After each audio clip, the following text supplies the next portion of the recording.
Alright.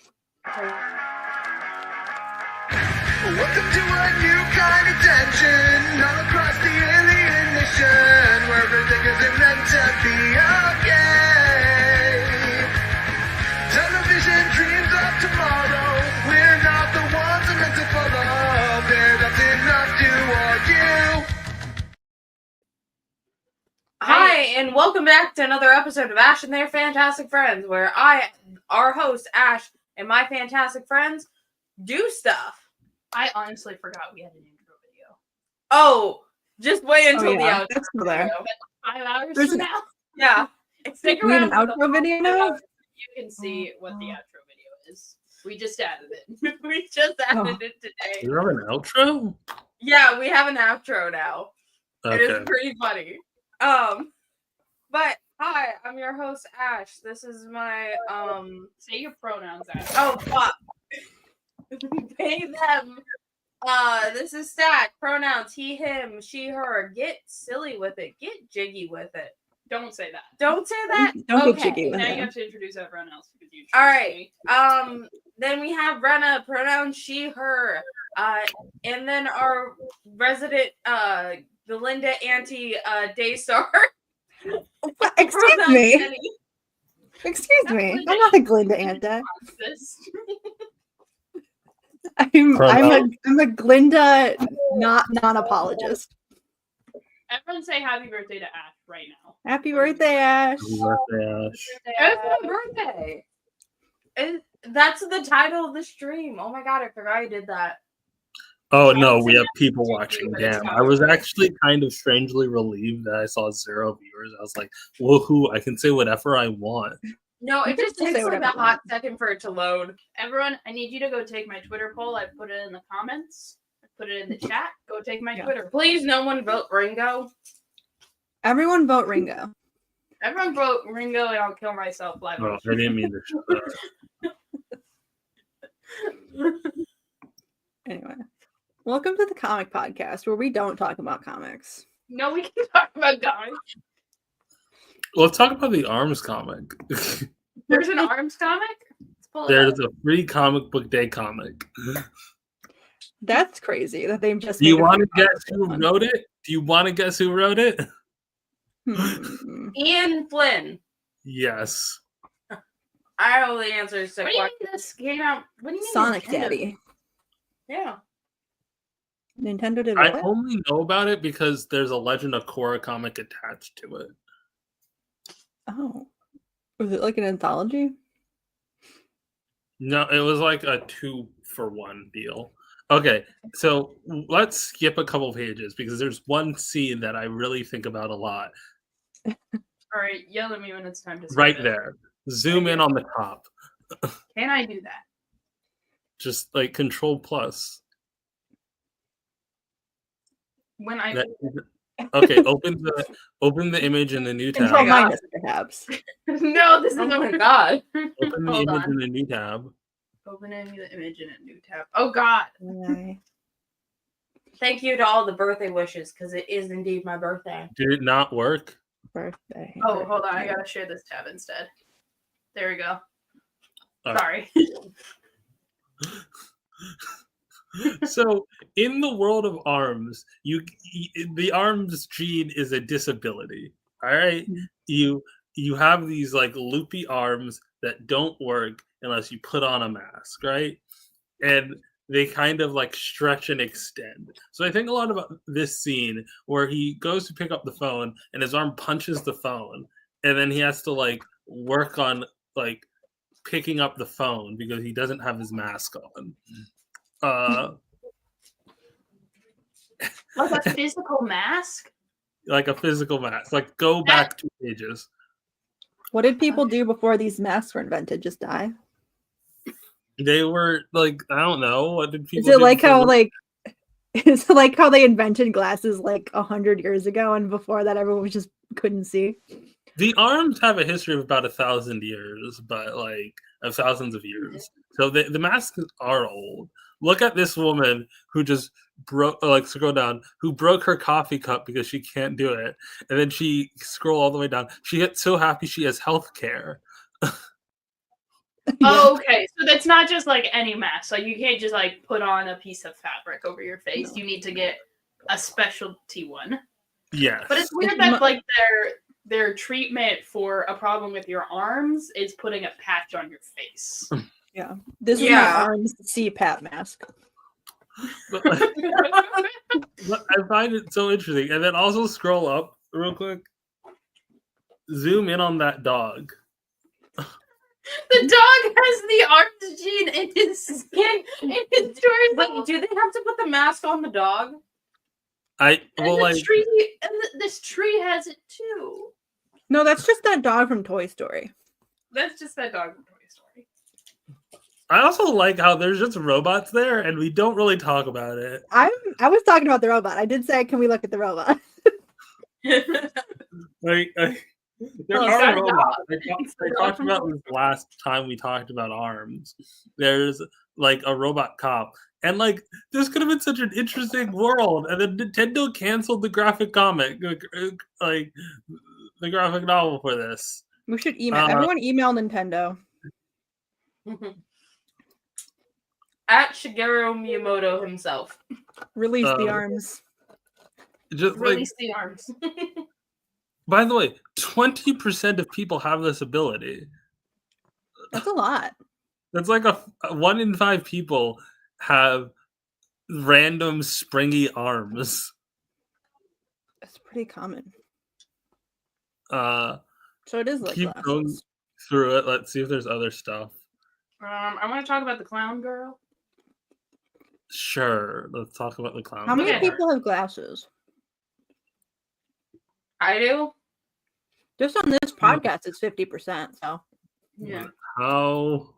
that's And they're the both in the statistics, same right? room. Yeah, I think the statistics. We can map those statistics to the whole world, right? Motherfucker. That's enough Don't worry. data. How many got people wear second glasses? pair of I'm looking it up glasses. now. This is the second pair of glasses is going into a prolonged bit. It says approximately 4 billion people have glasses. Okay, out of how many? That's like half. There's Yeah. like 8 bill in the It world. says half. According to this, which admittedly is from the eyewear industry, half of the planet will require glasses by 2050. Which, like, I think it's the kind of thing you say when your whole business model is based off of like glasses. This Armed Comics is only 12 pages. It only is.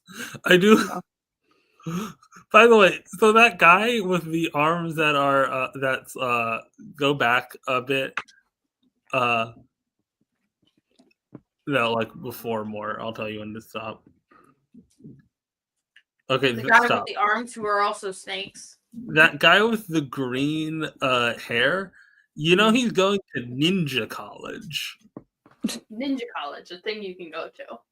Yeah, which like okay, so we got ninja college, we got sentient robots, we got mummies. I mean, Ash goes to roller coaster college, so I do. I have my roller coaster presentation. I think the in 2 most weeks. unbelievable thing is the pop stars. I don't think those are real. yeah. The pop stars can be good people. I don't know about that. Would it be cool to have a pop star that also just wrestled? Wrestle pop star. That'd be fun. I think there's a couple wrestlers that are pop stars. Every WWE person goes into acting, but have they considered a career in music? But like also A couple of them simultaneously. have. The Rock. Also, He's she's, so drive it without power. Power. she's a disability icon, all right? Does John Cena have music, Ayaan? Yes. What song has he done? Computer, pull up John Cena discography. Have you not seen? You've seen Peacemaker. I made you watch. He didn't sing that song. Dun, dun, dun. Bum, bum, bum, bum. He stole that, I I think. think Ion's answering my question of at the same time, you know? Anyways, go read this Arms comic. It's only 12 pages. And then you can be sad like me that there isn't a full story. I was reading it on I pulled it up on nintendosoup.com. It's just read Arms comic, free comic here. Just someone took It's pictures super of it. also Nintendo. Let's see what else they got going on. I'm gonna click on the Pokemon tab, see what comes up. Okay, this is just advertisement. None of that anymore. Also, there's a ramen shop called Nintendo, like that Min Min's from. That's fun. That's fine. fine. Yeah. We talk about how Ayaan does this thing where he'll assign us books for characters that he knows that we don't like, and then act shocked when we don't like them. I think he's trying to get us into the character, and I do like Dick Grayson. I don't like Nightwing. I like Tim Drake, so I was happy. I think I was the only one who was happy with. We're not like doing Tim it Drake, this but I week, enjoy though. watching him do what he does. We agreed to not do it this week because we are not fully prepared. That's true. I read- We're Yeah. postponing. I read this Let's instead of my book. Let's get up your PowerPoint.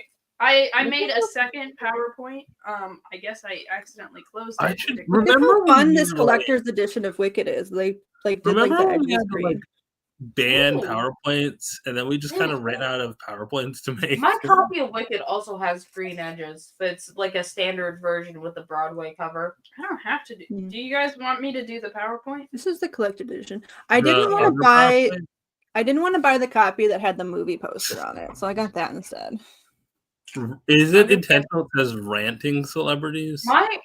Our Barnes and Noble, yeah. Look, there's Radio. gonna be ranting, so I feel like it's not okay. No, but our Barnes and Noble had the original cover of Wicked, which I thought you were trying to say ranking. I was Our trying to Barnes say Noble's ranking, gone. but then I tried to change it to rating because ranking implies I'm creating like a hierarchy, but rather I'm assigning a number value. A rating. Sorry. Okay, on to the first celebrity. That's Chicken celebrity noodle. for sure. For sure, I mean, that's- None. Let me be clear. No one on this list is like a celebrity. Yeah, Chicken Little. This is the original for this friend group. Although in Lost every to single time. friend group there is a bit about what person I look like. I am wearing the green glasses right now, actually, because Ash took the heart-shaped ones. So he's a coward, and I am not a coward. 5 out of 10. He's just a little guy. You love him. Kate McKinnon. This one's uncreative, in my You just- opinion. Yeah, you just know a lesbian. Yeah, it feels kind of homophobic when people say this. I'm like, okay, not every blonde lesbian. Do I look like her? Yeah. Am I just blonde and gay? What else is there to looking like her than being blonde and gay? I guess. Being I short. think- 3 out of 10. I used to have My a hair crush is on anyway. Kate McKinnon, if it makes you feel better. That's embarrassing to admit that. Yeah, it is. Ew. Gross. I was like 15 or 14. No, I Okay, don't this see one it. sticks a bit more. Hold on. Ash, can you do me a favor and grab a flannel out of my closet? That's my closet, girl. Our closet. Can you sing one of the songs? Does he have a song? Oh God, I'm old. I know. Wow, because- you are a zoomer. I'm not. No, I'm talking about Stack. Oh yeah. I was there for the original days of Vlogbrothers. That was his whole thing, is he did songs. Yeah, but And he was I tried once to watch Vlog Brothers in chronological order. Do we see it now? Yes. Yeah. Really, though. I should have grabbed the other one. There is one that looks exactly like Do I, that like, same look like flannel. him, or I do did just see- wear glasses and wear flannel. I went to the thrift store yesterday and I did see a copy of Will Grayson and it it triggered something in me. Okay, I'm taking the flannel off. It's warm. So this is a 6 out of 10. It's not that warm. My legs are. I enjoy Hank Green. I like his books. I like his brother's books. Oh yeah, he writes books now too, huh? Yeah, actually, I would recommend Hank Green's books more than I would recommend John Green's books. Hank Green writes for more of an adult audience. I thought it's just like 2 books. They're a series. They're pretty good. The first one, I don't remember the titles right now. They're long and weird. But they're good.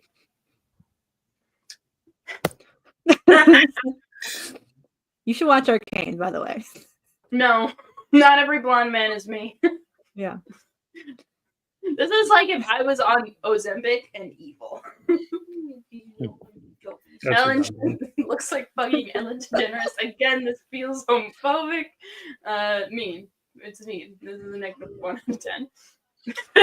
No, fuck this guy. I hate him. I hate him so much. I refuse. Future. I quit Absolute Wonder Woman for this over this. man. Because of Steve? Yes, because of Steve. Beautiful butch lesbian Steve? The second I saw that they made that man like a hair taller than her on purpose, the giantess Wonder Woman, I was like, that's it. I'm out. It's Okay, that's fair at least. Not every blonde man is me. This one is me, though. I did look like this. You're when I better had than short this. hair. You're better. Not every twink is a butch. Every twink in a uniform is not a butch Ash was reading lesbian. Absolute Wonder Woman #2, leaned over, pointed at him, and said, "That's you."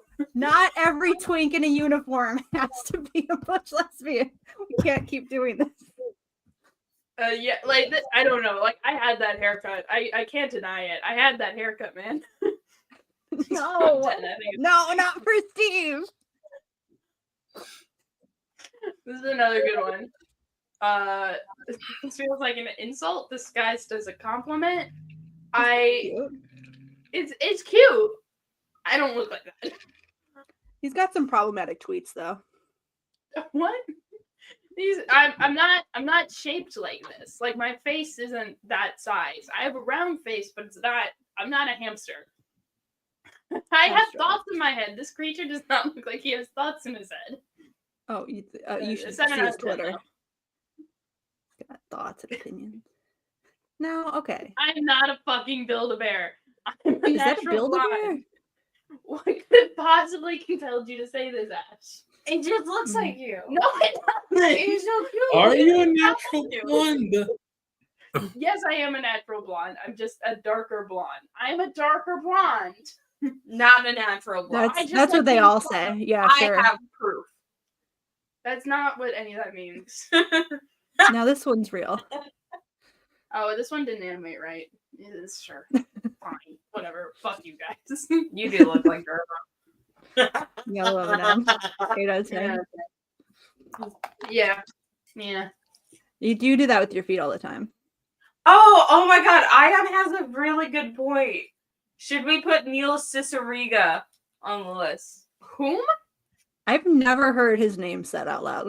Is Well, that how Neil, you say I it? thought it was Neil Chicane. No, Neil Ciceriga.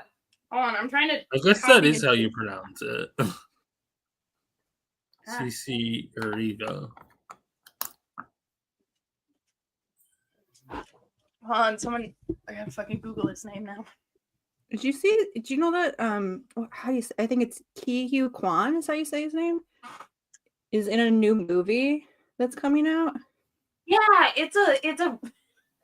I don't think it's a rom-com, but it is a spy It's like thriller an- set around it's like an Valentine's action- Day. It's like an action movie. Ion, that No. was me. No, I don't see it. Me if I was on Ozempic. And No, if you 2 trucks having sex. 2 This- trucks. The third This is- photo looks like you. This is the dude that did the Harry Potter puppets. Yeah, he's also the Who's dude also who Lemon Demon. I always pronounce it Lehman Demon. Why? Oh. Also Also, we're He also did 2 Ultimate trucks Showdown and having Ultimate sex. yesterday. 2 trucks having Mhm. sex. One's a truck and another's a truck, and they're having That's not how sex. it goes. How did you already forget the lyrics? Have you not heard the I haven't heard the He song. doesn't even have Make a up million version of that. followers. That's so wild. Click on it. Wait, what? Click on his YouTube. Okay. Well, yeah, No. he's the Potter Puppet Pals guy. Oh my god, the the Inspector we're Gadget not banner is watching this very right good. now. Okay, Just click on videos. Sorry. we might get taken down if we do. Most popular. It's gonna be Potter Puppet Pals. Potter Pepper Pals. Except for Bustin'. Bustin' is his best song. Bustin' makes me feel good. Oh, Look, the Ariel Needs Legs legs. comic. He also voiced that. Brody He Quest did is another Ariel Needs favorite Legs one. as a comic too. Interesting. Oh, Ayaan look also it up. brings up another thing. His sister Emmy was also a storyboard artist on Gravity Falls. How did Why- they get under 1 million subs? That's crazy. Yeah, that's what I was thinking. Oh wait, it's under 1 million? He's Yeah, the it's 800. best 2000s YouTuber. I guess he don't know doesn't make a lot of videos on his YouTube Yeah. channel. Also, Potter Puppet Pals was on a separate channel. I think they moved it. Yeah.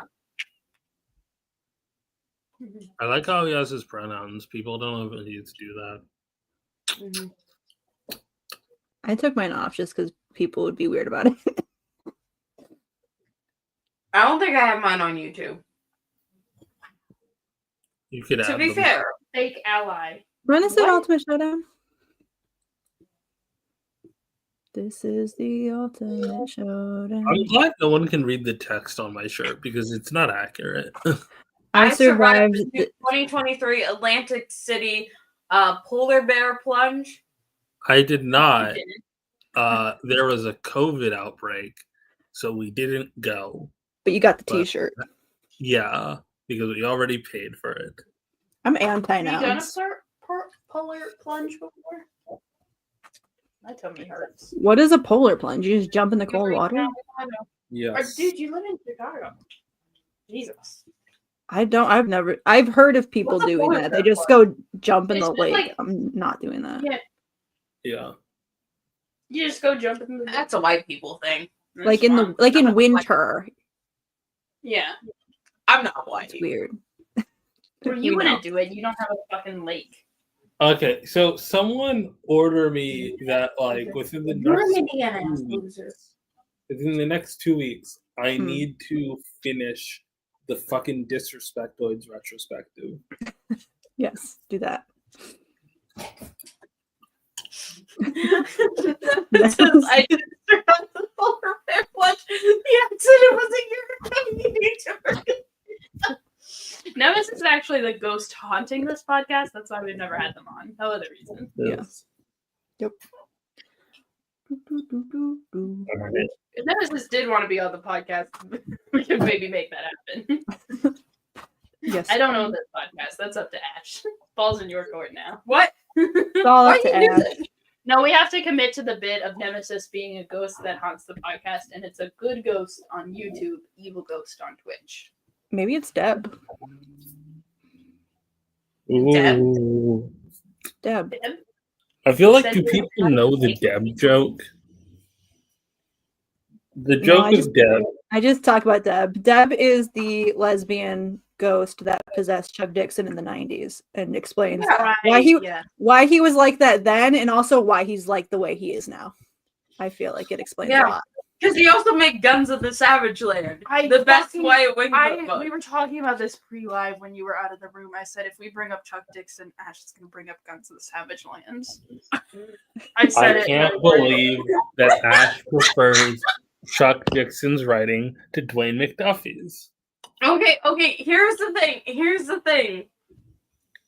Ash just Dwayne- likes the it because problem with- She-Hulk and the Fantastic Four aren't in it. Yeah, no, the problem with Dwayne McDuffie's book is that he clearly had an idea for a longer plot line and then had to scrunch it into 2 issues. That's the only problem I have with Ceremony. That and it can get a little racist at times. But And Chuck Guns of the Dixon, Savage Line doesn't? surprisingly, no. Isn't That's the Kazar crazy itself thing about kind of Guns just of the like Savage white Land. boy tribalism? No, because they directly call out Kazar for that. Okay. They're like, Kazar, stop fucking doing this. Like, we're just here to get the oil people out. You don't need to you don't need to give these people guns. That was the entire point of Wyatt being there. What do you mean an oil? How did an oil company get to the Savage Lands? It's Kazar's company. I don't read enough Kazar What to the know. fuck? Things happen in the stuff happens in the Savage Lands. It's No one I'm pays so like glad what I don't have stays to worry about what happens in the Savage Land stays in the Savage Lands, alright? And that's something that Wyatt says all the time. This is why Kazar is white! we don't bring up the Rogue Magneto nonsense because of this rule. Oh yeah, that's such Yeah. bullshit. Also, to be fair, also do have an original inking of She-Hulk Ceremony. We all know I love that book. Just Anyway. because of the Fuck Marvel. fuck Marvel. Technically, Fuck Marvel. Fuck Chuck the only Dixon. way to read Guns of the Savage Land is illegally. Can I have a kiss? No. I'm eating all of these. Okay, that's probably for the best. I'm eating an entire bowl of kisses. Okay. Okay, we need the Batman PowerPoint thing. Did we finish the PowerPoint? I thought we were waiting Yeah, until that was next week. Oh. Yeah, so we're not Yeah. doing that. So we need to fill time now. I saw we- something about. You can't say I we said need something to about this fill book. time now at 25 minutes. We need to That- hold space for what I have to say You- about the Wicked book. All right. We Okay. can't even talk about Wicked. We have all what? People talk about. Well, I want to say like what the thing with the novel is. So many people talk about this book and are getting really book banny about it. People talk about it like it's like the filthiest thing they've ever read. It's so raunchy. God, protect your children. Don't read this book. It's awful. It's horrendous. Whatever you do, don't read the novel. And I'm reading it now. I'm like halfway through it, and it's just a really regular fantasy novel. Like I have, like it's not. I don't know what people are saying that for, and I don't have. I respect smutty books and all that, but this one isn't. Like at all, and I don't know why people are saying it, and I'm a little uncomfortable with the way I see people talk about it. Maybe it's just I all in think the it's also back end. because Ariana Grande stands have never read a book. That's very possible. No, because there's like people that are like just so you know, make sure that you are aware that this book is really bad. Like you shouldn't be reading it. It's just really super graphic and awful and. It's like, oh my god, like people say stuff like, oh yeah, it's just full of like bestiality orgies and like incest and all this stuff. I'm like, it's not. I don't know what you're talking about. It's The Cowardly Lion is asexual. well, also like you. What? I thought he was a baby. No, saying he's the Cowardly no, he Lion doesn't. is They're asexual. in the books. I have not saying- read the books. I do want to check them out eventually, though. Just saying the Cowardly Lion He is has his own asexual sounds like the bad punchline of like a conservative complaint about the woke remake of The Wizard of Oz. Well, the I mean, Wicked the is the Cowardly Lion is woke gay. Look at Alphabet kissing that one. in Wicked, yeah, they kiss. In the book, yeah. They be kissing. She's kissing Fiero right now. The part I'm at. Her and Fiero are smooching. From what I've heard, Hardcore. Fiero in the musical is more similar to a different character in the book. Because Fiero in the book is more shy and reserved. I think that they've kind of mixed up some stuff of what Fiero does and what Bach does into kind of one person. Because Fiero really doesn't get close to Alphaba until like after they leave school. And that kind of never happens in the musical, so they just kind of like truncate. They just kind of like shove him into Bach's role. Because it's really Bach that besties with Alphaba in the book at school. Interesting. Mhm. It's kind of a weird like game of telephone where you have like the original Wizard of Oz books where you really only where like there's this huge series that's quite good from what I've heard. And then you have the movie that adds a lot of things and only adapts the first one and everyone forgets about the other adaptations of the later books. And then you have the Wicked books, which are really more writing a prequel to the movie itself, because like in the actual original book, the Wicked Witch wasn't green. That was a thing that the movie made up. Mm-hmm. And then you have the Broadway show, which is adapting its own thing, which is now making a very successful movie. So it's like this weird game of telephone. It's a very fun game. I do think that Wicked does pull a lot from the original books as well as the movie. I think it's doing both. Because there's I think a lot of the world building is straight from the original books. One thing I do appreciate about Wicked the movie is that they don't carry over the Munchkins being little people that the movie did, because that was a movie original and was very much based in the ableism of 1939. Yeah. Mm-hmm. And they let Peter Dinklage play the goat man. Yeah. Which it's like, hey, Peter Dinklage, we want you to be in a movie that is based in the world of Oz. And he said, no. And they said, not one of the Munchkins. And he said, yes. Very cool. I also do like the changes that they made to Nessa for the movie, where they made it a lot more like they had like explicit scenes where Elphaba's like, don't help her, don't push her around, when like in the stage show there is a lot of her just getting flung around by different people on the show. So I did appreciate that they added that too. I feel like it's because they hired a disabled actress. Yeah, I don't think they actually ever hired a disabled actress for the Broadway musical. No, they never have. No, I think like some because she walks in the musical, so they can't. That is true. They do that. Wait, she walks in the music? Okay. Yeah. In the second act of the musical, she gets Elphaba shows up in Munchkin Land and is like, Nessa, what's going on? And then like through the way that Elphaba does magic, there's some sort of emotional thing. She does a spell, it goes wrong, and suddenly she can walk. Yeah. Are they gonna adapt that? I think that they're not gonna do that part in the movie, is what I assume. Yeah, I imagine they're probably gonna change that, because they do definitely have a very different outlook on disability than the musical. Yeah. And they also, allegedly, there's going to be 2 new songs in part 2. Oh. Were there any new songs in part 1? No, which was shocking. I really thought they were going to put a new song in part 1 so that they could get the Oscar for Best Soundtrack. Wasn't part of One Short Day new? Like they added, like some new lines, but I think that was from sort of the original Broadway script that got cut once they actually put it on. What would the new songs even be? I'm trying to think. Who would get a song? Probably another Glinda one. Probably another. Well, Glinda does have a lot of good songs in Act 2.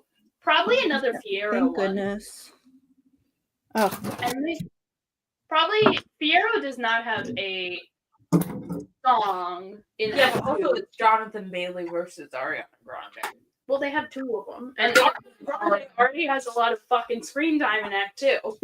What if Dorothy gets a song? I wouldn't be surprised if. What if Ozma gets a song? Just like totally go out. Is Ozma gonna be there? What if Oz was there, guys?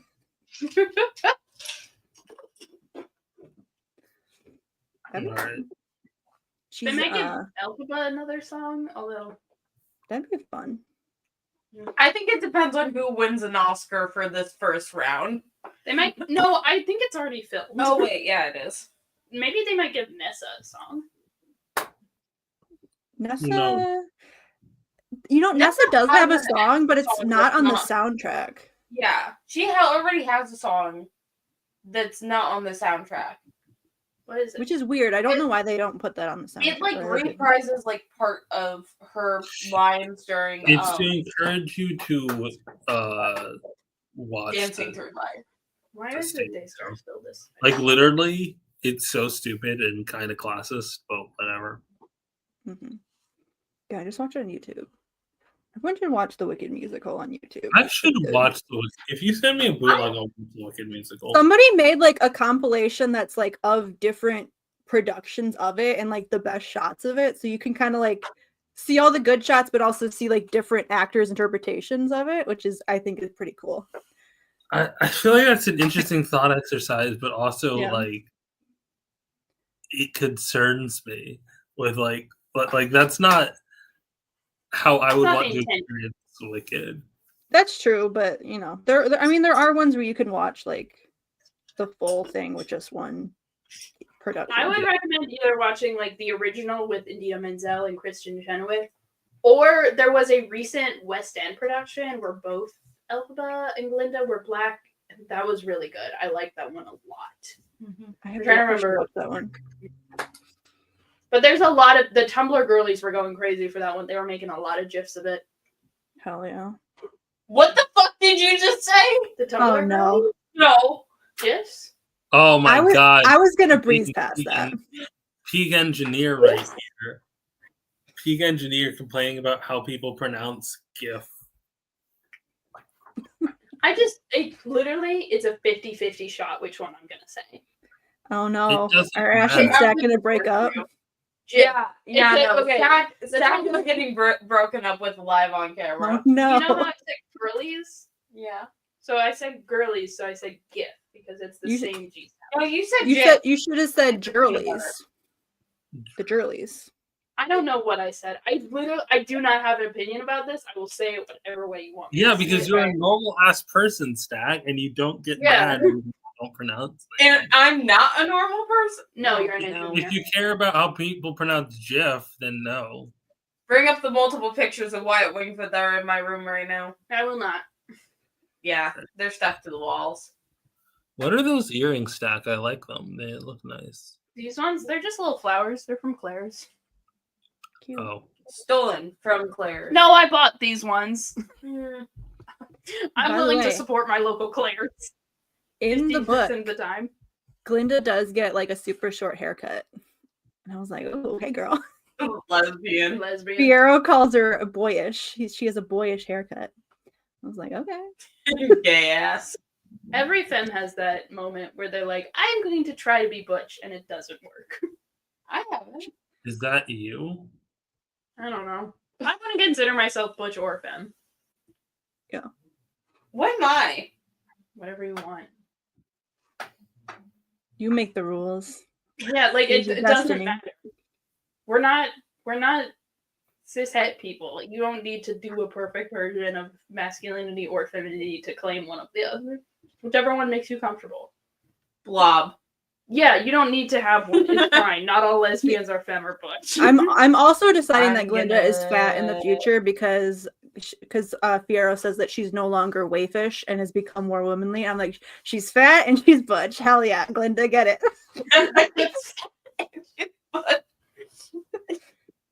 That's what I heard at least.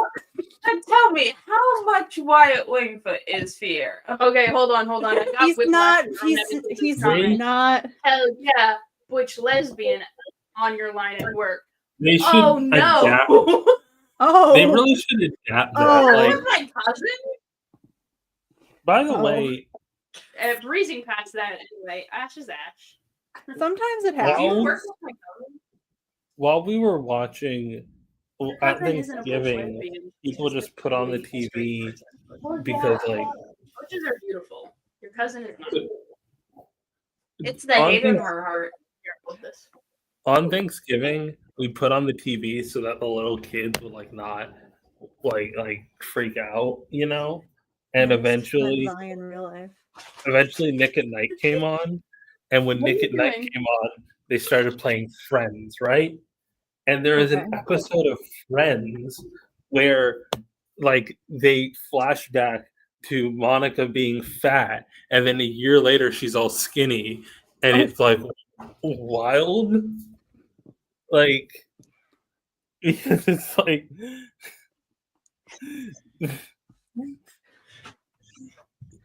I'm sorry, it's hard to explain, but it's like they're like, oh, she's so much healthier now that she's skinny, and I'm like, no, dropping that many pounds that quickly, that's called an eating disorder. That's Yeah.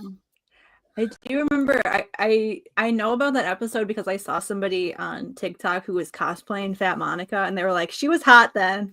Justice for Fat Monica. the point is they should do the reverse for Ariana Grande in Wicked 2. They should make her put on 50 pounds. Yes.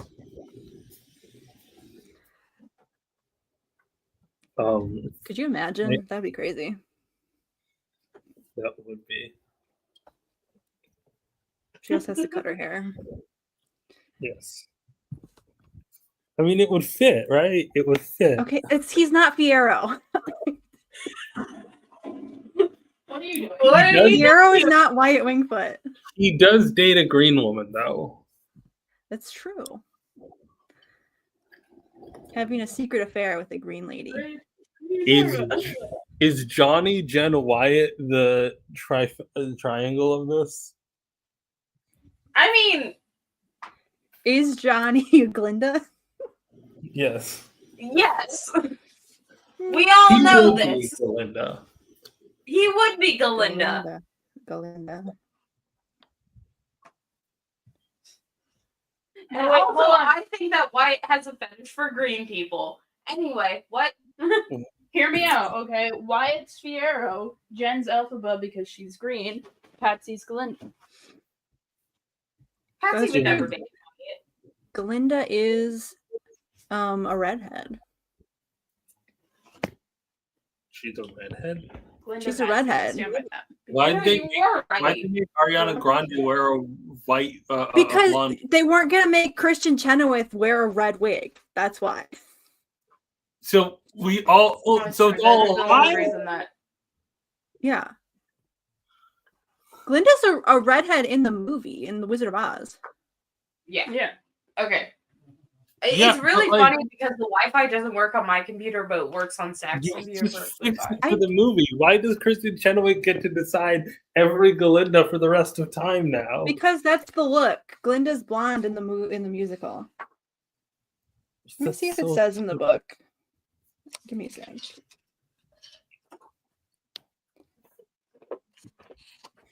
Are you gonna search the entire book for like Her to see hair, if her hair was cut short in a boyish style, very becoming, and there was a tiara-like thing in her curls. Didn't say what color. I'm pretty sure they said red earlier, because that's what her hair color is in the book. But Glinda's a redhead. I feel like blonde is better for the whole mean girl thing, but I feel like it's also not necessary. it creates contrast with the green skin if she's a redhead though.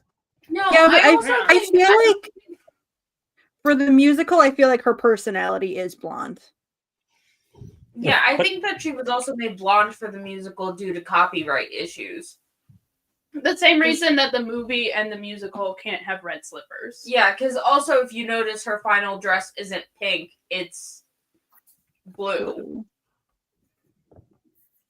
Like there's a lot of like tiny like little changes between the two that Yeah, like seem more for copyright than it's anything. weird how her being green is allowed because that is a movie thing. The reason why she's green in the movie is because it's an anti-Semitic stereotype, Yeah, and they Which can't is why- copyright that. which is They why can't Idina Menzel copyright it. needs to be. You can't copyright anti-Semitism. That's why they originally cast Idina Menzel in the musical. Idina Menzel. That's why Stephen Schwartz wrote it. That's and Winnie Halston wrote it.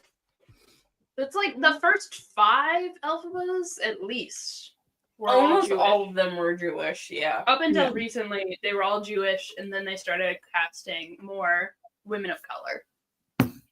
Which When I saw Wicked in New York, my Elphaba was black, and she was really good. nerd. I can't believe you saw Not Wicked Asian? Forest. What? I have never seen the Wicked musical because Boo! When It's we a fun went, musical. It's like a. it's It's fun. Like, silly. it's real. It was really good. Like the set design was beautiful. The big old We dragon. saw Wicked the musical because I wanted to see Hadestown when we went because I knew I was only going to go to New York once in my life.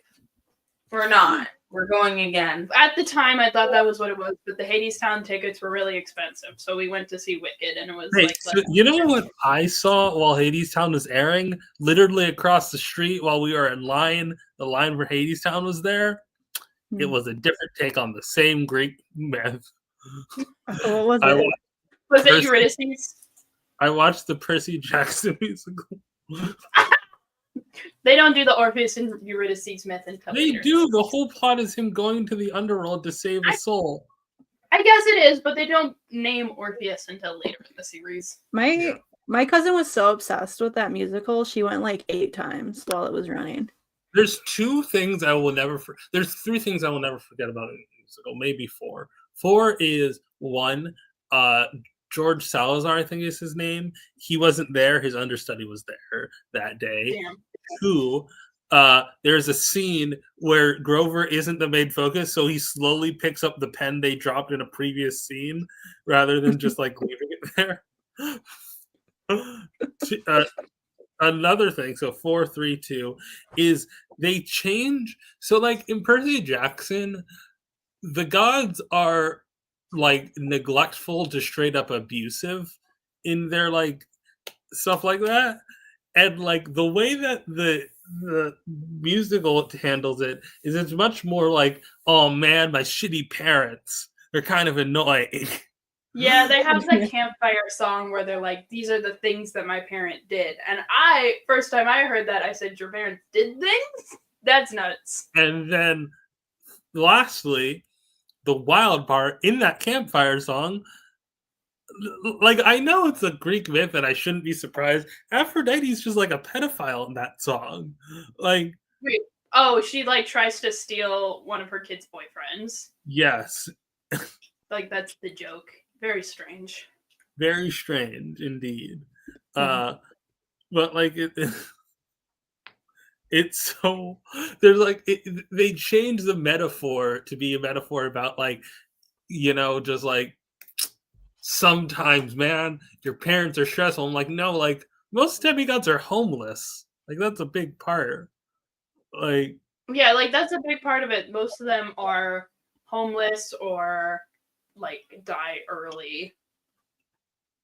A lot of the kids like will stay at Camp Half-Blood throughout the year, but some of them only go for the summer. Yeah, I enjoy. Percy Jackson series is really good, y'all. It is a kid's book, and it definitely is like you're only going to get as much as you can get. Only like it because you're dyslexic and ADHD. That was a fun thing to find out. It took some of the edge off of it. That's cool.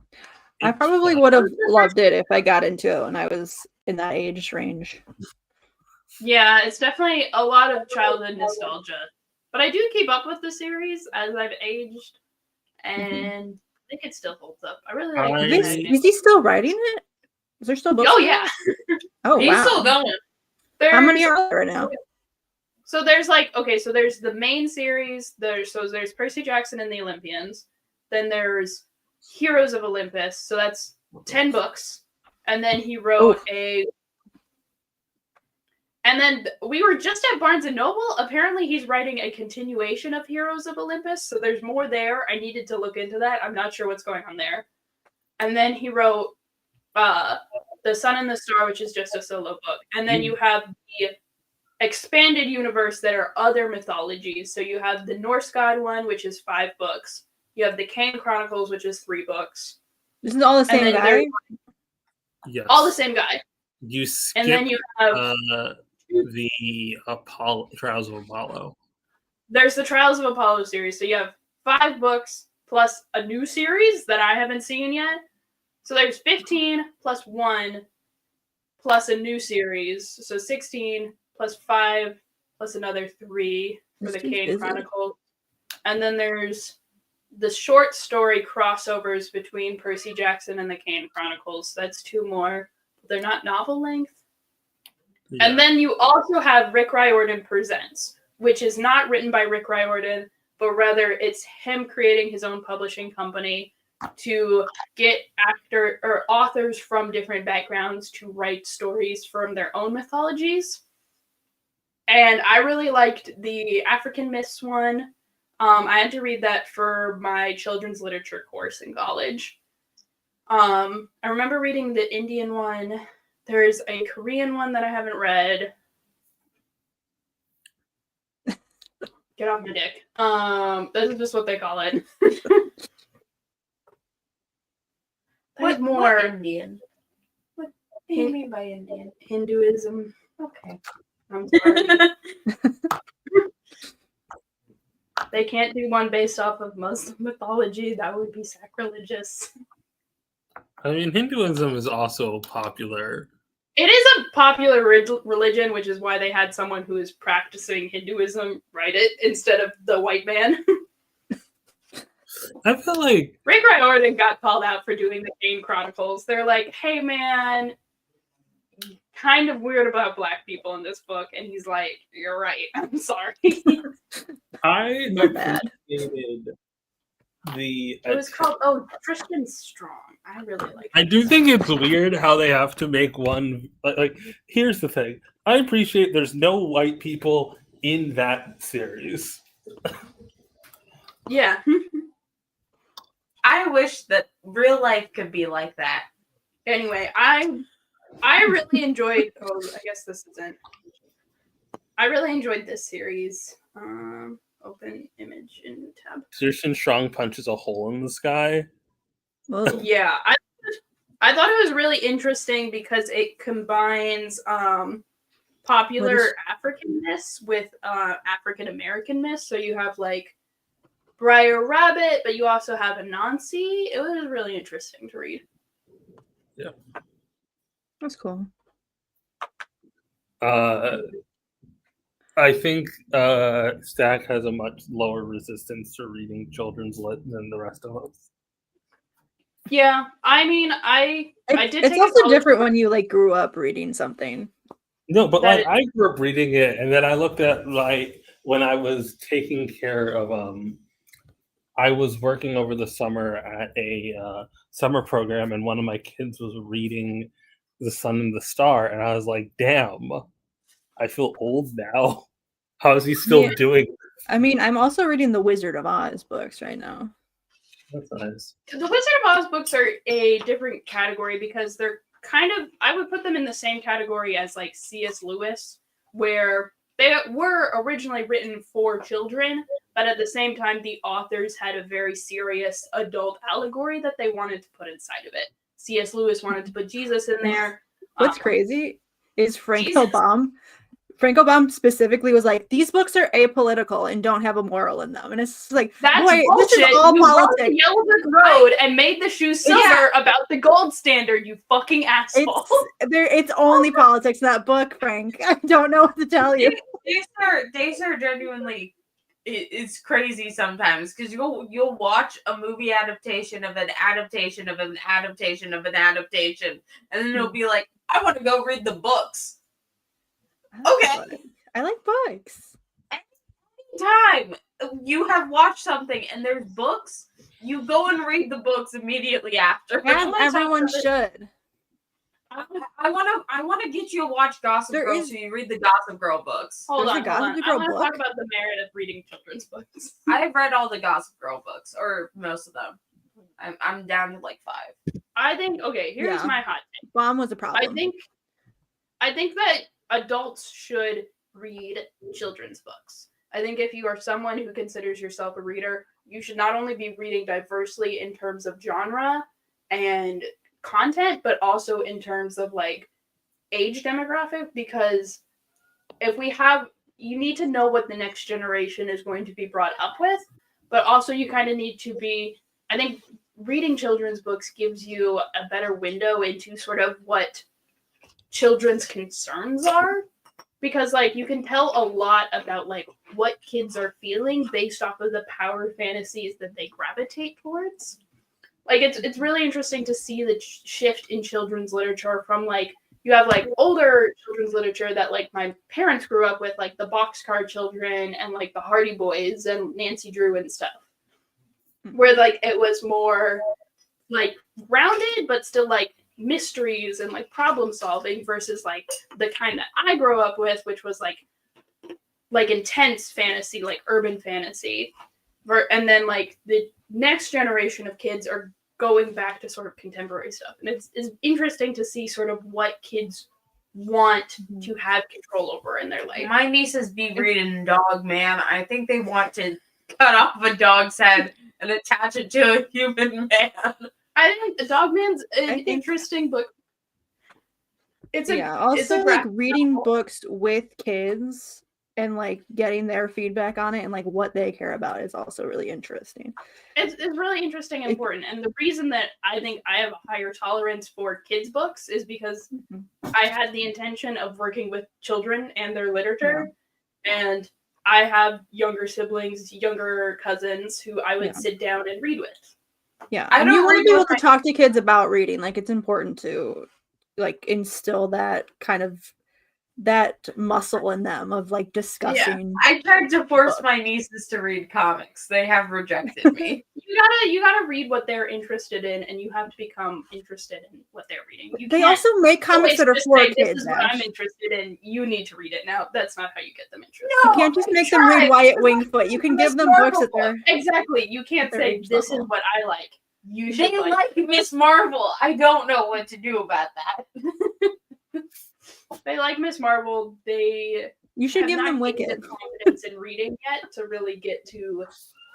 I gave them children's Miss Marvel books. I wrote a lot of papers about this in college. A lot of people think that if you have a child who is struggling with reading, struggling with engaging with reading, the solution is to give them a graphic novel because it has pictures and it makes reading easier. And on one hand, yes, there are less words for them to struggle through, but on the other hand, it is actually graphic novels are kind of more complex text to people who are learning to read because it was a picture book. Yeah, like if it's just a picture, we're talking about graphic novels. Okay, give me 5 seconds. Okay. Because you have two different sets of literacies that need to be working in tandem. You need to have a strong grasp over the English language to understand sort of the text that is there, but you also need to have like a good abstract understanding of it, not just like the technical ways that we read, but also the way that we infer a greater meaning from words. And then you have to combine it with the abstract literacy of like making meaning out of pictures and connecting the two. And it's so many skill sets. So like if you have a struggling reader, a graphic novel could be good, or it could be really bad. Yeah. So there's a lot of... It's whatever they respond to. You just gotta try stuff. Yeah. Like my little sister, Depends on the we kid. tried to get her into graphic novels at first because she was a struggling reader. But she ended up just really liking nonfiction books instead of narrative books. So like we gave her a lot of like I Survived books. She really liked those. Like nonfiction was what she needed. You just gotta look around. You gotta see what's going on. Did you turn your little sister into a true crime girly? No, now she's past that. Now she is more comfortable as a reader and has moved into graphic novels. And that's really what she's into right now. The I Survived series fucked hard, though. I will say that. There was a lot of really interesting stuff. It's not all true crime. I liked the Titanic one as a kid. That was fun. Wait, they did make I Survived 9/11? Do you guys want to talk about the I Survived books? Let's get the entire I Survived books because Are they part of the I Spy series? Computer, look up I Survived 9/11. Stack is looking up. Gregor McGuire is there is a new. I don't have control over this live stream today. There is a new alphabet book that's coming out in the spring. I'll say that. I'm excited for it. So we've got I Survived the Titanic. We've got I Survived a lot of the sharks. Shark Attack of 1916, Hurricane Katrina, Pearl Harbor. When did they publish that one? How quickly? There it is. I Survived the Attacks of September 11th, 2001. Yep, there it is. They also have a graphic novel version of it. Can we read a preview of this, please? Is it not out yet? No. I want us to. It's available now. Let me hold on. Oh, it's the series is I Survived, and then these are different. Hold on. Let me see if we can find it. Why do we find 9/11 funny? It feels odd. Oh. Because my life has been because at least two of us have experienced Islamophobia, and at this point now we just laugh. Oh, this is the book. I want the graphic novel version.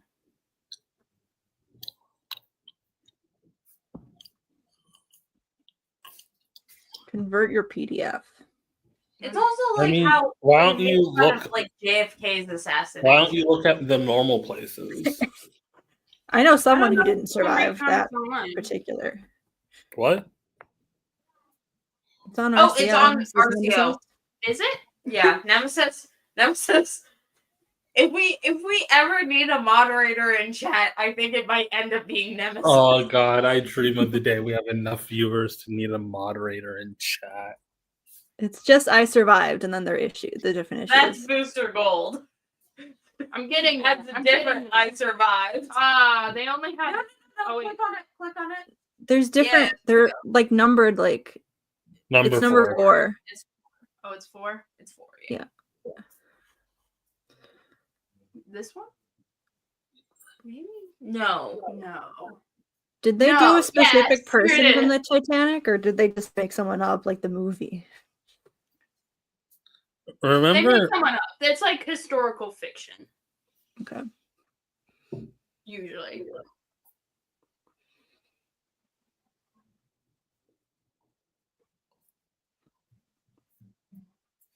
I feel like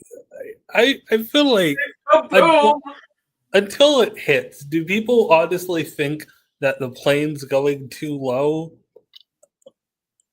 Yes, actually. Because have you ever seen like footage of like the first plane? No. They made us watch it when I was in like elementary Jesus school. Christ. I was in middle school. I live in New York and they didn't even make us watch it. Yeah, well, it's Indiana. But like the guy was filming it because it like the only reason we have footage of the first plane crashing is because was so Twin Towers. Wyatt Wingfoot? Why did he do it? I don't think Wyatt Wingfoot was there. The Twin Towers.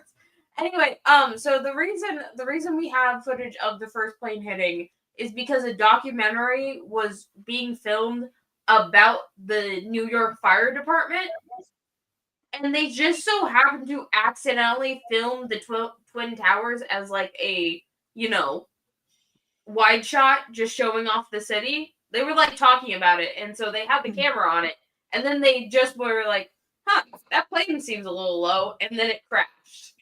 A lot of this 9/11 book is dedicated to this kid's football career. Okay. We're establishing his relationship to his uncle who works in the fire department. I see now. Okay. I feel like that might come up later in the narrative at some point. Oh. Let's see what we're doing here. I can't do my controls anymore. Oh, he's Irish. Oh, he's Irish. Okay, so let's go. This is my Irish firefighting uncle. Wait.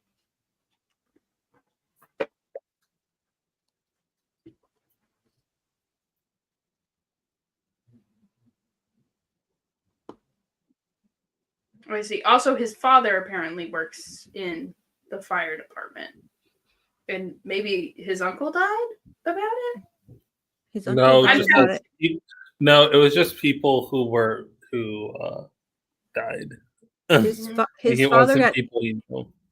It looks like his dad got injured. Yeah, his dad got injured.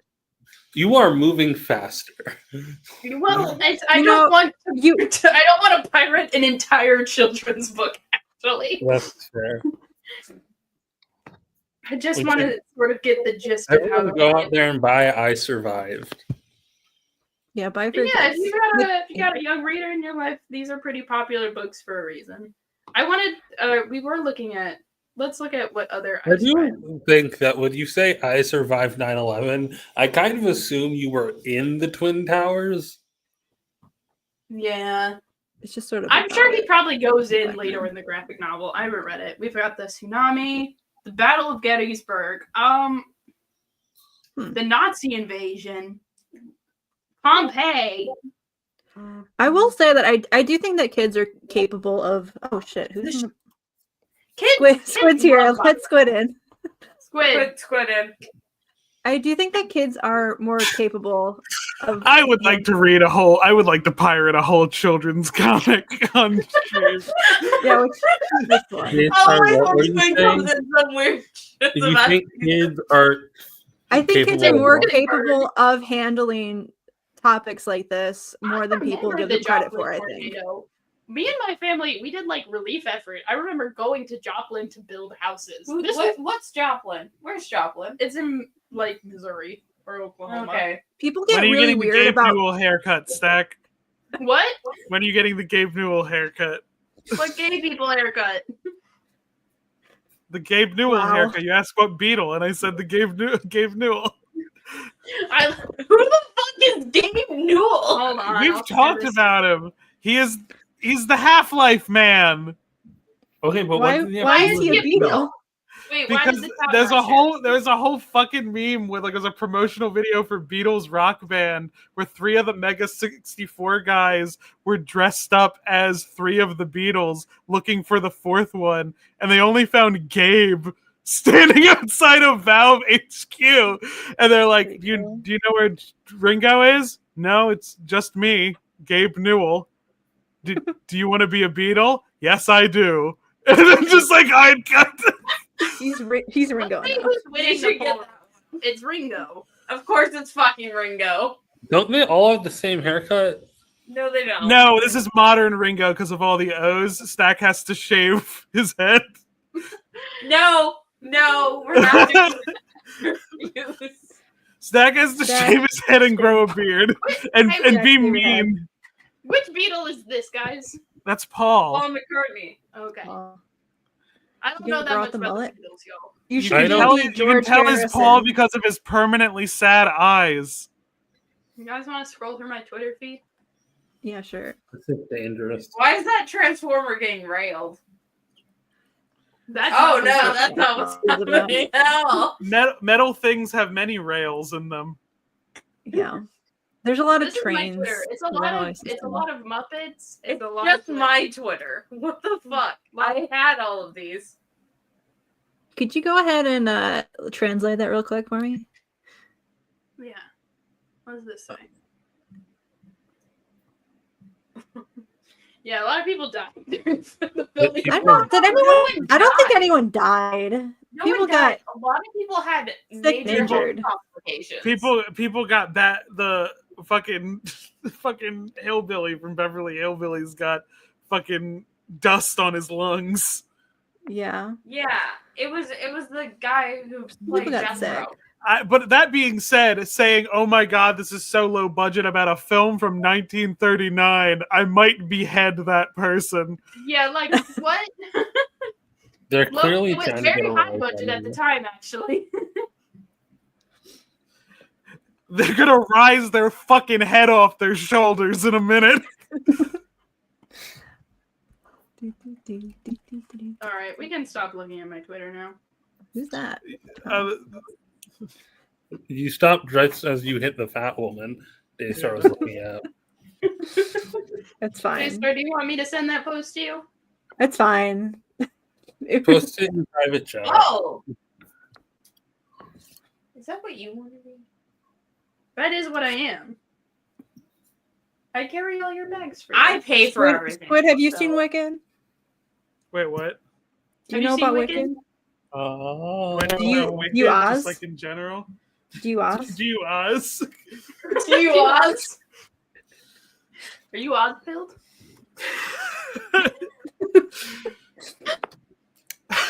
What are you doing an entire recreation? Squid's not answering the question. On this podcast.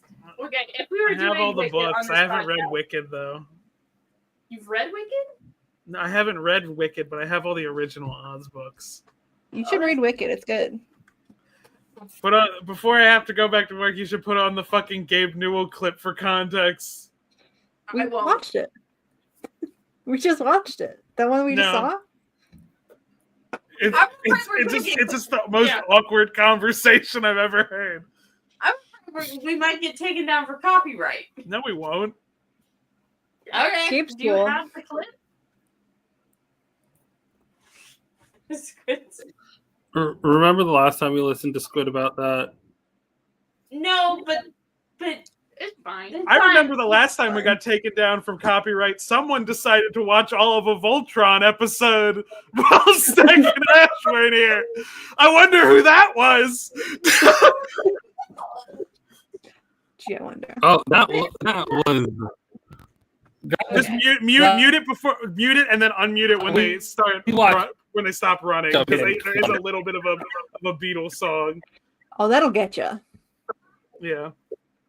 You just mute it, and when they stop running, you unmute it. okay, unmute it. Yeah. Can you guys hear I it? can't even watch it. No. There's no We audio. shared it weird. Hold on. No, I'm sharing my I entire can't screen. No, that's why you're sharing it weird here. Hold on. I feel like I get. I gotta know how to actually run I feel like this podcast. transcends words. I'm in trouble. Chat. I Hey, love chat. the clip.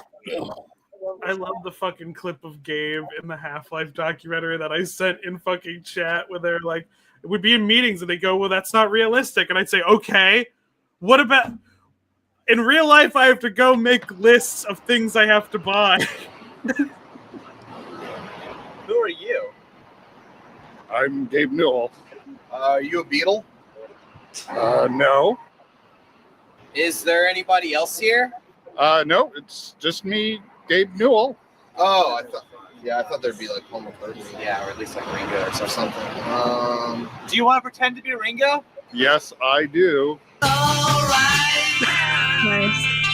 They gave him the wig and everything. They gave him the wig, and he's just jumping straight up. He's having a good time. I love Gabe. He's fucking funny as shit. Yeah, when you want to share audio, you got to do it in Chrome.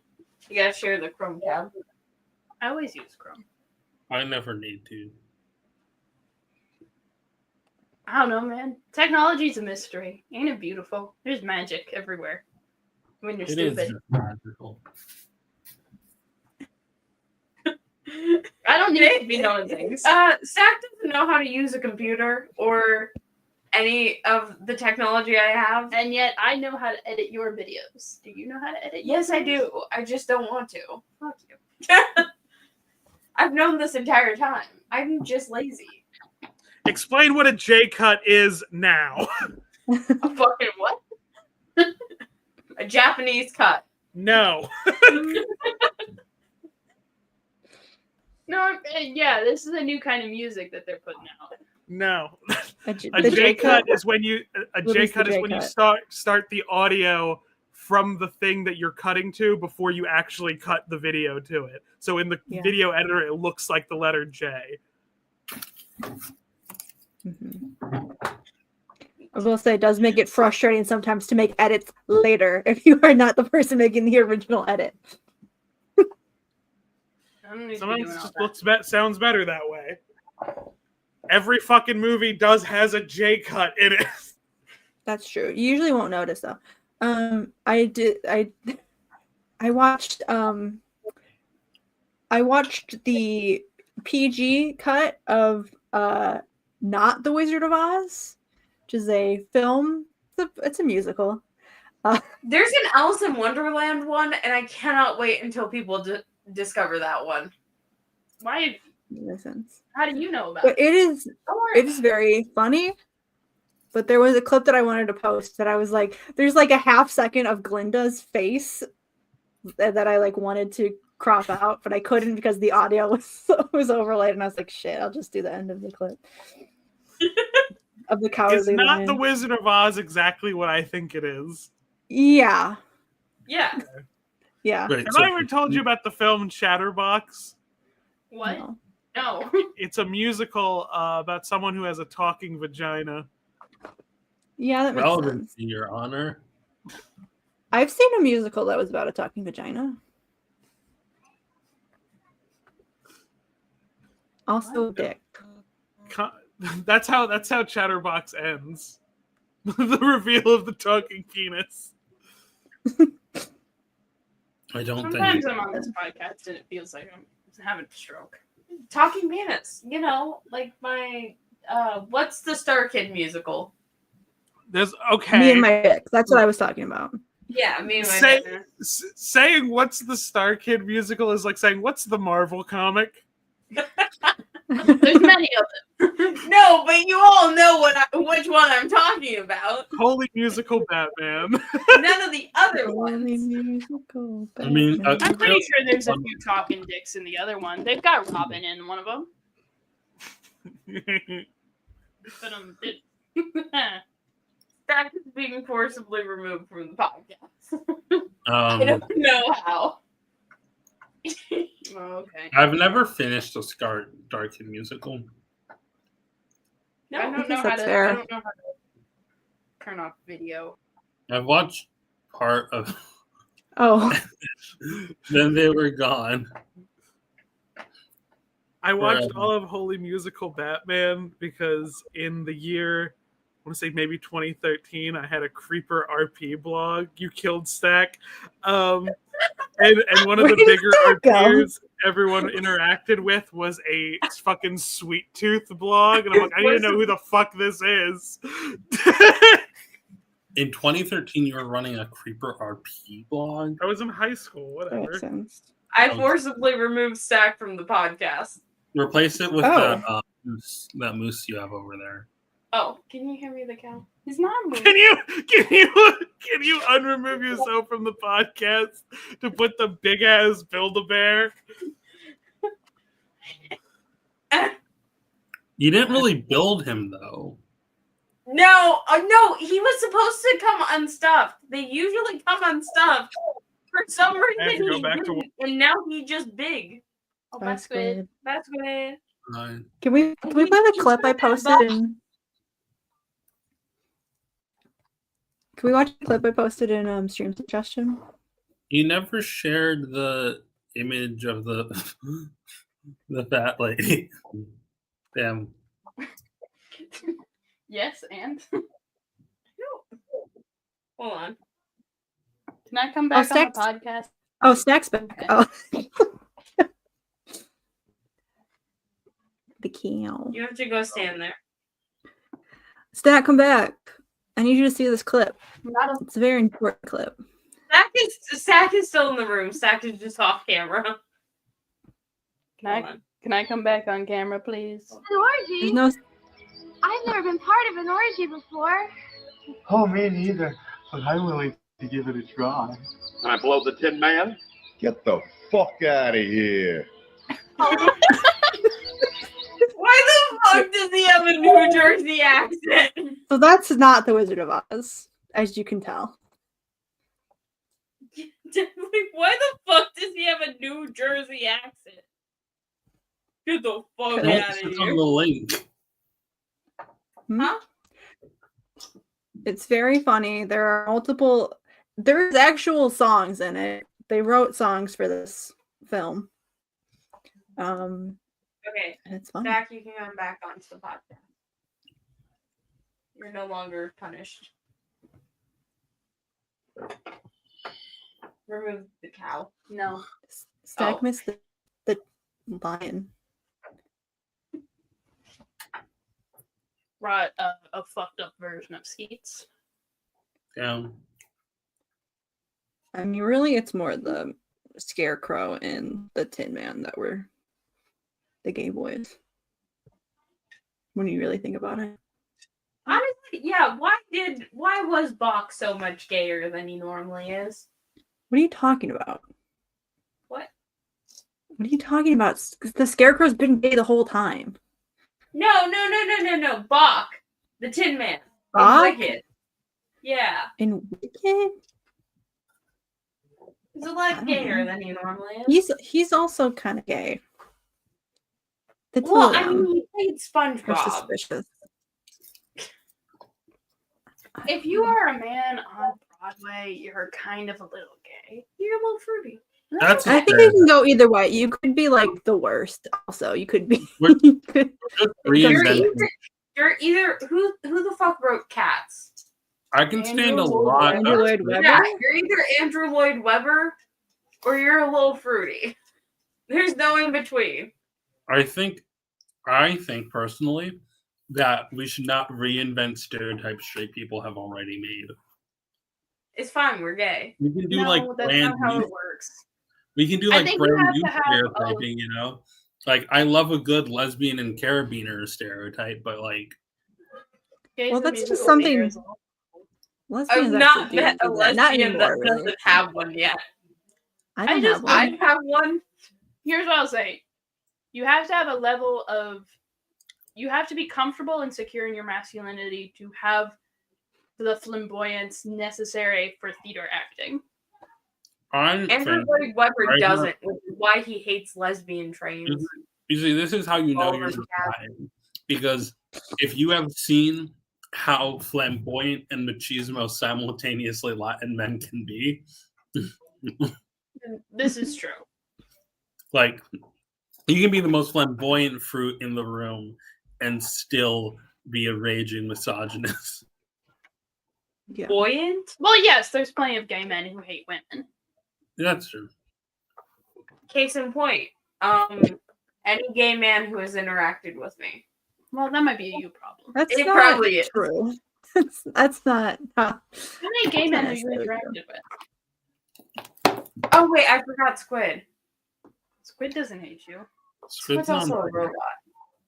Well, Squid's a dragon. yeah. Robot dragon. Robot dragon. What other gay people do I know? Yeah, this is what I'm saying. You can't say all gay people hate me and then be like, I don't know any gay people. Well, you're gay. I'm not a gay man. I'm a lesbian. Yeah. You're a Gay people being mean is another stereotype that they use against us, actually. Oh. Oh. Men It goes hate both me. ways. Men hate you. That's a separate issue. Not all men hate you, though.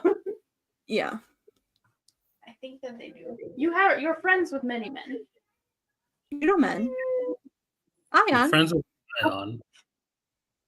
Oh yeah, Ayaan. Ayaan doesn't hate you. Despite assigning you... I forgot Ayaan. He's still here, by the way. Yeah. Look, for everyone who hasn't seen pre-stream, there's Ayaan. There's Ayaan at work. Yeah. Rena, wait. Why is your username different on my laptop than it is on the TV screen? My username? Yeah, it says we. On my laptop. You got the secret. I think it's because we're using the same account. Oh. Fascinating. But then also the blowjob brothers shouldn't be showing I up. don't know. It says Rena on my computer. Weird. Huh. But the audience can't see this, so it doesn't matter. I will say, Fiero and Alphaba in the book, damn.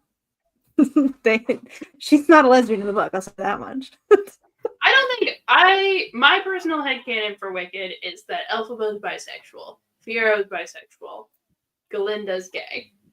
There's no way that isn't a lesbian.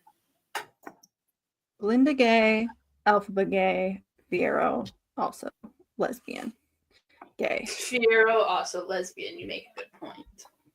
Mm-hmm. Not Jonathan Bailey. Not him. The real Fiero. A good Fiero.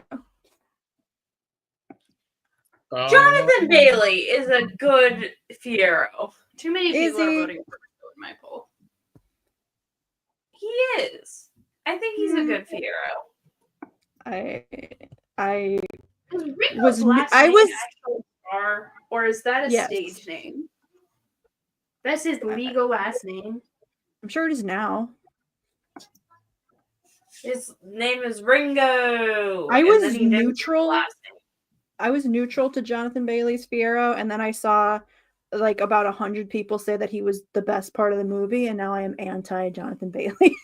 That's Cynthia. Yeah, that just happens anytime you see a man get more flowers. I've also seen people say Jonathan Bailey and also Jeff Goldblum are the best parts of the movie. I'm like, did you watch the movie or am I crazy? Goldblum was barely in it. Fuck y'all. Yeah, no, they're wrong about that. If you watch Wicked and you take away the best thing as a man, boo. Same thing you did with Barbie, you know. No, I was always anti whatever his name is, Ryan Gosling. Ken? I was always a hater of Ryan Gosling from the second he was announced as Ken. I was a little bit willing to give Jonathan Bailey a chance, and just didn't care. I'm so confused at why you would be upset at a Ken casting. Because he's ugly, and he's not Ken, and he's just like annoying. He's just That's Ken. Ken's annoying. he just like sucks all of the fun out of the whole movie. He just ruined every scene he was in was just bad because he was there. I don't. He was. It's true. Like he was like so painfully unfunny. It just was like, ugh. I'm not going to that for Barbie of all things. I like the Barbie movie. I just didn't like the parts he was in. Really, I like when they made him evil because, like, yeah, that was his vibe the whole time. But then they like made her apologize to him at the end. I was like, this is bullshit. This movie it is sucks that part at the end. But there's a lot of fun stuff in the Barbie movie too. So overall, I think it's a good movie. I feel like the Barbie movie was never going to be like great because ultimately it is just a toy commercial. But also the Lego movie was pretty good, so I had hopes for it. But I didn't. As far as I can tell, it seems like there was a lot of corporate meddling from Mattel. I didn't dislike the Barbie movie. I enjoyed it thoroughly. All right, there that's were parts good. of it that I enjoyed. There were parts of it that I didn't enjoy. All right, so anyone want to guess what I cried during What Was I Made For? That's because you have mommy issues. Okay, well. Okay, so people want to guess what the top 5 ships for the Barbie movie are? I'm guessing Barbie and America Ferrera. That's what it should be, but all right. So the first 2 are Barbie and Gloria. I was gonna say people are gonna make it fucking like Ken and whatever Will Ferrell's character's name was. Ken and Ken number 2, who was played by Barbie and Gloria. There was the Ken that was Simu Liu. Not that one. There was the one who Gutierrez. Not that one either. Oh yeah, there was another biracial one. I forgot there were and other. He was like the second in command Ken. No, the blonde one. He had like the bleach blonde. Look up second in. He became the Ken representative at the end. Can I what read are you talking about? the fucking thing? No, not that one. That one. Yeah, read the. Show the chat. That one. Yeah. Not the one that's in. The relationship. You think people care about the Kens enough to know which Ken that is one. which? That one. The one in the orange headband? I literally forgot that there were other Kens except Ryan Gosling until this moment. What about the good ones? I don't care about any of them. Okay, go on AO3 for the Barbie movie. I was already there. I know, but we have the screen sharing on. I loved him. This was an inspired choice. I adored him. The answers are Barbie and Gloria, romantic with 362. Barbie and Gloria, platonic with 129. Barbie and Ryan Gosling Ken with 106. Barbie and Sasha, platonic. Barbie and Ryan Gosling Ken, platonic. Was it Gloria Sasha, and Sasha, the platonic. little girl? Yeah. Yeah, that's why it's yes. platonic. Oh, okay, platonic. Here, visual representation. Ryan Gosling Ken and Reader, Alan and Ryan Gosling Ken, Ryan Gosling Ken and Simu Liu's Ken, Barbie, Gloria, and Sasha, platonic. Okay, that's not terrible. This is perfectly fine. Okay, now pull up Wickeds. I mean, like, I will say number 3 is Ryan Gosling Barbie at 106. Let's see. Okay. Someone needs to do StreamYard for this. Can you look up the Barbie movie? Family Die. You're cutting up a lot. Your audio's really crunchy. Hold up.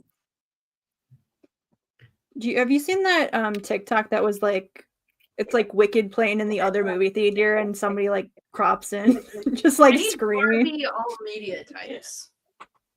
That happened to me in real life today. We were watching a movie and there was a quiet part and I heard from the other theater, she's just, so if you care about me. Like, yeah, damn, get it.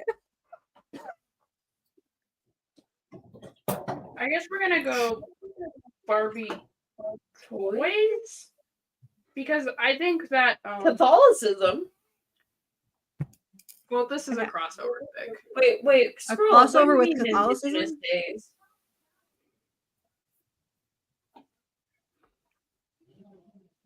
Well, if you care to find me. This seems to be some sort of thing that is happening, and I don't. There might be a lot to unpack here. Okay. You know what this one? Oh, why is that the first? This is important. This was really important to me as a child. Annalise and Erica from Barbie Princess and the Pauper. That was a god tier ship back in the day. But then you also have Barbie and the Diamond Castle. Very gay movie. Non-consensual drug use. Don't worry about Yeah, it. what the fuck is up with the tags of the Barbie movies? Do Barbie movies get this Little crazy? girl's getting weird. Where did you see that? Oh, up here. I see. We're gonna go back to Diamond. Did you guys see that the creator of Arcane tried to like say one of the main gay boys that people are shipping was asexual, so people would stop shipping him? That's funny. That was crazy. Arcane is such a weird fandom. I was like, girl, you did not write that in the show. So we've got Wicked all media types, but I think we all know this is the most important. We're up to 900 works. We're approaching 1,000 very quickly. Back in the day, there used to only be 100. How it took 20 years for that to happen. That seems really low. I'm sure a lot of the fandom lived on LiveJournal for a while. Yeah. I mean, I also wouldn't be surprised if most musical theater, like classic musical theater fandom, didn't really do AO3, you know? Yeah. I've definitely seen a lot of fan art for Elphaba and Glinda. Yeah, I've seen a lot of fan art. I don't know that I've necessarily seen a lot of fan fiction happening for.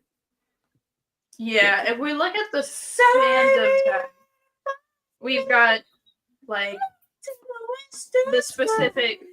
I think this one is the musical. Musical. Yeah, because the Wicked Years series is the books. And this is the books.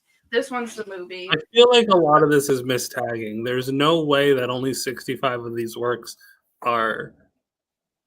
Well, the movie just came out. A lot of people are probably using all media types. And also a lot of them, this is specifically the Elphaba and Glinda tag. But also I feel like a lot of people are doing this sort of situation.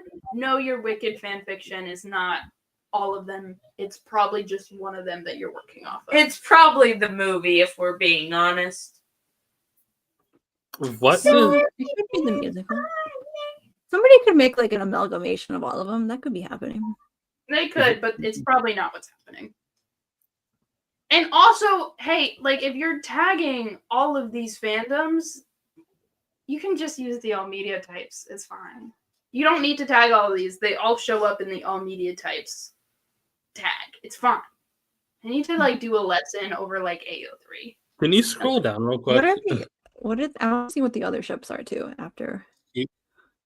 Keep scrolling because there was one that was named after it's named after a Good Luck Babe. Okay, that's obvious. Okay, scroll up. Why is Wednesday Addams in it? Why is Wednesday Addams in it? You can't use a quote by Watsky. Why would you do that to me? Oh, you know what's fun? In the book, Glinda is she's the magic one, and Elphaba does not do a magic course at school. Oh. But it's also not Elphaba's life sciences. Huh. And but Glinda Elphaba's the one that is able to read the book, right? Special magic. I haven't gotten to a book. There's no book yet. I don't know if it's gonna happen later, probably, but is she in the Emerald City yet? In the book you're reading? So like that scene where she goes with Glinda to the Emerald City has already happened. Oh. So I think that magic is not as big of a deal so far. I mean, I'm only halfway through the book, but she doesn't do magic yet. I guess that's fair. He's got I guess she will learn magic at some point, I'm assuming. He's got 3 more books to fill up, so. Well, they're not all about Alphaba. This is the Alphaba book.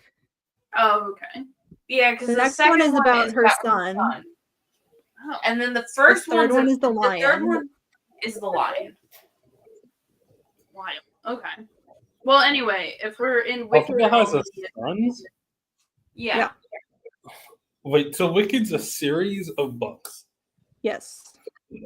Does the musical adapt all of them, or just the first one? Just the first one and just parts of the first one. Yeah, it seems to be a very loose adaptation. It's not. It's just sort of like a truncated version of the first book. So if we're looking at the Wicked tag on AO3, Elphaba and Glinda, Elphaba Fiero, Elphaba and Glinda Platonic, Glinda the Good, the Wicked Witch of the West. I think the people just experimenting with tagging kind of there. Then you got Fiero and Glinda. And then you've got Christian Chenoweth and Indeed Menzel specifically. Huh. Yeah, there's a lot of people who ship them. And then you've got them as a polycule, which is fun. And then you've got these characters who I don't know who these people are. Oh, Trish and Lear are from the book. Okay. Those are book exclusive characters. Yeah. I don't want to make I fun think of anyone, but Trish and curious. Lear come up in The Son of the Witch. Okay. They're not in the first one, but they're in the sequel. Because there's also What like about- a group of friends that they have at school that kind of just got cut from the musical because they didn't really matter that much. Yeah. Like, well, one of my friends did like an entire breakdown on like the Wicked family tree. Mm-hmm. Damn, people were real invested in Their this. parents are crazy. Oh wait, is Elphaba's parents are in a polycule with some dude that they just like met someday. good for them. It wasn't good for them actually. It ended really badly. It ended bad. Yeah. Interesting. Seems to be a small but dedicated fandom for Christian Chenoweth and Indeed Menzel RPF. You don't see a lot of fem/RPF. You see a lot of dude/RPF. Not a lot of fem/. Well, I think that's just Why is in that? general. You don't see a lot of fem/. I at guess all. that's true. Anyway, we don't need to look at AO3 anymore. Sorry about that, y'all. Let's look at Arcane's AO3 because I haven't tapped into that yet. All right, let's take a look. This is my favorite bit. I do enjoy doing this. I think it's fun. Everyone, check out my AO3. I haven't posted anything. As soon as they finish absorbing all of League of Legends lore, I will jump into AO3. Arcane. Okay. Have you Give me gotten a started? Do I know how to spell Arcane? I haven't started. I sent you the link on how to get into it. Apparently I I think don't. a lot of my mutuals are getting like removed off of Twitter. How the You fuck did do you not. spell Arcane? What It's happened within on Twitter? I don't know, just one of the people who like I've met the host of the Keeg show in person. I know Dimitri. Don't and tell he was him. like, oh yeah, you unfollowed him and he unfollowed you, and I checked and I can't even see his profile on Twitter anymore. I'm like, huh, that's kind of weird. There you go. It was There we go. literally right in front of you. I'm sorry, that must have been really frustrating. Jesus Christ, we've got a dedicated fandom here. Wow. Or maybe it's just been a while since I've been in a big fandom. Alright, let's see what Do me we've a got. favor. Click on the league tag. Or no, let's look at The League of Legends tag? Yes. So Okay. that's And then Okay. we are going to exclude the Arcane cartoon one, see where we're going. Okay, that only took out a few. okay. But what's interesting is can you go back twice, real quick? So back to the original Arcane tag. So there's 22,000 works of Arcane League of Legends, which tells me a lot of these works aren't tagged League of Legends. Yeah, but there's like 20,000 tagged League of Legends. If you exclude League of Legends right now, how many are we left with? Exclude League of Legends. Exclude League of Legends from this League of Legends series. Let's see what happens. I'm sure that's like a lot of people just tagging it because they feel So like there are more Arcane fics not tagged with League of Legends than there are League of Legends fics not tagged. Yeah, with that's Arcane. because most Arcane fandom has nothing to do with League of Legends. But it's a weird number that of. No, yeah, I see what you're saying. I think it's fair because I think that they are kind of aware that they are kind of like encroaching on League of Legends fandom a bit. All right, so let's look at the. I wonder if the relationships are different. Okay, I do think it's funny. I've seen because they changed Victor. They changed like his model in the game, and people were like, "No, what did they do to him?" And I think it's funny, but I also feel kind of bad that they've tweaked their big buff man to just normal Arcane now. No, yeah, this is just more normal Arcane. So we got Wyatt and Kat are in the first one, of course. Jason Victor, the next one, of course. Ugh. Jinx and Vi. Echo and Jinx. Jinx and Silco. Silco X Reader. Yeah. Is Silco the cat girl? What? Which one's Silco? Silco is like the old man that he's like the kingpin of the underground city. Why does he have so many readers? So he's a little bit fruity, he's a little bit mean. You know how it is. So he's like people are. Yeah. Pull up Silco. I think if you look at a picture of Silco, you would know exactly why this is happening. Okay, while you're pulling up a photo of Silco, also pull up a photo of Lux Crown Guard. Oh, this guy. Okay, yeah, I understand. Wait. Oh, wait. Yeah. Oh, wait. Okay, I'm sharing it. He's also complicated because he like has a tragic backstory and stuff, but he's also a piece of shit. This woman looks AI generated. This is not a character who is. She is in like League of Legends, and people ship her with Jinx, so they've just decided that she's in Arcane.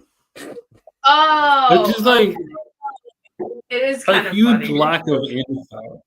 It is very Power Rangers 2017 fandom deciding to just put in Tommy Oliver.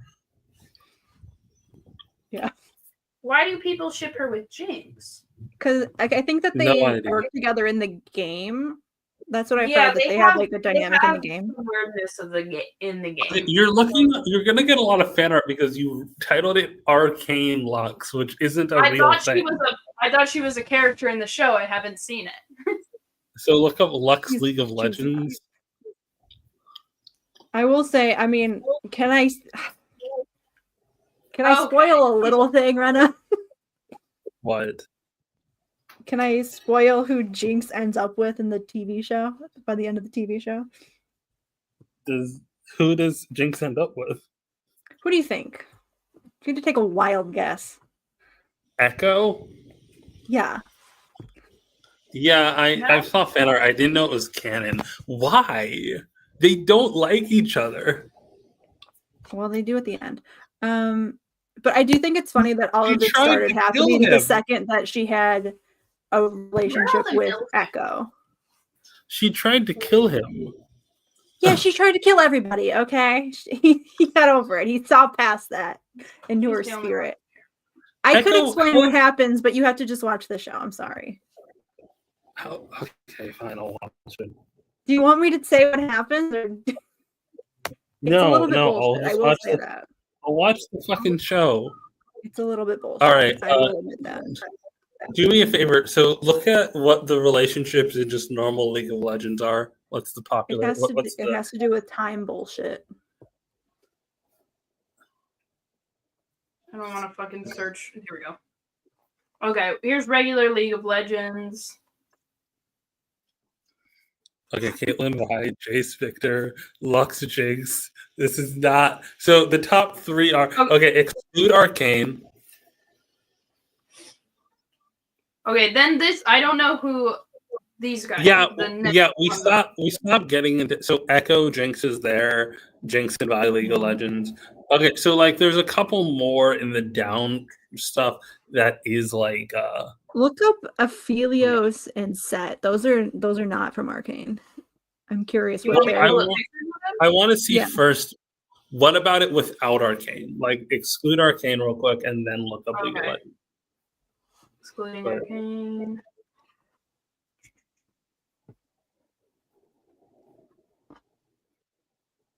Okay, now let's see what do we got. Then the most popular is. So I am curious what the most popular League of Legends exclusive ship looks like. Yeah. So look it up. It's gonna be 2 dudes. I already know that. Well, yes. What? Which 2 dudes? What 2 dudes? Show me those men. Well, I'm a little scared what's gonna come up. It's fine. Oh. Okay, we've got a cat boy. Got a cat boy in a green. Is that what they normally look like? These might be the actual gay boys. I know that there are gay characters. This is a sad boy. If I'm not mistaken, this is a sad boy who sees ghosts. Oh, so he's like Senna? I don't know. Look up Senna. Senna's great. Hold on, we gotta figure out who Set is. Set is the cat boy. So he is just a cat boy. Okay. His powers are cat boy. He's a cat This boy. is a weird shit. Are these like the actual gay characters? Because I know there are some in League of Legends. They might just be. What's the other lead character you wanted me to look up? Senna. It's Senna. Oh, she's pretty. She does ghosts. I think like she is her big ghost. ass sword. I just like a woman with a big ass sword, guys. She is ghost and she does ghosts. I think She's that's just a hot lady with a big ass sword. Yeah, that's why I like her. She's my favorite. Again, I'm pretty League sure of that's a Legends. gun, not a sword. It looks like a sword gun, so I main It Senna. could be both. League of Legends. I've never played If League you- of Legends. this one is looking more sword. This is It great. depends on the skin. Good night. My back hurt. Who's going to bed? We haven't even Alright. gotten 2 hours into the live hash. My back hurt. Okay, Akali Evelyn sounds like a femme/ship. Where? It's the second Oh, here. one. Thank you. Is this girls? I know there are other those are not the other lesbians from League of Legends though. Yeah, 2 women. Oh shoot, they're in They is gay. KDA. They're in what? They're in Oh, her. Oh, it's the back one. So It's League her. of Legends or League of Legends also has a idol group in game, That's fun. and so those are 2 of the members. Look up. There's like Some of the art. So like the first image is her actual in game. The second image is when they started doing KDA. I'm pretty sure. I forget what their names were, but there is like an actual lesbian character in League of Legends that are like one of them's like a sun, like a They're sun girly priestess pop. and a moon priestess. You should look up. They literally are girly pop. It's girl. It's an Girly idol pop. group. I It's a know. It's K-pop a girl idol group. pop group. Okay, someone look up for me. League of Legends canon lesbians. All right. There's that one where it's like the sun goddess and the moon goddess or something. Okay. So League of Legends wiki contains LGBTQ characters. Liana is one of them. I know that. Leona. There are no labels in Arcane because there is no homophobia, so there was never a need. So this one looks like the sun one. I imagine she's probably in a relationship with the moon one. Yeah. Either that or they're sisters. We should double check on that. Yeah, we should check on that. they're But has lesbians. romantic interests. They're lesbians. They really named the moon one Diana. Okay. What's wrong with that? It's on the nose. I can get into this. I'm not playing League of Legends. Don't take that the wrong way. No, might read some lore. That's where I'm at right now. Yeah, a lot of lore here. I sent you the link for the lore. I'll get to it. They're not siblings. They're gay. I know they're gay. Ayyaan's doing bits. Okay. No, I think it's like a what is the thing? It's like that Instagram thing that people do. Siblings are dating. That's weird. Siblings are dating, but it's League of Legends people. Yeah, I'm based for not playing League of Legends. Hey, listen, Arcane might be good. Listen to KDA if you want more League of Legends after Arcane. KDA is good. Just like, hey, don't play. I refuse to admit that League of Legends creates good content. Can you look up? Try to find like a picture of before and after Victor, because I saw somebody post, like I saw like a League of Legends Victor stan post like a picture of him now versus him before Arcane came out, and it was so funny. Before and after Victor. Victor before and after. We get to see the things that are very important to Stack right now.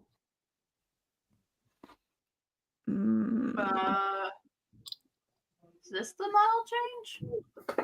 No, I can't really see.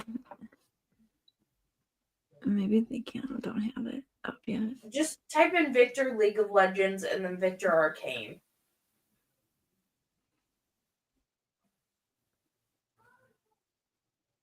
Model change? No. Okay. Victor League of Legends. Oh, that's how you spell his name. Yeah, with a K.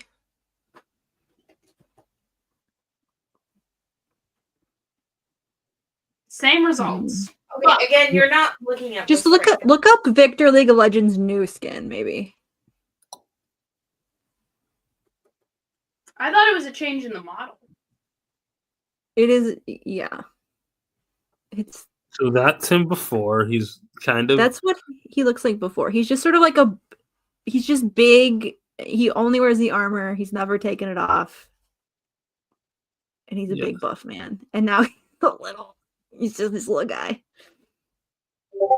No, what the discourse Daystar is referring to is that they've changed the model in game, not that they made him a twink in the show. Everyone knows this. Yeah. So look up new model. That's what I'm saying. You didn't do that. New model. New skin. No, not new skin. It's a new model. There it is.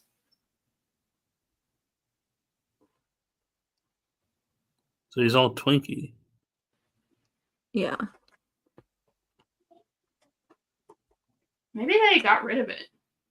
There's better pictures that show like the whole thing. Yeah, I know. I saw like a specific picture on Twitter. I have it saved. It's funny. I don't know. Like, I know that something happened. That's why I was going to Reddit. I was like, if anyone's going to have the download. Wait, Squid is requesting something. Pull up the Fortnite Godzilla skin now. I sent it in chat. Put it on screen. Okay. Oh, you sent it in the Discord, I see. Also, I saw. Do you have any other people?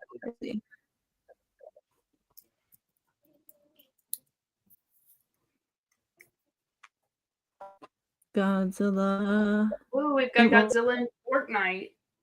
Hell yeah. Except he doesn't have the screen. Is he little? Yeah, I imagine they couldn't get the rights to that.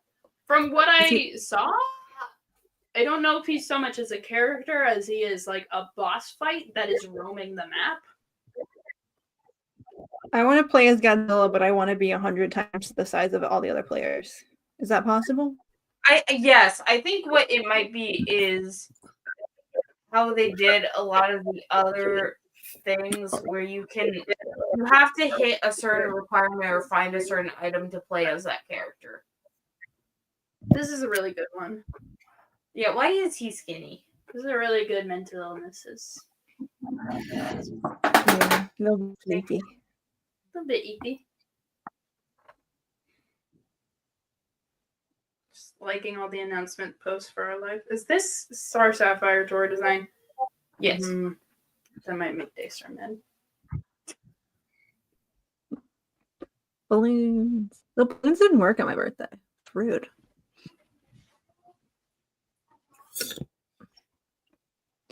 Multiverses. Squid's tweet about Godzilla in Fortnite. Glinda. I really do miss a lot of her outfits from the musical. The musical outfits were so good, y'all. They've taken them from us. I went to the mall today, and some of the Wicked merch that they have is so cool. And I wish I was a little girl that could wear all of the. People were mad at that. People were mad at that account. They're like, all you do is post men as butches, and you don't even post women. It's just like, okay, well, there's not that many. Not that many butch women in media. Period. End of sentence. Yeah. Yeah. I think I found a image of a new skin of Victor from 4 days ago. Hold up. Computer, pull up Victor. Computer, don't pull up that fucking twink. Yeah, nice. Computer, pull up the twink. Computer, twinkify. Computer, hit him with the twink beam. There. What the fuck? What the fuck? He's so gangly. Like, I can. Drugs. No, well, no, not really. He was on. He's on something. magic. He's on magic. Yeah. Jarvis, remove his balls. He's on Arcane. Is that what they're calling it? Yeah, that's what the kids are calling it these days.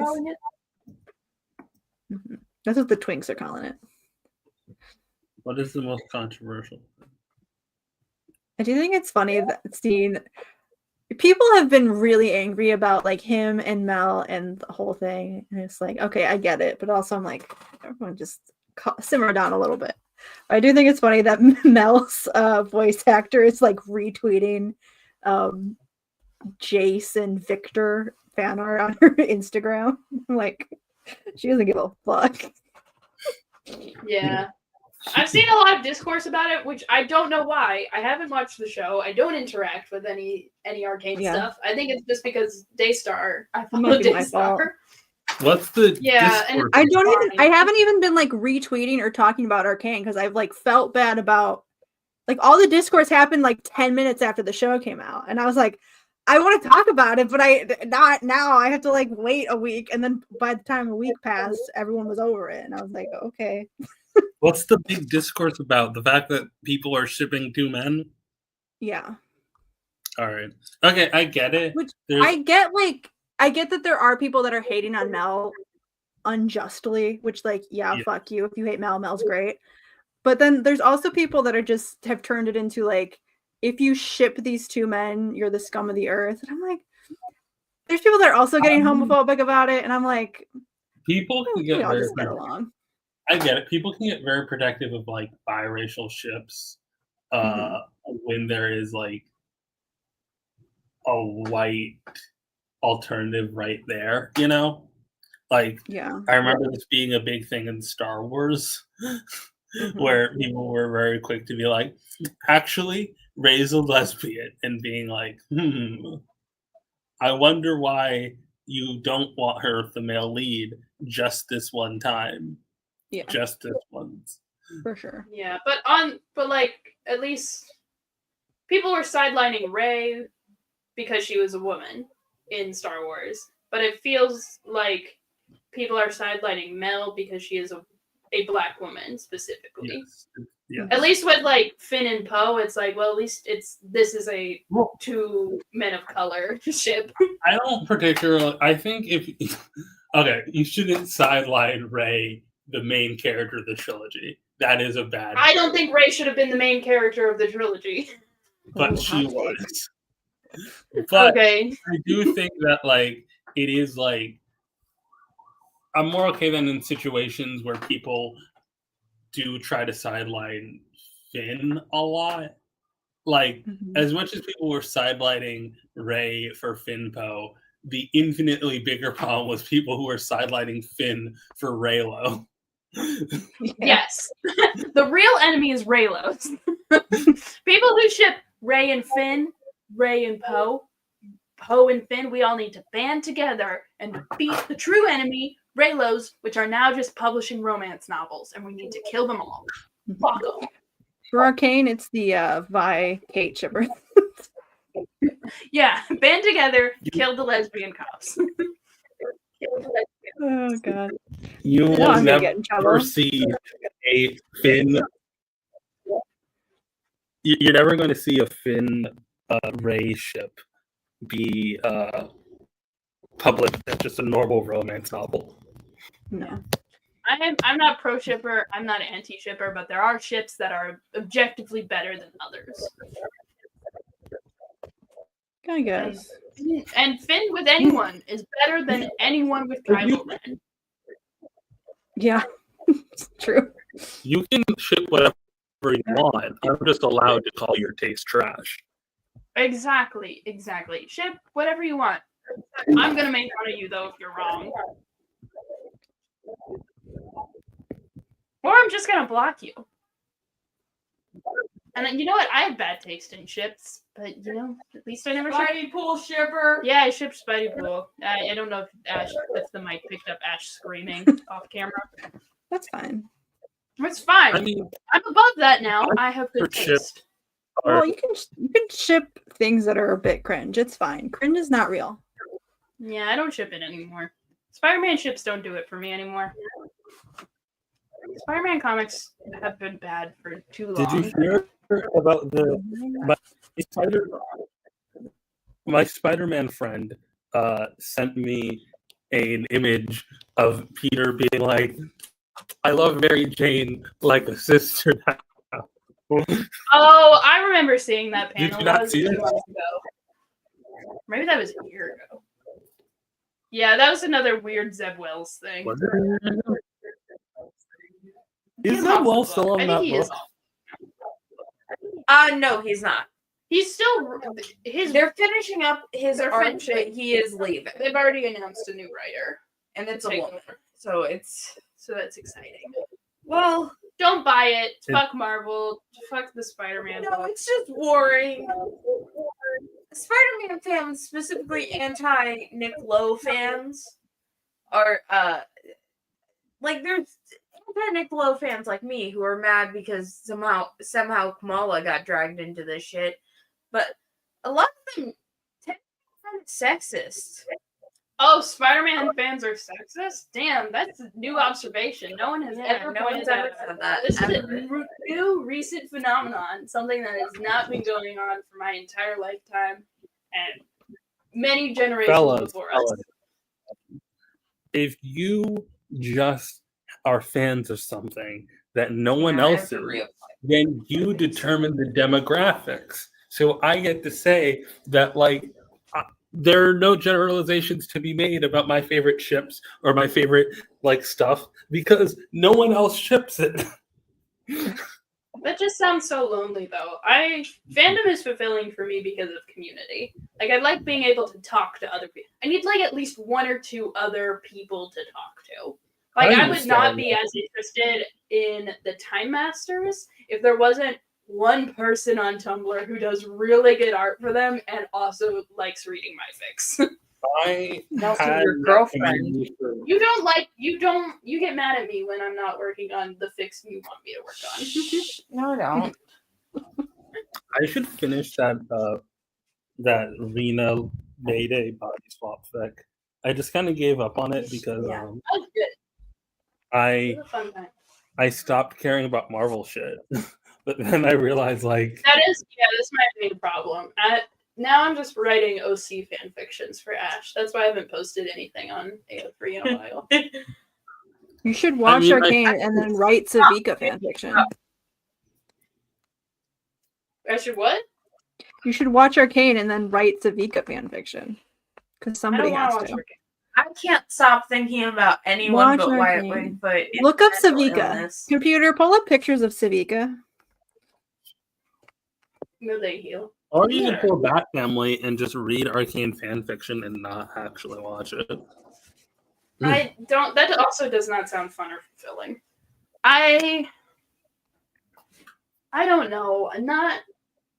If I'm going to read or write any fan fiction, it's going to be for Wicked. Let that be known and said. That feels like, yeah. Hot lady. She's the butch lesbian that's anti-cop in Arcane. Nice. We love to see it. She has she's a mob enforcer. She has a... pull up Wyatt Wingfoot on my laptop. It's fine. She got better. Computer, pull up Savika fanfiction on AO3. No, I got this. I have AO3 just sort of like Fox in general, but there is she does have a cat girlfriend. That's not a brief appearance of a cat girlfriend that we saw in one scene. I think I know that people ship her with Mel a lot, and I'm kind of like, I don't think she would fuck someone from Piltover. I'm so sorry, you guys. I don't think she would. I feel like you just ship the two women of color together. You just ship the two women of color together. That's it. Well, it's the two hottest people on the show. That's fair. SEV. But I did see people ship. What opened my eyes to it though was people were shipping her, Mel, and then that one cat girl. What was her name? See, when the most popular ship for a character is /reader, I can't do it. Yeah. I can't do it. There's too much content. Like, how did you get 432 /reader fics? Like, really I feel like hot. there's too many /reader fics for this fandom. Everyone in the show is hot. That's the problem. Everyone in the show is hot, and there's not a lot of like well fleshed out relationships that are like a lot of the relationships are not romantic. I get the feeling that Savika's probably like a side character in most of these. Where is she in this? Am I going crazy? Oh, here she is. So Savika has 3,000 works, which is a lot, but I have a feeling that she's not the main character in most of them. So first off, I'm going to exclude these bitches. Also exclude their characters, please, and thank you. And then we're also going to get rid of the X-Reader fics because I don't like reading them. You guys are watching me dwindle down how I am like, oh, there's not enough fan fiction because I'm fucking Okay, picky. can you control F for the word Savika?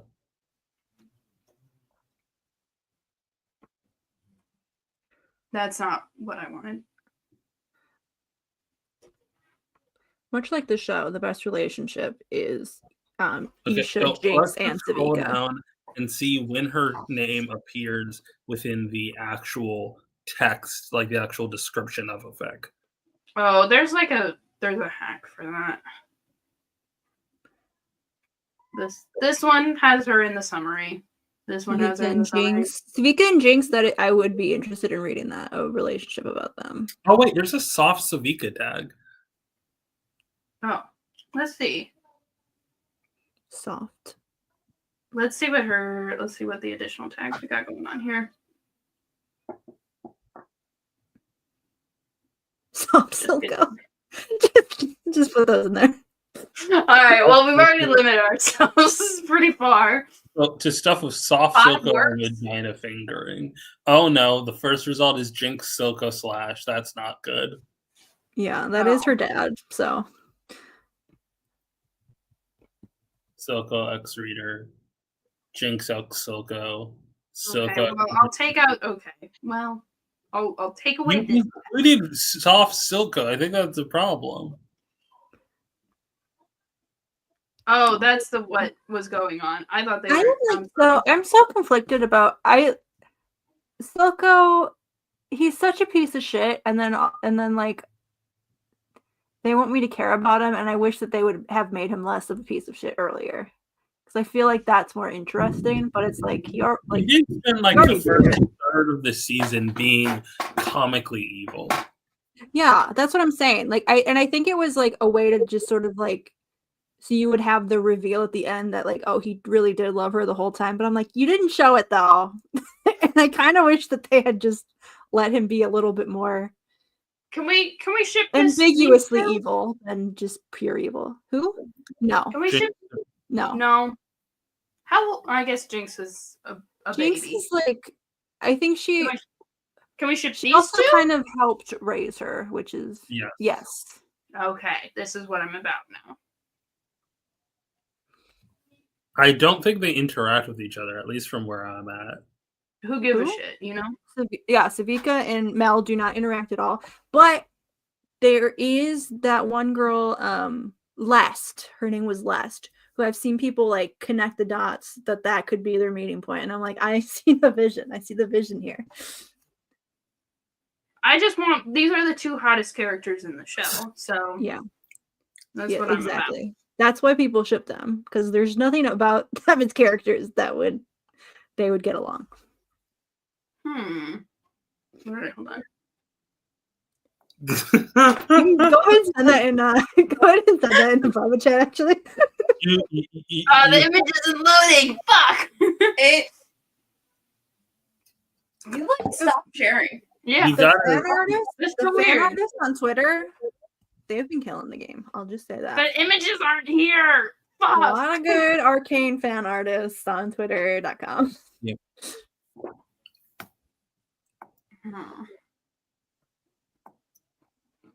Why aren't the images here?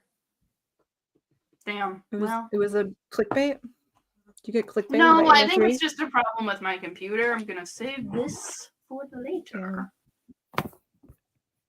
Are you saving just bookmark that real quick? I'm saving AO3 literature. Okay, this is artwork. Can you share that in the chat with the rest of us? Yes. Let me see if I can pull it up on my end. Yeah, see if you can pull it up. I'm gonna put it in fanfic rec tags so that. Oh my god, we can talk about Prez. No, we don't. Okay. Anyway, so that's a game. Oh, it's not But loading. you guys see how I can get really picky about fanfiction and why I have good taste. Can I say something mean real fast? I made a video saying, hey, I want you guys to give me hey, people on TikTok, my beloved followers, I've been not reading as much fanfiction, not as engaged in fandom as I would like to be. Can you give me some fic recommendations? And I forgot everyone but me has bad taste. Excuse you. You're liking thrust issues. No, you're not the problem. Please recommend that to me publicly. No, don't read thrust issues. Everyone read thrust issues right now. You can't do this to me, Ash. Read it out loud right now. I'm sure there's a podfic for it. Anyway, someone there were a lot of really bad recommendations in there. I was trying to go through it and I quickly gave up. But someone did in fact recommend me a Batman Danny Phantom fic, and I was like, who the fuck do you think I am? There's a lot of Danny Phantom for some reason. I don't understand why I Danny don't know Phantom what is there so It's much. a young teen hero. They just want Bruce to adopt any young teen hero because it's with Miraculous Ladybug too. I just don't know why someone looked at me and all of the fan fiction that I have talked about and all of my hot takes about the Bat Fam and said, you'd like this. You did say I will read anything, even The fan reason stuff why that I it's don't like. I know. That I is should've something that been you more said in the specific. video. I know. The I reason know. why it's unavailable. I just had faith in people to recommend me things that are actually good, but Danny Phantom and Batman can never be good. And I'm an asshole for The saying reason why it's unavailable is because someone shared it via Discord links, like the Discord image share links, which are temporary. So, oh no! I did look them up on Twitter, and they do have cute. This one's cute. We can show this one, but this is their Twitter. If you want to go find it, if you want to click the one that I posted in, I think it's safe for work. They're just cuddling. Just post in private chat, and we can pull it up. I did. I posted in the fanfic tag. Don't scroll, but you can pull up this one image. Someone else can pull it up. I'm looking. All right, let me do that. I'm doing it now. But this is the ship I was talking about. This is Spica, Mel, and then last the cat girl that we were talking about before. Did you pull it up? What'd you ask me? I've gotten distracted by this person's Twitter. Oh. That share the screen. No. You can't share my screen right now. I'm sharing my screen, I think. Why is it not sharing? I don't know. You gotta click on it. Am I sharing? It's loading. Is it sharing with me? It's loading. It says it is, but it's clearly if we're all having problems. There it is. Okay, well, no lesbians for anybody. Here it is. Cute. So this is Very good Savika art Mel. Twitter. They have got good art. It is gonna get mostly more porn. On my fucking feed, and I don't. It's mostly porn, so if you go look them up, that beware. Yeah.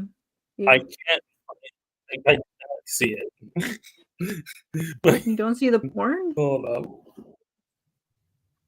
No, I Don't didn't pull up see the the porn. image because my thing. Oh. No, I'm not going to pull up the porn.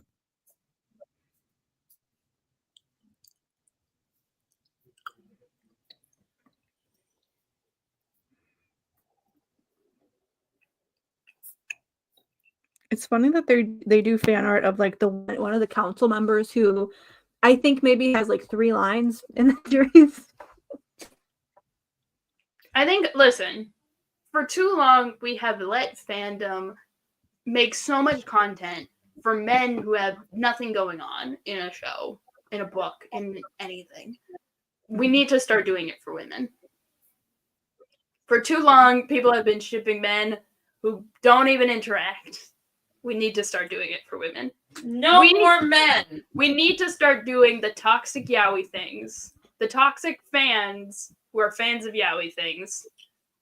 We need to start doing those activities for women. I'm over it. I want hot women on my feed. Sick of it. Well, all the Arcane fan artists that I follow. No more men. I don't want to see. That's where they are doing it in Arcane. They're doing exactly what you're asking for. It's happening in Arcane fandom. Fair enough. I'll just look for Mel. I like her. You stole the one pillow. You should like Savika. I'm pretty sure that Mel. People are mad about Mel, which I get because they kind of. She's How much the most can I say? beautiful woman on the planet. I feel like she's going to be one of the main characters in the next show that they do, which is why they kind of left a lot of meat on the bones as far as her story goes. But I mean, you say that, but you also thought that the robot man was going to have anything revealed. So I feel like that was the because he was in the first episode. I thought that was going somewhere and it didn't. I would not be surprised if literally they never mentioned Mel again. Like, it's a 50-50 of if she gets more development in the next show or if they never But the mention next her show is again. going to be about Noxus, so I would imagine her being one of the champions from Noxus. It would make sense that she would be in the show. Yeah, it would. Things, They you know. like set up stuff in the last episode that. No. I All right, I will finish Arcane. I will watch Arcane. I promise. How many episodes is season 2? 9. It's the same. 9. Okay, so I have to watch. That's like the biggest selling point that I could give you for Arcane is it's only 2 seasons and it will only ever be 2 seasons and both seasons are only 9 episodes. So it is only 18 episodes of a whole show. It's only like 22 episodes a piece, so that's divided by 3. That's only 6 hours of content. Sure, that's how math works. Well, yeah, it's roughly 3 episodes. Oh wait, no, aren't they hour long? They're around 40, give or take. Okay, so I was off by double. Okay. So I don't want Mel to be in a threesome with those ugly fucking men. I don't want to see those ugly fucking men who I thought were the same boys. Hey, be nice to Victor. Victor's great. Victor's awesome. I like Victor. How did you think that they were the same? They all look, the 3 boys, they all look the same to me, but they're at different points of magic sickness. Who's the 3rd boy? Silco. Silco? Yeah, he looks like Victor. No, he doesn't. Yeah, I understand that, but he does not look like Victor at all. They're Victor both looks frail. Jace looks like he turned into Victor when he started doing magic drugs. Jace sucks. I hate Jace. Go say fuck He does Jace. look Don't like- say fuck he d- Victor. He does look like Chris Pine. He doesn't. Oh, yes, he does. He doesn't. Yeah, he does. He killed a Wait, I have child. chocolate. Where's my chocolate? It's on the desk. Do you want me to give it? He felt bad about it later, though. He killed a child, and then when him and Vi were looking over the child's body, and Vi said, "Well, he knew what he signed up for." A child? A child. A child. And that was before her cop era. Jesus. A child.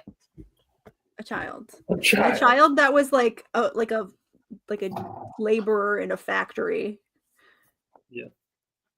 Child labor? Yeah, they like raided this factory that was making like the drugs that are in the world. And they were like just shooting a bunch of people, and he accidentally shoots a child, and then the child falls like 20 stories and hits the ground.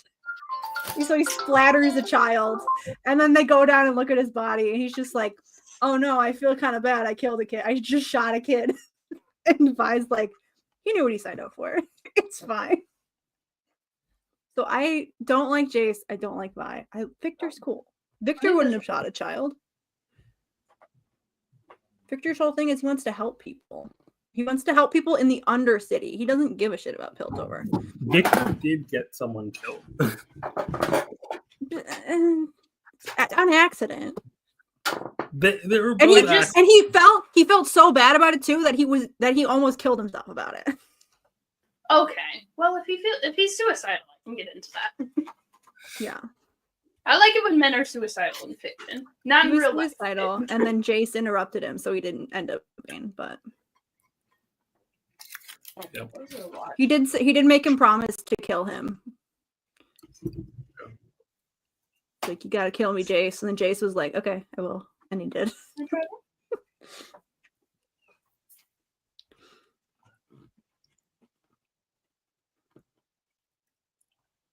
I just want to protect my vanilla cream ones. Which one is this? It is funny that the argument that people always make about Arcane is like, well, everybody's morally gray. And it's just like, okay, but... Well, there's degrees, for sure. Yeah, but it's just like, okay, we have the people that are like being oppressed and then also the oppressors. And you're saying like everybody's on this like morally gray scale. And it's just like, well, I think some there's a certain group that I'm more drifting towards caring about, and that the show is not necessarily drifting towards making me want to care about them, but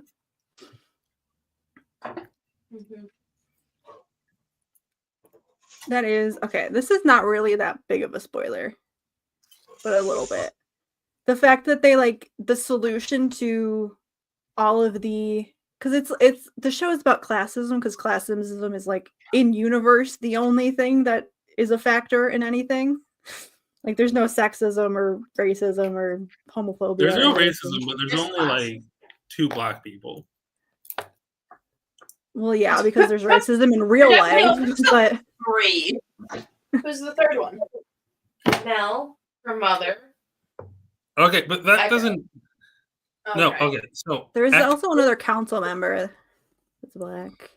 I wasn't counting. They're not a character. I wasn't counting Mel's mother because she's not from Piltover or Zon. She's I'm not talking about like in world, the way that the world building is, not real life. But what was I saying? Oh, so like it's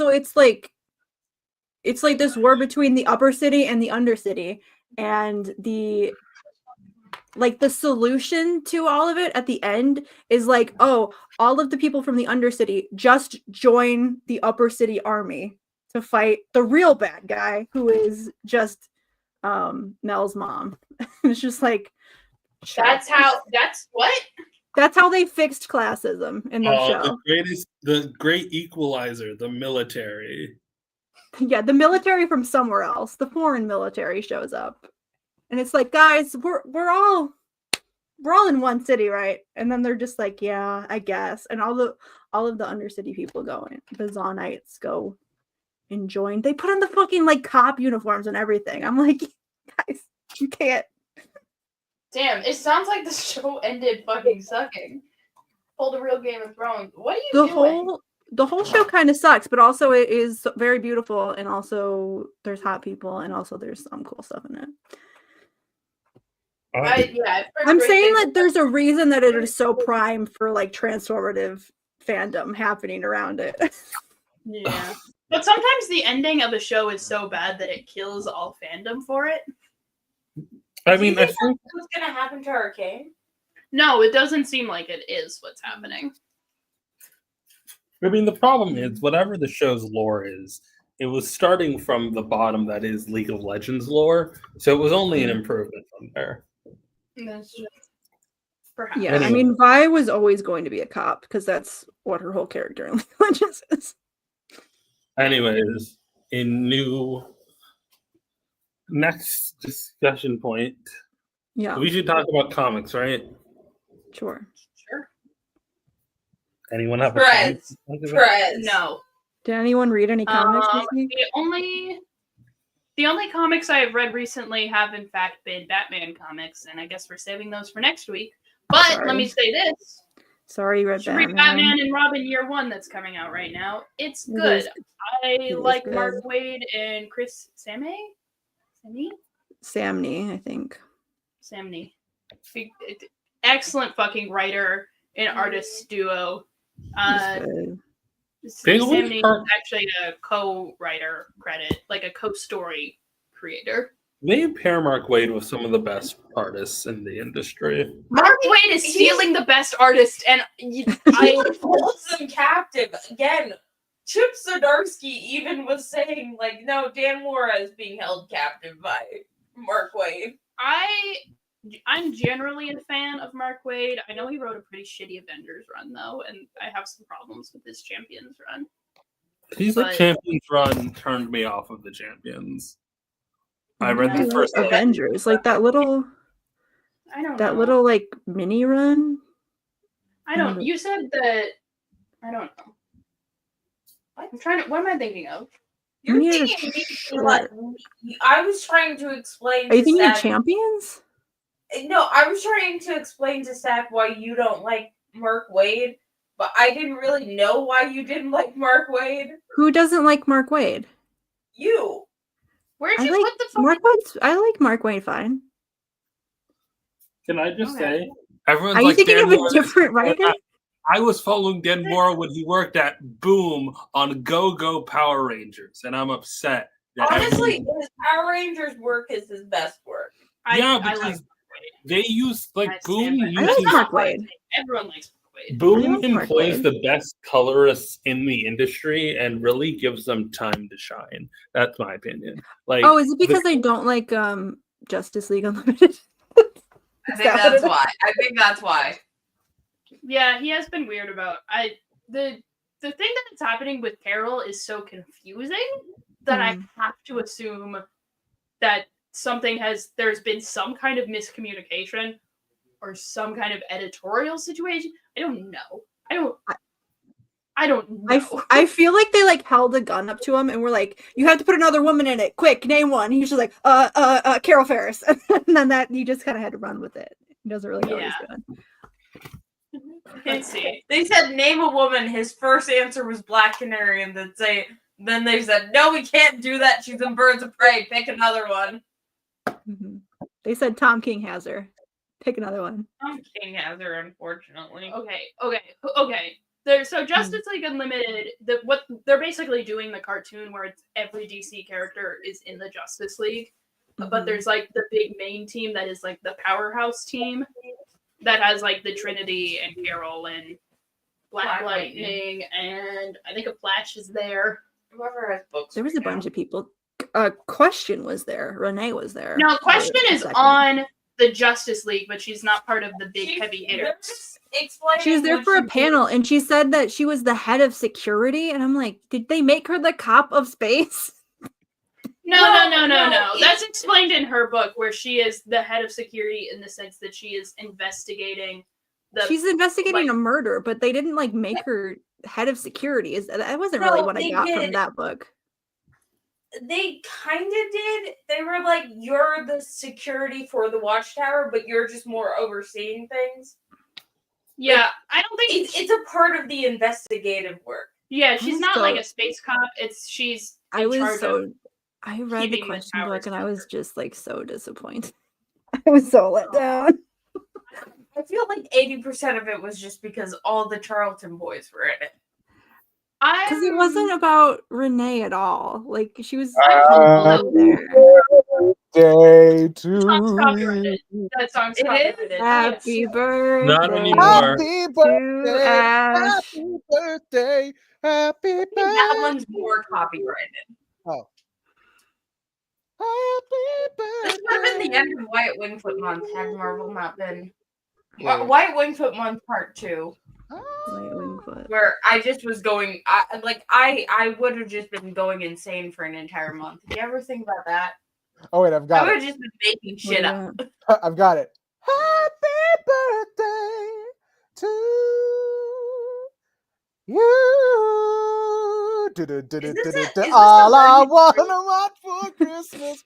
There's nothing I need. You gotta time it perfectly so that when you start singing the Christmas part, it's December 1st. Is there only 30 days in? There's only 30 days in November. Yeah, and I was born on the last. Oh my God! December 1st is gonna. It can't be December already. It cannot be already. It's December. Christmas. I haven't missed it. You got 30 minutes. You have 30 minutes. It can't 30. be. 2024 is on its last leg, bitches. I can't do it. 2025. I can't continue. I'm graduating next year. I can't be in the same position. No, I'm graduating the year after that. You get naps for graduation. You know what? It hasn't been. I'm just gonna. It hasn't been my year. That next year it will also not be my year. Hopefully the year after that, but we're not that hopeful. Yeah. We are going to make it through this year. I got a gym membership. You know you're supposed to start your New Year's resolutions in the beginning of the year. I pre-gamed. No, but the only pre-gaming you can do as a Muslim.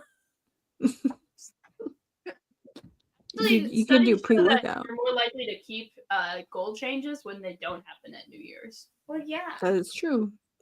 Yeah. New Year's changes are the New Year's resolutions are not actually helpful. Yeah. Well, Plus, I'm looking to lose around 15 pounds in around 3 weeks, so we'll see how that goes. I don't think you should do that. Yeah, that might be. Don't do that. You might be able to lose that much in 3 weeks. You might be able to. You probably won't be able to keep it off though when you do rapid weight loss. Yeah. Your body usually yo-yos back, and then you end up gaining more. Mhm. So you gotta be careful. It goes boing, boing, boing, boing, boing, boing. That's not what a yo-yo is. Fuck your head up too. That's the spray. You gotta be slow and steady. Yeah, you gotta be like a turtle. Boing, boing, boing, boing. It's still a spray. If I were to get this sleeve surgery, I guess that's a surgery then. Surgery. Surgery. I will That's say like that's a big commitment. the thing Dude, that my aunt started on Ozempic, and now my mom wants to go on Ozempic, and I'm like, you're not gonna do Ozempic. She's like, maybe I will, and I'm like, you're not gonna do it. Ash reminded me that there's a fun trivia fact about Springman from Arms. He will just randomly say boing yoing yoing yoing as like a catchphrase, which is like weird. That's just not a. Well, yeah. Is it a slur? Yeah, that feels like a slur for arms of Boing boys. boing boys. Boing. That's the slur? That's You No, boingers. it's not a real slur. I would bet you that if Ian Flynn got to write that graphic novel, he would have included a slur for armed people, and we would be. Is there a slur for hedgehogs? No. No, because hedgehogs aren't an oppressed group. Oh.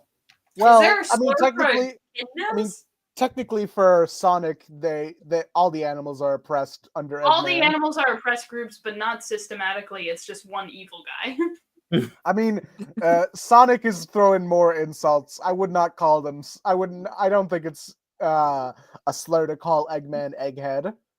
Yeah, exactly. That's the one part of his body that isn't egg shaped. Yeah. I think like the It's only not truly, I don't know. We probably need Squid here to weigh in on this conversation, but I think the Yeah, truly most like, oppressed class in I Sonic feel is like probably people who were roboticized. I and then feel were like fake, when but still Squid have gets, robot parts. I feel like when Squid gets here, they're gonna drop some crazy like pre-reboot Archie lore about how Ken Penders had a whole slur system set up. Like I feel like we're in for I a feel story like that is something Ken Penders would do. like predictions right now. We're gonna get that right off the bat. Something. All I that know can is the Pull up the Star Trek list of slurs. No. pull up the rewritten Sonic Holocaust poem. The what? Okay, so Squid could probably explain this better, but for some reason there was a real life poem about the Holocaust used in a Sonic comic, rewritten to fit with what was going on with the echidnas. I mean, I get maybe the intent. I don't know about the execution on that one. I feel like that should not have happened. I think it's the fact that the poem is often reworked in popular culture. Whether or not that's a good idea is debatable. What if we all talk about Sonic for the next like hour until Squid gets here?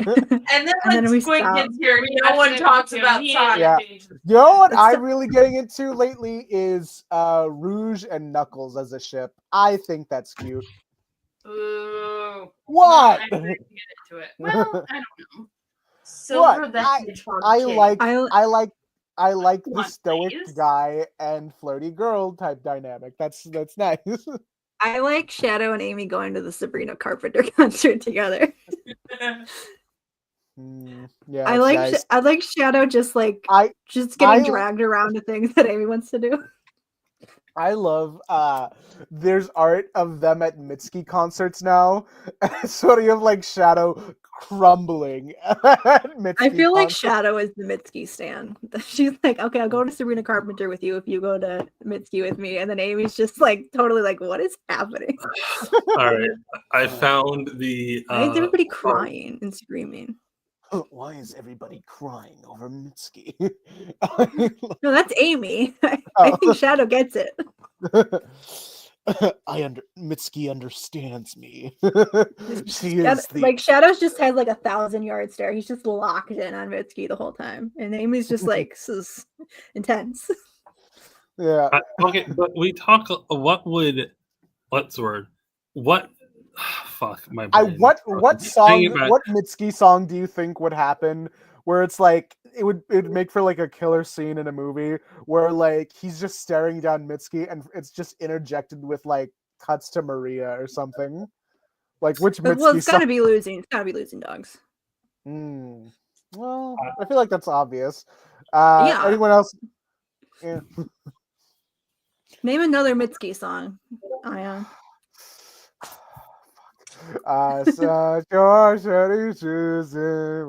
That's Washing Machine Heart. I don't think that one really. Can't be me and my husband. The Only Heartbreaker? I don't know. We've lost our other Mitsuki stan. I found what artist do you think Shadow would drag Amy to though? Probably like a metal concert. Well, I don't think he would drag Amy to a concert. I feel like he doesn't go to concerts himself. He just listens silently in the corner on Spotify or something. He probably just likes to be in his feels lonely. He doesn't like to be overstimulated. Exactly. All right, found it. It triggers his PTSD. All right. What's the word? Ayaan, you're our resident reader. Okay, so where am I reading? You're the only person here that can read. I'm the one here who doesn't have dyslexia, I think. You're reading from Robotropolis. Shadow being a John Denver stand would be hilarious. Mention that right next to it is the signature of a guy named Spaz, which is a slur. That's unfortunate. Anyway, Robotropolis 3228. During Dr. Robotnik's takeover through roboticization, the SWAT bots came for the foxes, and I did not speak up because I was not a fox. Then they came for the rabbits, and I did not speak up because I was not a rabbit. And then they came for the squirrels, but I did not speak up because I was not a squirrel. Then they came for the hedgehogs, and I did not speak up because I was an echidna. Then they came for me. And by that time, nobody was left to speak up. So what I have to say, I don't think that's supported by Sonic lore. Like, I don't think that they have established that the different animal species are oppressed like that. You know what?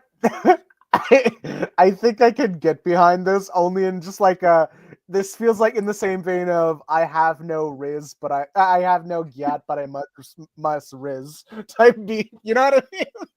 No, I don't.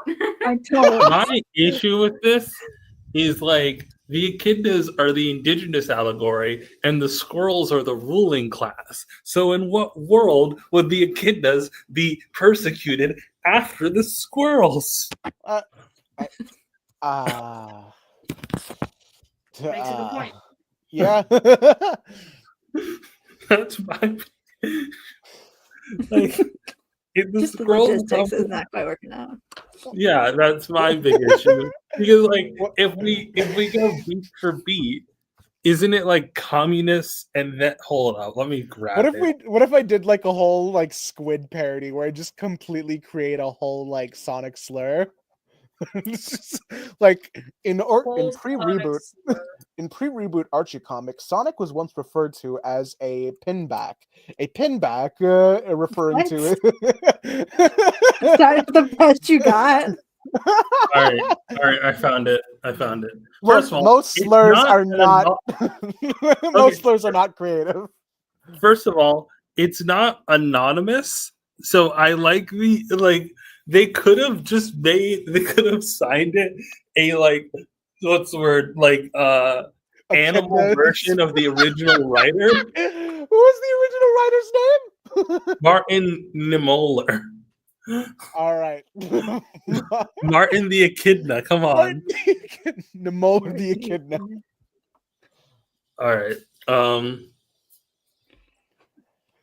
First, they came for the socialists, and I did not speak out because I was a socialist. First, then they came for the trade unionists, and I did not speak out because I was not a trade unionist. Then they came for the Jews, and I did not speak out because I was not a Jew.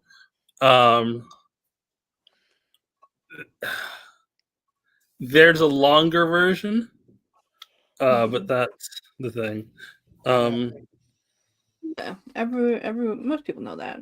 Maybe not every. Maybe I shouldn't say everybody knows that. Yeah. People that don't know that should learn it. Can you say all of me? We are in a literacy epidemic. Lutheran confession. So that was a thing. Yeah, I've been hearing people not wanting to pick up that Wicked book for strange reasons. Yeah, it's like I don't understand why people are being so weird about the Wicked book. Because there's nothing in it that's particularly. I think like people like to make jokes about Gen Z being like Puritans or whatever, but I feel like I think the way I think it's more just I don't even think it's just young people. I think it is in general. People are moving more towards being really weird about things that are uncomfortable. Yeah, you know, and like they want everything to be safe and weird. Yeah, my weird. thing with it is I think it comes initially from a place of like almost embarrassment because like kids are kind of like put in that spot where it is like a point of contention. I remember like I feel like we've all been at that point where we're watching a movie with their folks and a sex scene comes on and like, all right, fellas, we skipping this one. We're not going to talk about it. No one say anything or the world will implode. Like we all know that feeling, right? Mm-hmm. Yeah. Yeah. Sure. Am I alone in this? No, I know. No. This is a pretty universal feeling. I think that's the baseline of it. Even though that we both know that the other knows what sex is, you know? Yeah. And I think that we still kind of live in that sort of like we all got that hang-ups over that type of stuff. Like I'm not even saying even saying the word sex feels a little weird off my tongue. I mean, I think that part of it is that we've made it cringe to have passions now. Yeah. Like the same sort. I also think that there's just something about like people don't want anything to feel icky. They're like, oh, that's kind of icky. I don't want to. That's bad. I don't like feeling that. Hard to sit in sort of like you have to think critically about things that feel uncomfortable and understand why they feel uncomfortable. But like that's a lot of reading work. the Wicked book. I don't know. It's not an adult novel, but I don't see what about it would make it inappropriate for that reading group. The way that people are talking about it and the way people are taking things like out of context, it feels kind of like that. Have you read like the book banning, like when people do like a town hall meeting and they read out of context sections of books to make them seem like it's just like pure, and they're like, see, we have to save the children from seeing this, and it's just like, well, it's not a children's book, first of all, but like you're not gonna be reading this to your 5-year-old, and second of all, this makes more sense in context. And the thing is, the Wicked book, it doesn't even have, there's no explicit sex scenes in it. Like all the sex scenes are implied. And I think like also a lot of this is only supported by the way that like TikTok and other social media platforms like to amplify these sort of extreme looks at things. So like Boycott Marvel, the sex scene in Eternals. I know there are a lot of people making a whole thing of it like there was a sex scene in there. It was just like 10 seconds of the people on top of each other. But like I was thinking of this tweet where it said, y'all had such a fun video game beat and then chose to write sexual lyrics. Hi, what is wrong with you? And it's like, what? Yeah. Like, what? Maybe who give a shit if the lyrics are sexual? You can't do a song about sex. That's cringe. Yeah. Not even cringe. Like that's dangerous if you talk about sex in public. I do think that we are kind of sliding more into a more sex negative era right now. Like I feel like we kind of hit a plateau with like a little bit of positivity, and then it's just like crashing down more negatively. I think that there are a lot of people who are just kind of misguidedly. I don't think it's people that are intentionally repeating like conservative talking points, but that is what's happening, whether or not they intend it that way or not. And like I feel like for a lot of people, and like I said, this connects a lot more to social media and how people like to. I think ideas are kind of posted into like forms of content. Ideas and feelings are turned into content that's repeated over and over until it's kind of sort of movement, where I feel like that's the type of stuff where if you were just 13 or 14, 20 years ago, this is just some shit you feel out and then move on in the next 5 years. And I think like because there are a lot of teenagers who are on social media, they're posting their ideas and feelings, which are valid, but that having that be reciprocated and amplified, that really does kind of do a hindrance to literacy and growth in general. Having repeated talking points from 14-year-olds, I think a 14-year-old's viewpoint should be valid because I think, it's just another person. But they're still 14 and they still don't know enough about the world to really give a mature like discussion about it. Yeah, like I think a lot of people have, because they say it on social media rather than just like to their friends during high school, they have a tendency to sort of double down on it, and like other adults kind of like can like just like amplify their voices because they want to be like, oh, protect the children, but it's like, I mean, maybe the children have bad taste. Yeah, and it's like, and the way there are a lot of grifters who kind of, it's, I think I would like to call it like the TikTok shop ad voice, where it's like, don't make sure to not buy your children this, like that shit, that specific cadence I can't stand, especially when you see the TikTok shop link right there. It's like, make sure that you don't buy this book, you guys. It's like, I fucking hate this advertising because like, yeah, it's weird. I ask unrelated Ayaan DeVos to Lin-Manuel Miranda quote. Huh? Sure. Why is Lin in it I now? feel like we've probably done this before. Back after Moana 2. Not so hard to write musicals, is it? Yeah, everyone was making their jokes. honestly, like fuck Disney for multiple reasons with Moana 2, because like apparently it was supposed to be a TV show. Welcome back, early 2000s Disney sequels. No, but this is worse. I mean, no, it's the same level of bad. They're doing it for the same reason they did it in the early 2000s. Are they actually doing a live action one, or was that a meme that I saw on Twitter? No, they're happening. No, that's actually happening. In both when like they were doing the Disney sequels in like the early 2000s, like the straight to DVD ones.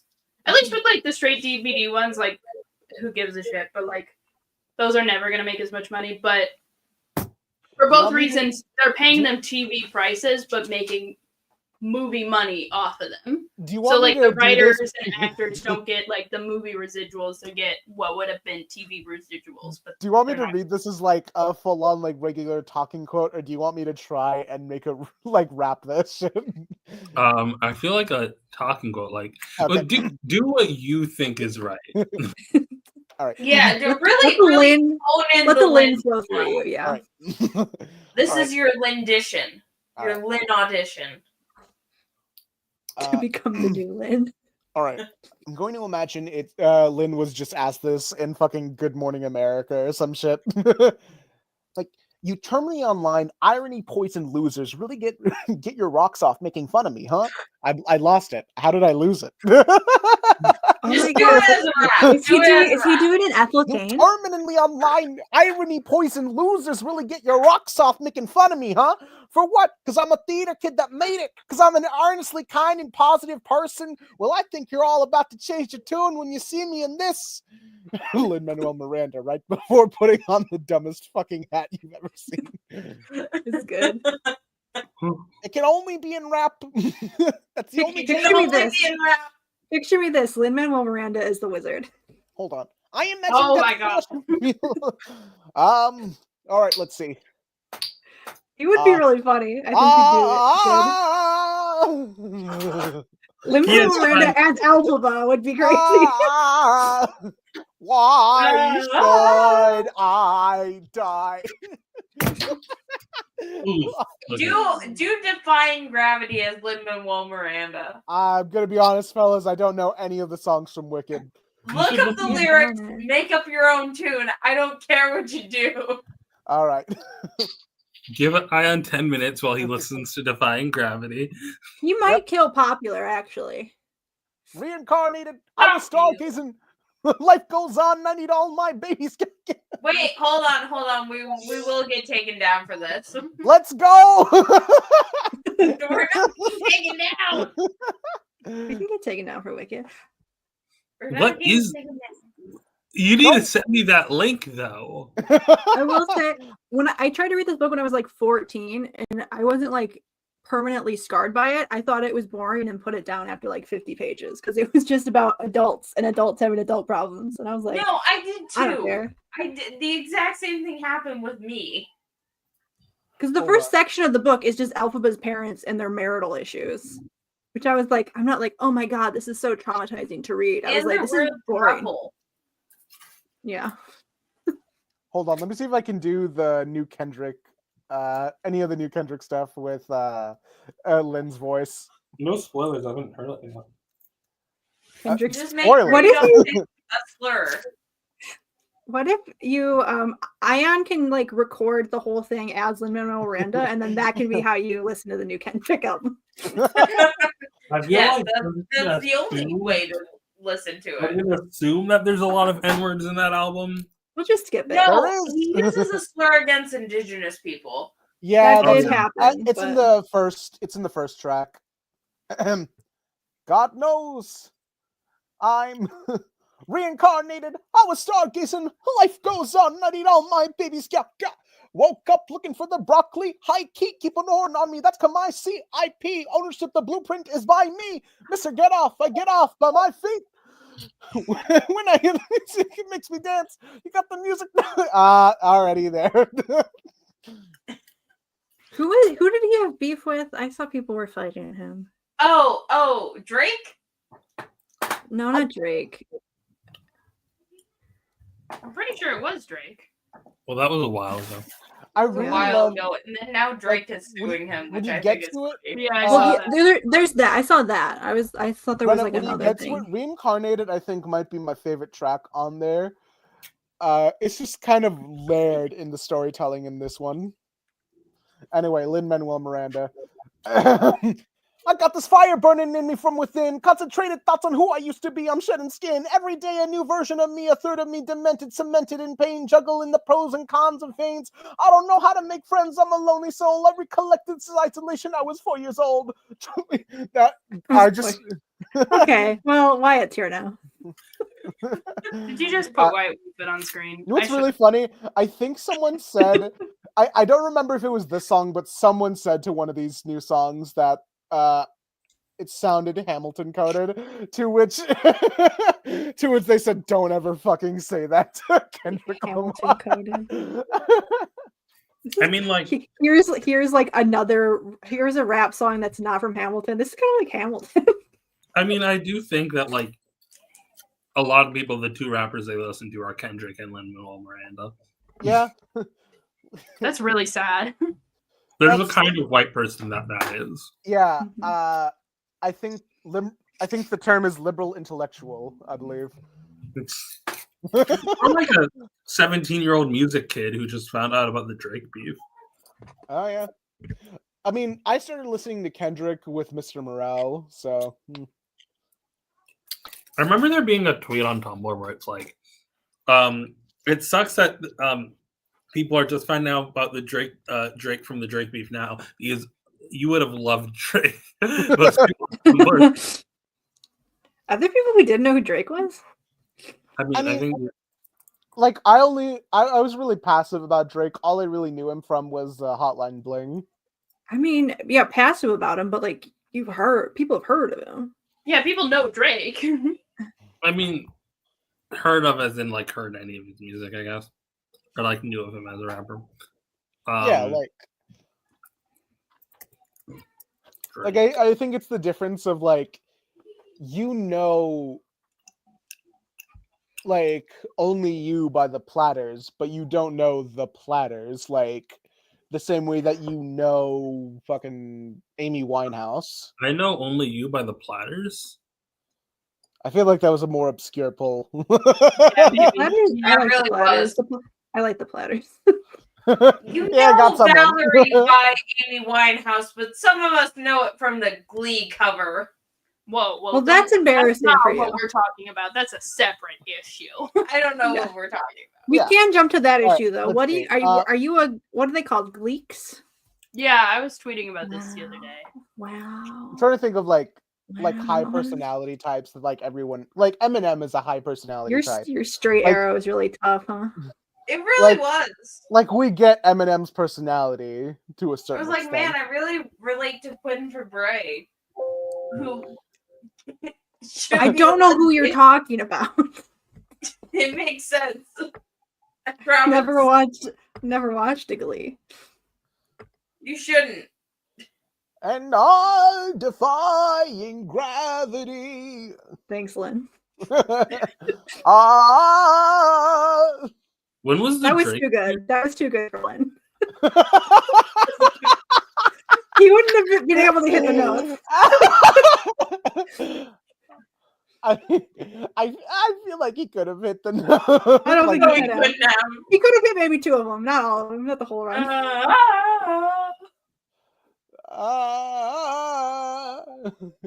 There's there's different versions of it. There's the and then there's the Ash, I can't do that. I feel like it cutting out completely. Yeah, there's at there's the that one. All right. They all put their own little flavor on it. Moana, make They all put their way, own make spin on the ball. way. Moana. It's time you knew. What can I say? You know what? You're welcome. Miranda, he's a fucking cornball. He kind of slaps. Like his the Moana soundtrack. I kind of like it. Well, honestly, I can go on and on. I can explain every natural phenomenon. Oh, no, he's No. Oh no. You unleashed a monster. Tumblr's full of people whose favorite rapper 100% would have been Drake if they didn't learn about him a week ago from the Kendrick beef.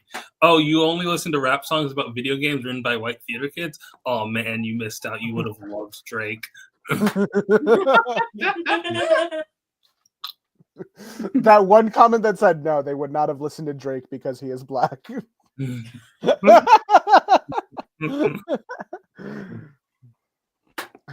All right. What other Lin-Manuel? No, I gotta keep him away. I can't do this anymore. I don't know what I would call Glinda the minister of propaganda. No. Are you just writing fic on my fan? On my Hold on. No. I do think it's funny that people are doing like, well, who's the good witch of the South? Is that what they're doing? When it's just like there's an evil witch in the north, south, east, and west. They just only put two of them in the movie. Well, no, there's three of them in the movie. Well, Glinda's not weighted in the movie. No, there's the Witch of the North, What if? the Wicked Witch of the West, and then Wicked Witch of the East. All the right. Wicked Now Witch what? of the East. Now what which if is- each? Now what if each But they're- witch? Yeah. What if each witch Hmm. was a different race that Ariana Grande cosplayed? God. We would need a lot more witches. Well, I mean, Well, she hold on. cosplayed as Asian. She cosplayed as Latino. Wait, is she Italian? She actually is Italian. Okay, She then is she Italian. didn't cosplay Italian. All right, so there's black, the obvious. We already got a black witch. We just need an Asian and a Latino witch. I did see that Stephanie Shu did audition for Glinda. God, it would have been so good. I hate I think she would have been. I think she would have been better as Alphaba than Glinda, but I think she would still have fun with Glinda for sure. They should have just like chosen the Alphaba and the Glinda and then randomized who got which. You know, I think that would be funny. Could you imagine in like the early 2000s, like movie musicals, like Rent or Phantom of the Opera or Moulin Rouge?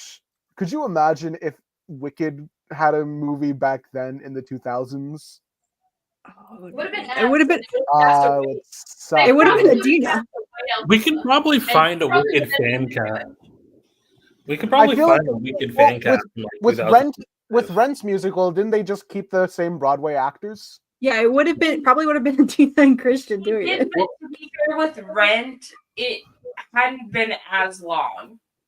Yeah. Stop the clock. And they were Can we also look? very We should look up early in old their Wicked career. fan casts. Yeah, that's what I was suggesting. I'll do that now. Pre like Wait. 2020. My Lin-Manuel Miranda voice doing There's a way to do Tick that. Tick Boom songs. Because he did Tick Tick Boom. They're singing happy birthday. They're singing happy birthday. You just wanna lay down and cry. Not just another birthday. It's 39. We're a lot of sick. I fucking love that song. I mean, like It's a really good song, man. Fucking musical.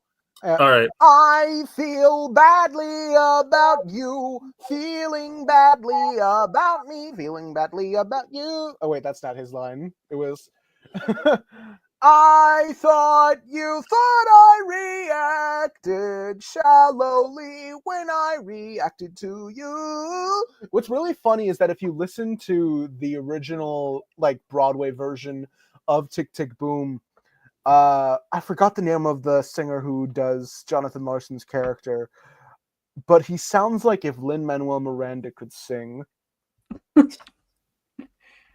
There's Lin has a certain charm. He can He's got sing. charm. The thing is, I feel like there are a lot of performers who may not have the best like singing voice, but their performance and their like acting abilities help kind of carry through most of that. And I think, all jokes aside, Lin has that. Hot take, I don't think you have to be the prettiest singer to be a musical singer. Yeah. Like, he's a great songwriter. A lot of his stuff, like, we all make jokes about him, about making fast raps But during here's all of my his hot musicals. take. I think he could be a great songwriter. He just doesn't need to star in every musical he writes. I need to show Well, everyone look, something. you know what, Stack, I will Have you have guys to seen defend- the lesbian train? We're bringing up the lesbian Stack, train. I'm sorry. Yeah, I Stack, know about. Yeah, I know about. I this. feel like if you put yourself in his shoes, being a Puerto Rican, actor and songwriter who doesn't get cast in anything, I would also put myself in things that I wrote. I guess that's fair. Okay. I found a Wicked fan cast. I feel like that was part of what made Hamilton such a big deal at the time, was that it was really like the only show that was that big and was all people of color except like one token white dude that they throw in there. I kind of, as I get older, I kind of feel like the Hamilton mania was like more Psyop. manufactured than originally done. Okay, I found. I feel like Hamilton wouldn't have been as popular if it wasn't a Here's the annoying part. Imperialism. The man already made. You know how I know that, Stack? Because he made a better musical a decade earlier. I know. I like In the Heights better than Hamilton. It's great. All right, I'm sorry. I'm stealing the show. I found the Wicked Fangas. I don't know when this is from.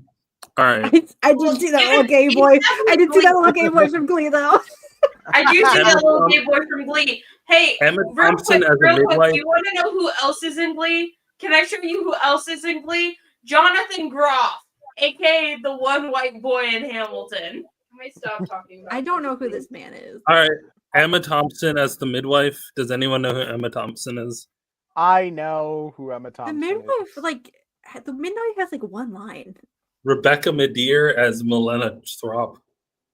Sure. I don't know who that Again, is. those people are barely in it. Why- I'm pretty why are sure we- that- why- who is like Alan Cumming as Frex Parthrop. Inspired, I Ag- fear. Again, not really a major character in the show. Chris Covered as Bach Act 1. Yeah, that man cannot play straight. I think he could be Bach. Okay, That makes sense to me. Alright. Now, Daniel Hell yeah. Radcliffe as Hell Bach yeah. Act 2. why are they switching actors? They would not That's grow so up to funny. look like that. He would not. Here's the funny part. So he's like, okay, we're double casting because of how Act 1 takes place when they're in school, but does not cast school age actors. He Like- looks school age. Like, He like looks No, like he a little doesn't. lad. college. Kevin Klein. Dr. Kevin Klein, Dillerman. the underwear guy. No, what? That's Calvin Klein. Who is Kevin Klein? I don't know. I only recognize Chris Colfer and Daniel Radcliffe out of this list so far. Sophia Carson as Nessa Rose. I think Daniel Radcliffe would be a good Firo. Lucy Hale as Nessa Rose Act 2. I don't know who these people Wait, are. isn't that bitch from I know Once Lucy Upon a Time? No.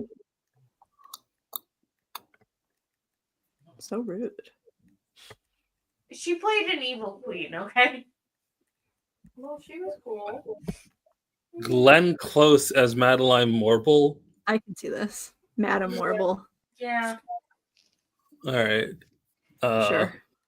Kelsey Grammer as the wizard. Yeah, sure. All right. That would be- Jordan Fisher as Fiero.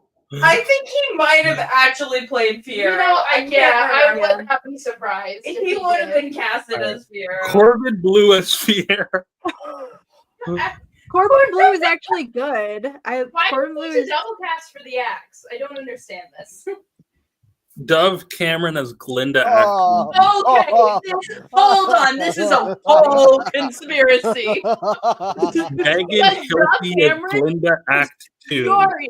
What? What? We don't need to do Scroll that. up. Go back to Dove Cameron. Go up to. We need to talk about Dove Cameron. So Dove Who is Cameron Dove did Cameron? star next to Christian Chenoweth in like a Hairspray. live broadcast of And Hairspray. here's the thing, She has Ariana been Grande- gunning for Glinda. She has been cozying up to Kristen Chenoweth. She wants to be Glinda. in Here's Who the did thing, she play in Ariana Grande Hairspray? is also in It literally says here that She was, Kristen but Dove Chenoweth. Cameron obviously is the one that looks like Christian Chenoweth. It's crazy. Tell me that she wasn't Tracy.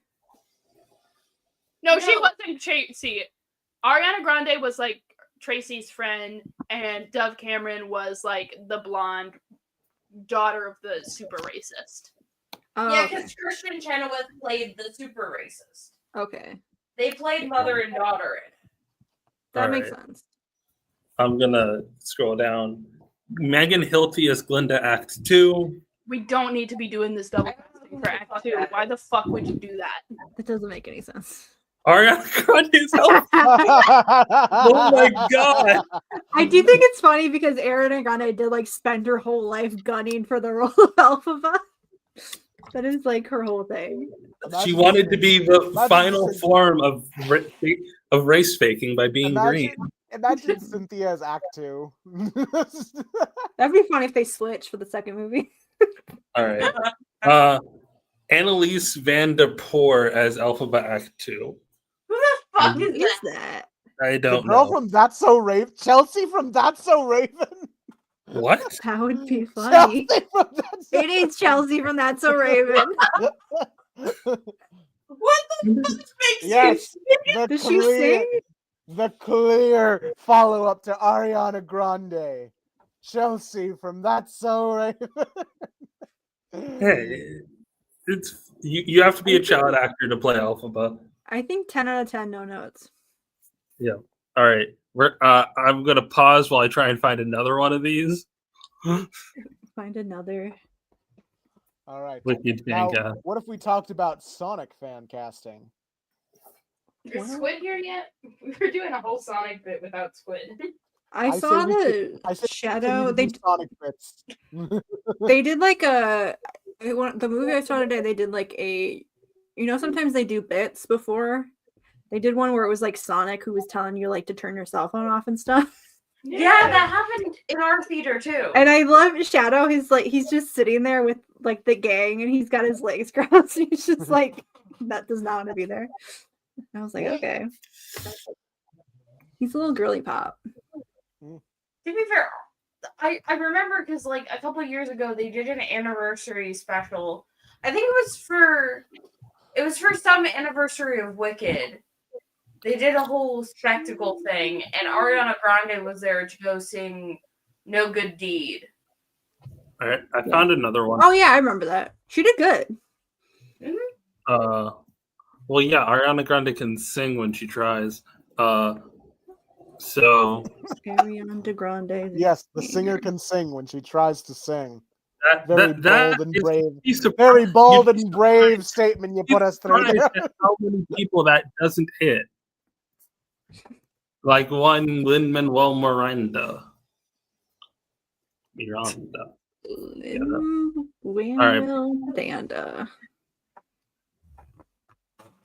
All right. Do we have another fan cast? Hold up. Yeah. Alphaba. Get out of here. Alphaba, Ariana Grande, Jessie J, Lady Gaga, and Beyonce. How we feeling? Beyonce. Beyonce would have been. I feel like she's too old for the role, but it would have been great. It would have been good. Lady Gaga. Lady Gaga did audition. I feel like they just named 4 random women. Oh my god, no. Scroll the number. For women. Here, hold on. Can I go on a rant? Alphaba does not make sense for Ariana Grande. You have to cast a woman of color or a Jewish woman to play. Here's the thing. At least with Ariana Grande, I understand how someone could make that conclusion. No, because she could not be rewarded for race faking. No, not because of that. Oh, because she was in that Wicked special. Because she's Italian. I don't give a shit. She should not play Alpha. Yeah, no, I agree, but like none of these All women right. should play Alpha except So for Linda, Casey Musgraves, Zoe, Taylor Swift, Dove Cameron, Camilla Cabello. What's wild is like it's very clear from the if you were to cast Beyonce and then put any of these people next to her, the age jump would be like noticeably lower. all of these fan Like, casts are there would be a weird age gap between the two. The idea of like trying to watching Taylor Swift try to act is like giving me chills. It would be very funny. Now hold on. She did do some voice acting in 2011's The Lorax. Yeah, and it wasn't good. Yeah.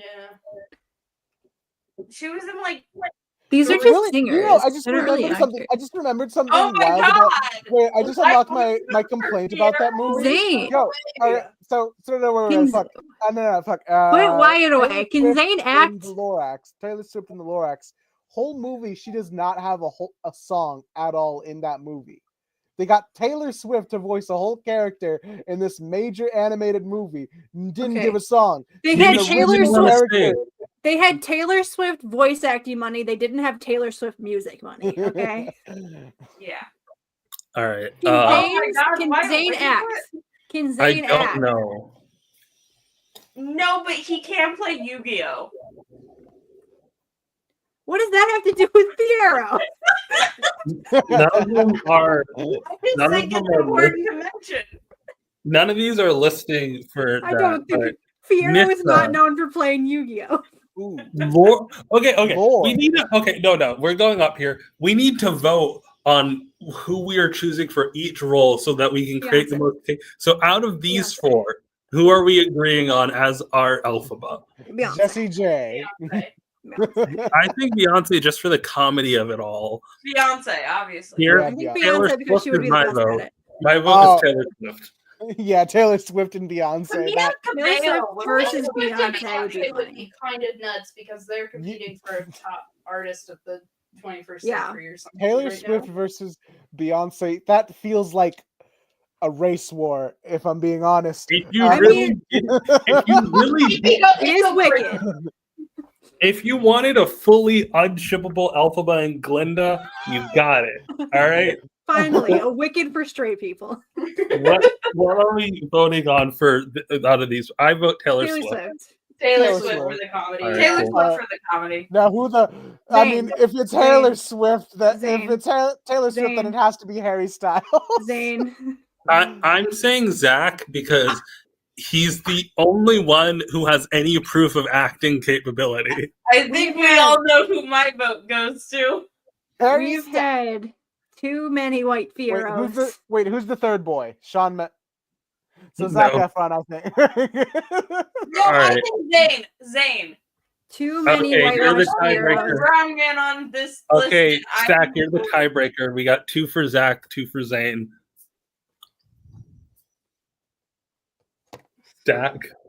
I don't want to. If you vote for Zac Efron, you don't like brown people. I guess Zane. Put him in there. I don't give a shit. Zane's Fine. Arab, right? With he's like Yes. Firo.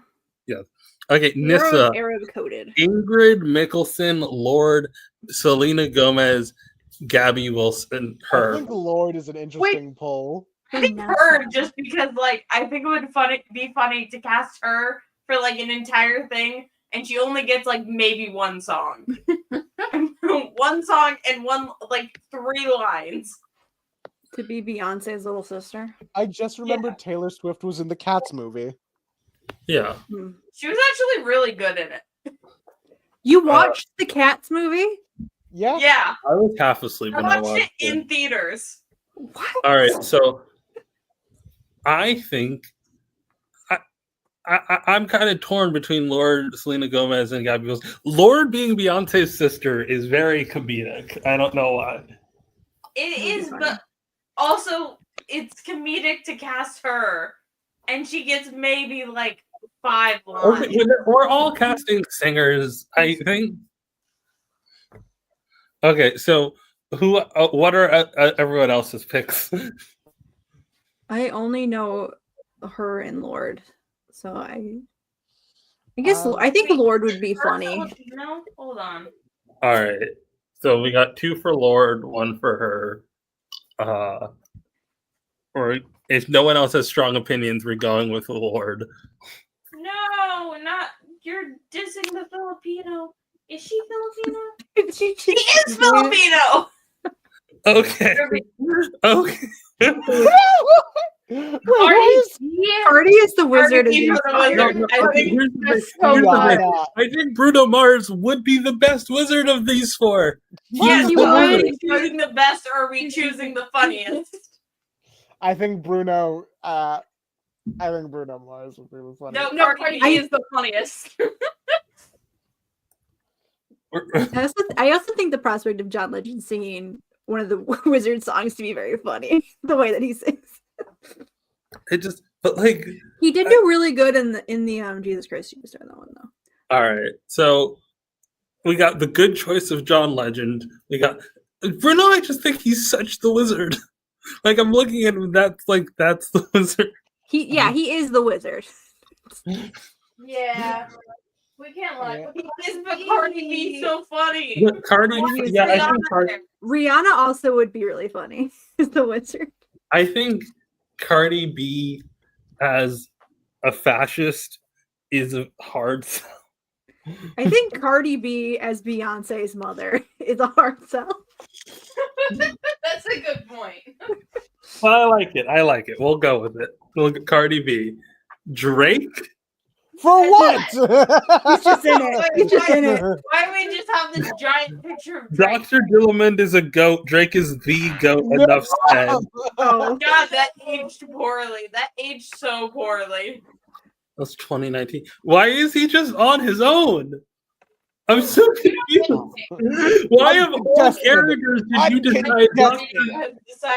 We are not conflicted here. Why of all characters, why did you decide Dr. Dillamond to be the one that doesn't get any competition? Cher is good. I feel like Adele would kill it as Madame Horrible. I don't know who this character is. She's like the bitchy old lady headmistress. I think Pink deserves some work, okay? Pink deserves.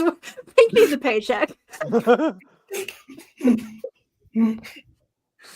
And if you, and if all of the animals, if you banned all the animals, who would be your food? The wizard. The wizard. I don't know. I have not seen Wicked. If I'm doing this bit right, Wicked. I think Adele would be really funny. I think she would kill it as Madame Horrible. Adele Dazeem. Yeah. Oh yeah, we got that too. Adele Dazeem. All right. So are we doing Adele? Yeah. Adele Dazeem. All right. Yeah, she's in Wicked. Fuck. Oh hey. We got Daniel Radcliffe. The other gay boy from Glee. Who the fuck is Luke Hemmings? Who cares? It's not important. Anyway, Darren Criss. I think. I feel like Darren Criss is the correct answer. He's the only one with musical experience. I feel like Darren Criss is more of a Darren Radcliffe does musicals. Daniel Radcliffe was in a musical. He did How to Succeed Without Really Trying. Darren Criss is more of a Fiyero, I think, than a Bach. So I think let's go with let's see the justifications here. Darren Criss is a sweetheart of Glee. 5 Seconds of Summer Fans. Glee? Darren Criss is on Glee, yeah. He was on Glee. He was the other gay boy. Oh. I love how one of these has actual justifications where it's like Daniel Radcliffe was on How to Succeed in Business Without Really Trying. And like then the rest are just like How to succeed. Darren Criss was also in 3 Star Kid musicals. I like Darren Criss as I feel like there's no funny choice here. They're all just like white boys. Who did we cast as Glinda? We cast Taylor Swift. I think Daniel Radcliffe trying to hook up with Taylor Swift, who is like probably like a good 10 inches on him, would be fun. Yeah. I think the one through line of all of these boys is that they're short. Yeah, that is true. Chris is also short. Bach is a munchkin. I feel like Daniel Radcliffe would be actually good he's the best actor of these, I would argue. Yeah. If we have one good actor. That is kind of the bit, is that he shows up and they're like, "You're a munchkin? You're kind of tall." And he's just like, "Yeah." I would love the idea of one, Daniel Radcliffe pretending to be tall for that, and two, Daniel Radcliffe acting his ass off alongside Beyonce, Taylor Swift, and Zayn Malik. Yeah, he's kind of the only actor here. Like Yu-Gi-Oh! Like everyone else is like has never acted a day in their life, and Daniel Radcliffe's just like. I don't think Yu-Gi-Oh's in Wicked. Yeah, it is. Is he? Yeah. Which part? You gotta discover the heart of the cards for the wizard. For the wizard and I. Well, we don't know if Yu-Gi-Oh's in Wicked or not. It hasn't come out yet. There's no way to know. Yeah, no one knows what happens in the second half of Wicked. Yeah, no one knows. No one's ever finished the second half of Wicked. There's no way to find out. You would have to ask Adina Menzel herself. Yeah. Can somebody call Adina real quick? I have to ask her a question about Yu-Gi-Oh! Is this better or worse than the Wicked fan cast we saw before? I think this is better. Okay. But they just kind of like, they were just like, here's all the singers I know. You know? Here's people I know who can we go to the fan cast? Like the website? My cat. Hold up. the wizard and I. Kinetic sand. Do you think Alphaba likes kinetic sand? Are you still playing with the kinetic sand? Yeah, I have been this whole time, baby. All right. Looking at this, looking at the fan cast for Wicked on 2019, the top suggestions. Okay, why is that fucker from Kingsman Fiero? I don't know. Who is Tom supposed to be? Who's Thomas? Fuck. Oh. Yeah, I can see that. Can he sing? I don't know. Are you saying Spider-Man fan? Nessa? I said it like a slur to see if I've got something to confess, a reason why. Well, I asked you here tonight. Can Amanda Seyfried sing? She was in Mamma Mia and Les Mis. Mis. Okay. Yeah, I heard she's good. She's in so many musicals. It's a shock that she didn't get casted in this one. This is fine fan casting. It's not great. It exists. Hold on, I was looking around. Mandy Patinkin as the wizard makes sense. It's white as hell. This is too white for 2019. Hold on, I found something I think I might want to share with the class. What do you got? What the fuck is this? Spy power. Are they hackers? I don't know. I was just looking on RCO and wait a minute, is this Birds of Prey?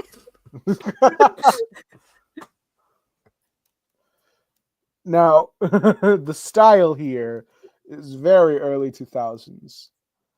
For episode 1 mission, and head to the end of the story to find the secret code of what the story is actually called. Oh, I used to love these things, and they put little puzzles that you have to solve in a. I don't want this. I don't want to know. Who read Artemis Fowl as a kid? I read Artemis Fowl. I read Artemis Fowl. I remember learning the whole code to the point where I was able to just read it on the bottom of the book. That was fun. I didn't even know there was a code at the bottom of the book. So there's a runner on the bottom of the book that has a message that's in code. So for some reason, Minnie and Daisy are college aged in this book. Sure. They're always in age, you know? Yeah, but they're in college right now. Yeah. This looks like the setup for an early 2000s cartoon. Hold on. All the Wicked fan casts are just here's the official one now.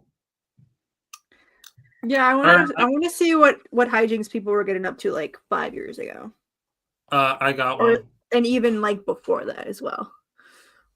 This is what were people saying in 2010? You know? Maybe 2003 even. I don't know if there was fan casts happening in 2003. You think this is canon? It's just Minnie and Daisy were college roommates, and Daisy was a punk girl, and yeah, sure, why not? And Minnie was here she is. She's got the thing going on here. She's got what is this feeling so sudden and new? All right, I got. What do we call this dynamic? This one was added in roommates. Yeah, roommates. This one was added in 2023. There's a whole Vine about it. And they were roommates.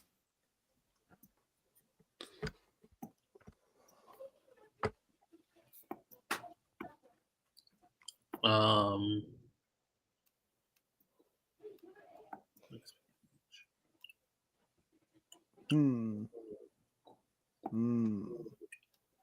you think that lady knows that she's famous?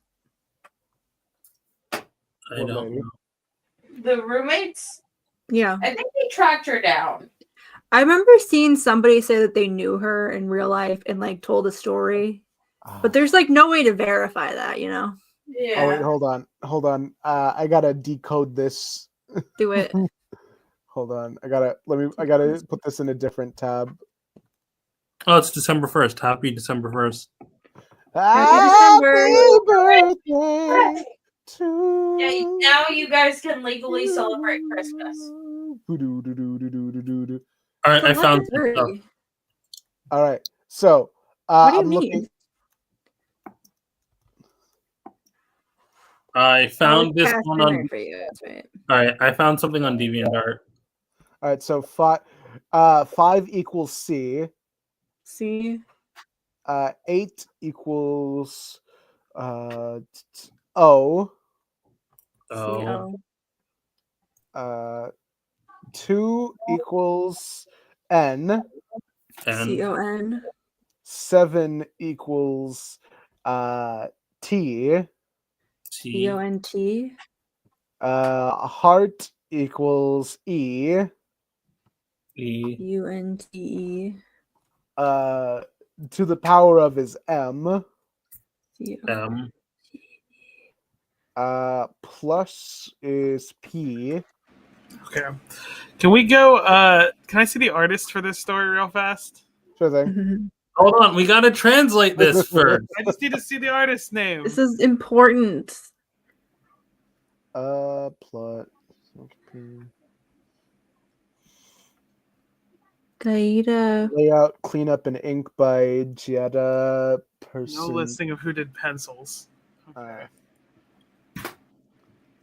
I think that cleanup is. All right. So where were we? What are our letters so far? D-O-N-T-E-M-P. Was that a different issue you were looking at before with that like last page? No, it's like at the end. Like this is at the end of the issue. Oh, just pull this up. oh yeah, sure, right. Hold on. 8 equals what? 8 equals O. Yeah. Dot equal. All right, I'm looking for a R. dot. Dot equals R. 1 equals A. A. Then it's another dot, so another R. Then an X. What's X equal to? This isn't a word. I think it's contemporary. Why is there an... Are you sure there's an X in it? No, X equals Y. Oh, okay. And then it's another 1.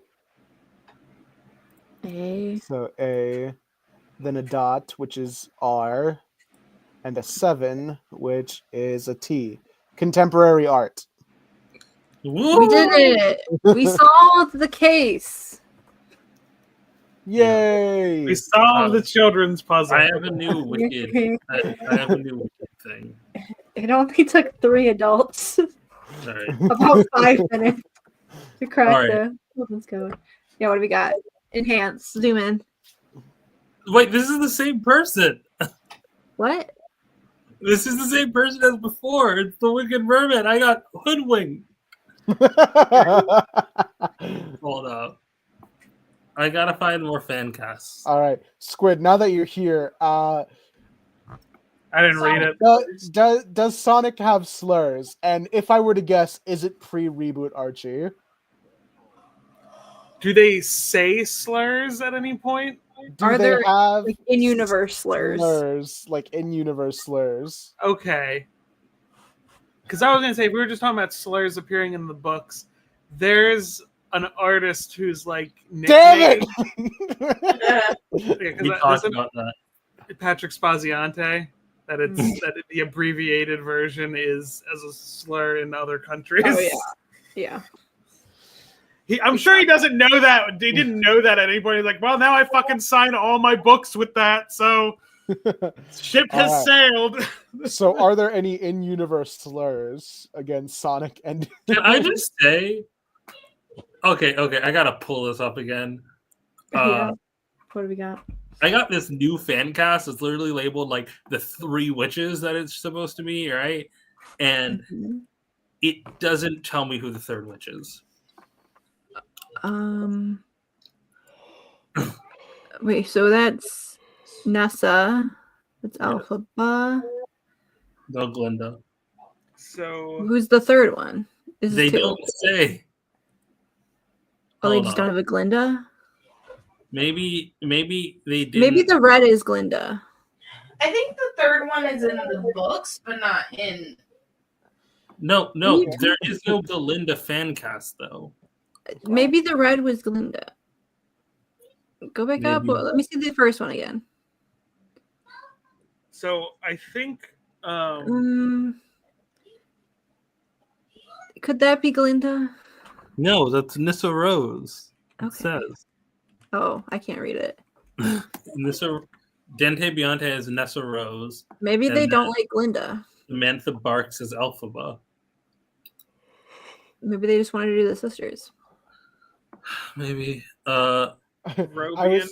You could maybe consider Robian a slur, since that is like a whole the robe for the roboticized Mobians.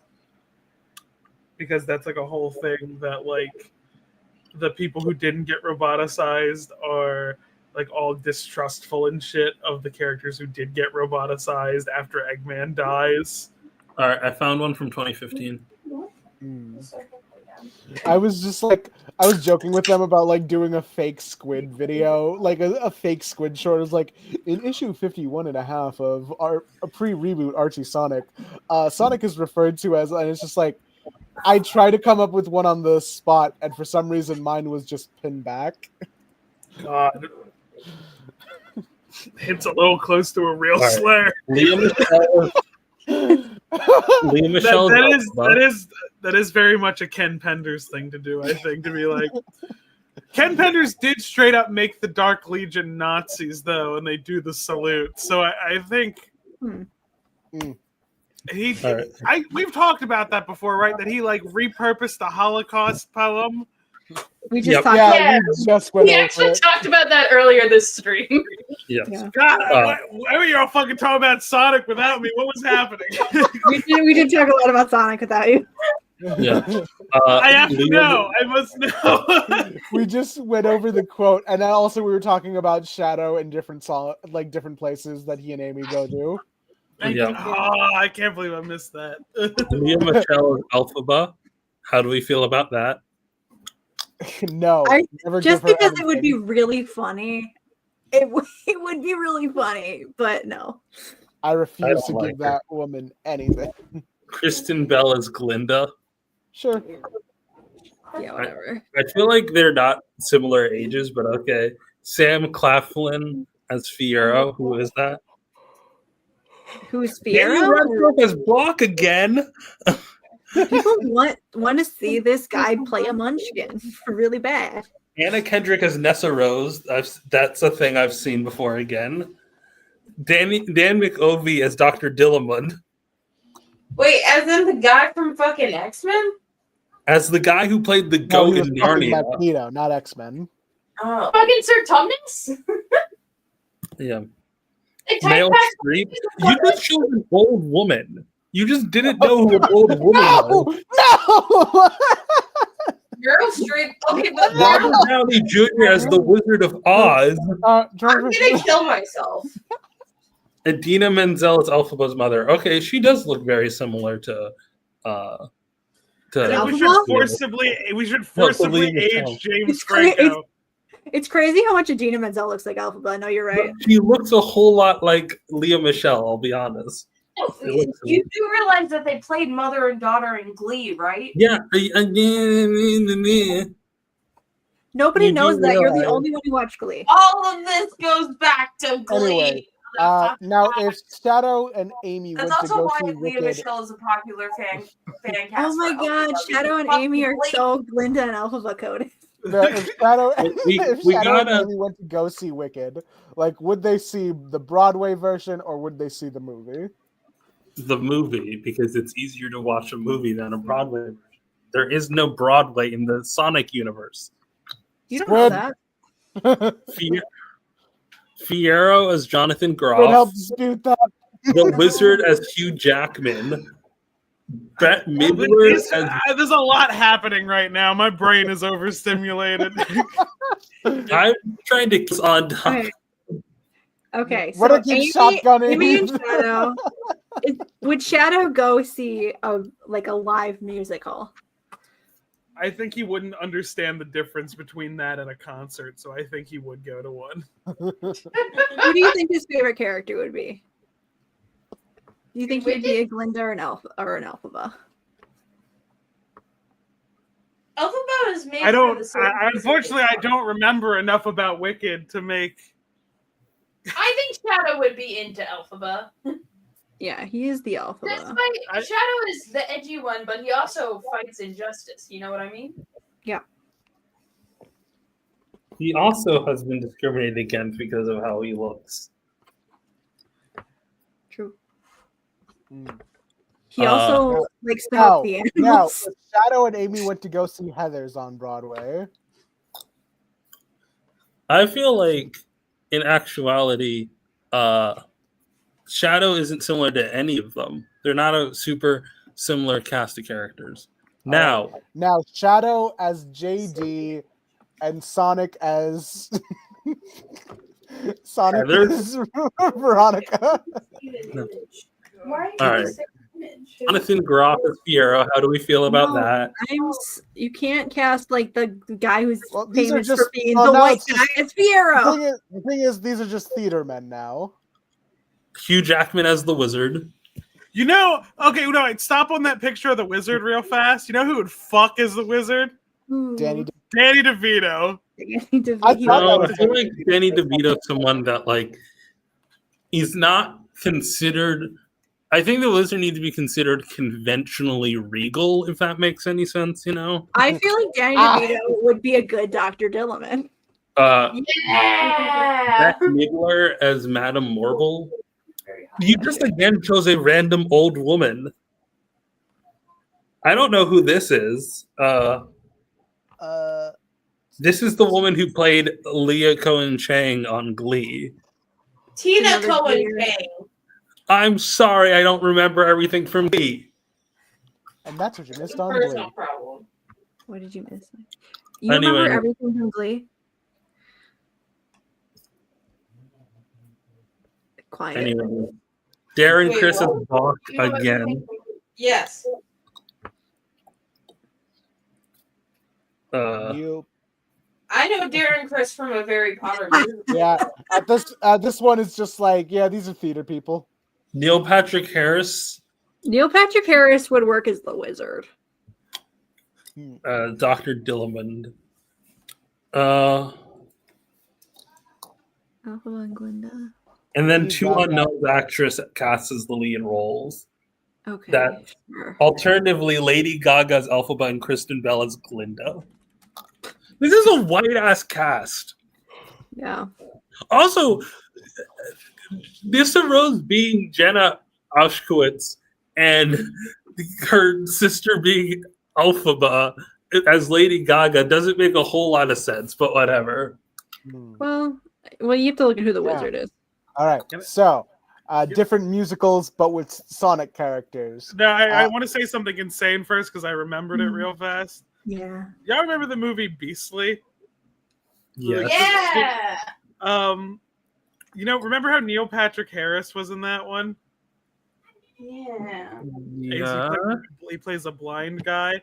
I'm sharing my screen real fast. Hey, you have the laptop that controls things. Yeah. Pull up Squid. I got it. No, I don't. Here it is. Every time I've fucking seen him in this role, I've this is Matt Murdock to me.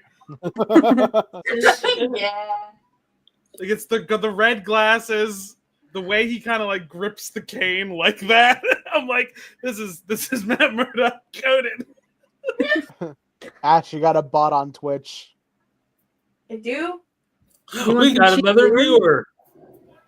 You want to get some viewers? We've had actually a lot of really I don't know how to Don't advertise. No, them. put it back I up. don't know how to do it on Stack's laptop. What are you doing? There's usually a right click block. Anyway, Sonic characters in musicals. I just mentioned it, but Heathers. Sonic Shadow as JD from Heathers, and Sonic as Veronica. We're fucking pushing the limits of my musical knowledge, and it's going to be revealed I only watch trash. Have you seen the movie Heather? Shadow as Judas Iscariot from Jesus Christ Superstar. Sonic as Jesus. Sonic as Jesus. Amy as Mary Magdalene. We've established canonically Knuckles is Jesus. All right. William they're not Finn's in a fun love triangle with Amy. William Finn's A New Brain. Tails. None of y'all know A New Brain. I don't know how to. Wizard of Oz is a musical. I'm trying to look for. If we were to do like a Muppets Sonic thing where it's like all Sonic characters in different stories, like one human character. All right, so if it was Wizard of Oz, the Tin Man. Let's see, Tin Man wants a brain, a heart. Sorry, Scarecrow wants a brain. Tin Man wants a heart. Lion wants courage. So Tails as the lion. Yeah, that is his arc and adventure. So and brain. Let's say the dumbest Sonic character. Probably Sonic. I would feel mean saying Knuckles, but they do that as a bit sometimes. If they do a Scarecrow bit, no, they do Knuckles like being stupid as a bit, but I kind of view him. I view him in the same way I kind of view Big, where I'm like, I don't think he's stupid. I think he has a different set of knowledge that just makes him interact with the rest of the world poorly. That is kind of the Scarecrow's arc in the Wizard of Oz, anyway. Chip from Sonic Unleashed. Chip can be because he lost his memory, so he needs his brain back. God, I mean, he also is a flying monkey, so he's a chihuahua. Right, monkeys, chihuahuas. What's the difference? Same thing. He's an animal who's flying who shouldn't fly. I feel like. Who would Sonic be? Would Sonic be Dorothy? Would Sonic be Dorothy, and then would Tails be Toto? Well, Tails is already the fuck. Really funny though. I don't think we're in Mobius anymore, Tails. This is the plot of an Adventures of Sonic the Hedgehog episode, I fear. I'm pretty sure it is. Search Sonic the Hedgehog Oz. It seems very possible. All right, so I guess like make Amy Dorothy then. That's what I was thinking the whole time, honestly. Who's our Dorothy. Glinda. I know Rouge might be Elphaba.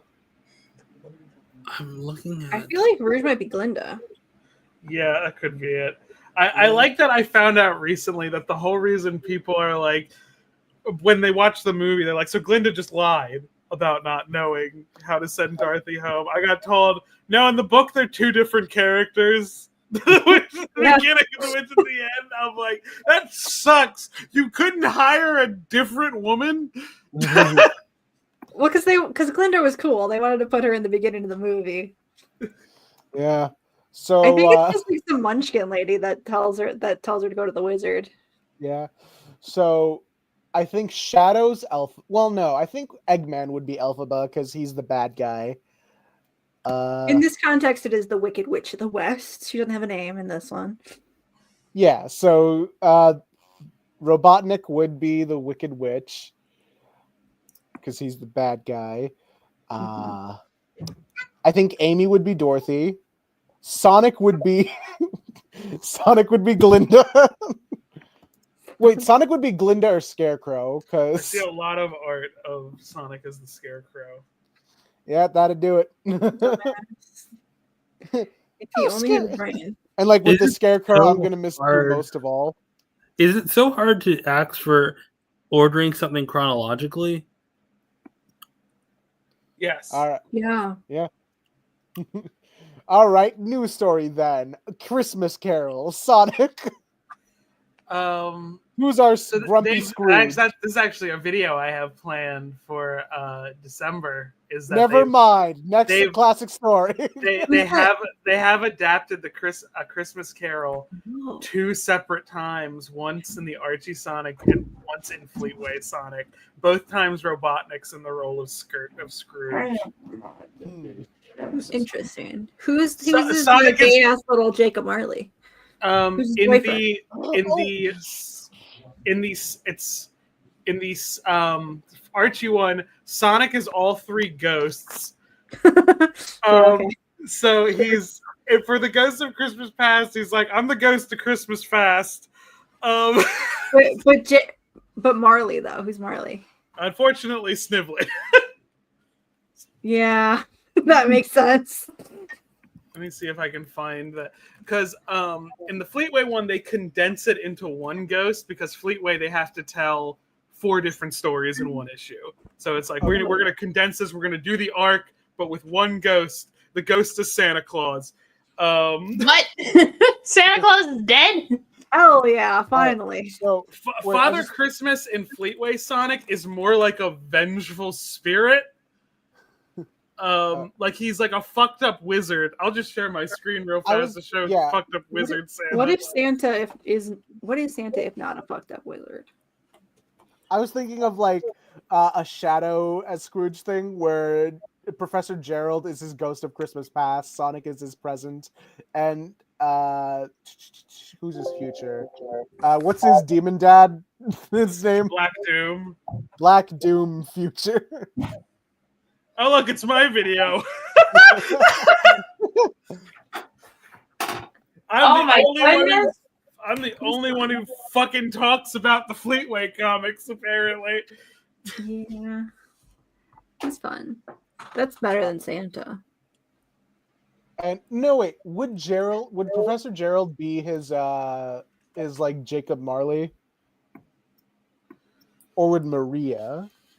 I think Maria would be Ghost of Christmas Past, but that's also my Muppets brain kind of filling it. Because if you remember the Ghost of Christmas Past and that one with the very like ethereal Ghost of Christmas Past, it's like they're like that should be Maria. The Ghost of Christmas Past is like the nice one. The Ghost of Christmas Past as Maria makes a lot of sense because she does in every way represent the past. Ghost Sonic, of Christmas Present. That being Sonic, I think is funny. I think Big might work. Big would be good if you're really thinking in a Muppety way. Well, yeah, they don't talk. Is Tails Tiny? Is Tails Tiny Tim?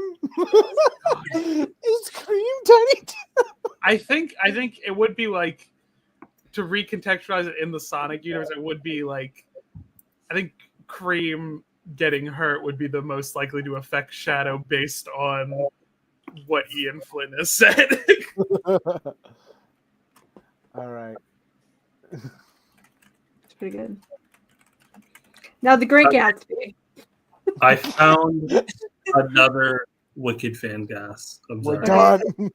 No, I'm not. I'm not done on this. You know how hard it is to find these? Do you know how hard it is?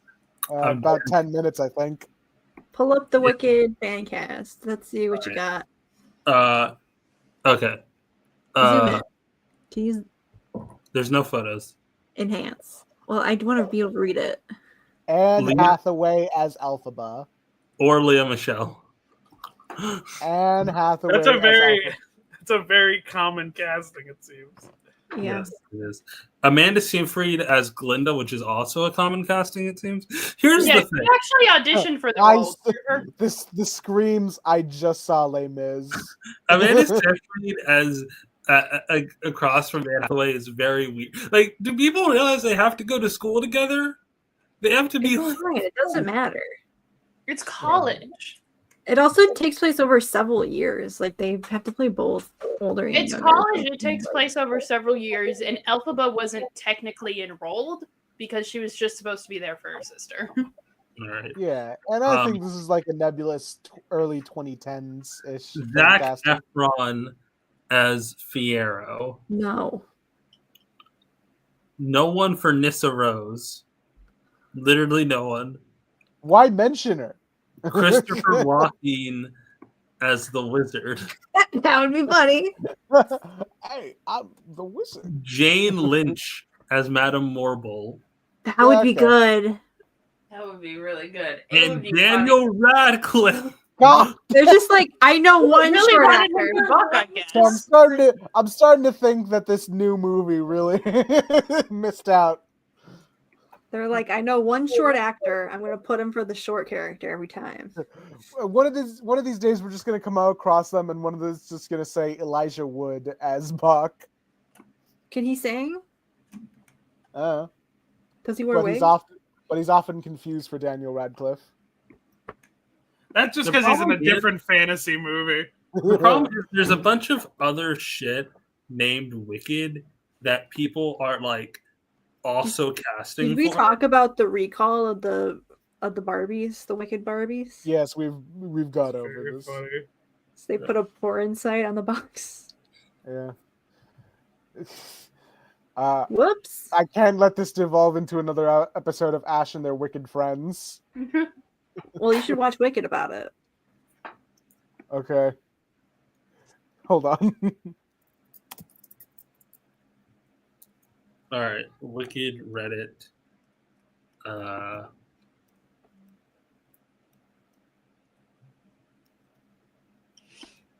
Who's the Daisy? Also, of the congratulations to Nemesis for becoming a moderator. What do you mean the Daisy? You don't make someone a moderator in a. We max out at like 5 subs. Wait, so what do you mean the Daisy? Oh, you mean for just so I don't have to you mean deal for with the box. Gatsby? Mm-hmm. We have to contextualize this with like who else is who. Why are you? Wait, hold on a second. Ayaan. Yeah? Remember what we said earlier about how this is definitely gonna get us copyright struck? Are you just hold on? He just started playing Wicked. Okay, I found some assorted fan casts from Reddit from 7 years ago. Someone said Channel Zell, just do it again. Yeah, fair. They're right. After Red, I understand. Someone said Dee Dee Magno, the voice actress of Pearl and Steven Universe, as Elphaba, and then again Leah Michelle, but as Nissa. Would it be animated? I don't know. That might be. Magno Hall is an actual Broadway actress. She played Nessa in a production. Amy Adams as Glinda, Neil Patrick Harris as Fiyero, or Tom Holland. Get him out! Get him out of Tom here! Holland as I want to Bob. talk to your bitch. And Carol Kane and Paul. Would it not be more expensive to rent the hat than buy it? Yes, that's the real trick about renting. Paul Giamatti or Hugh Jackman for That's how you Dillamon. know that Robotnik was really a metaphor for late stage capitalism. Damn.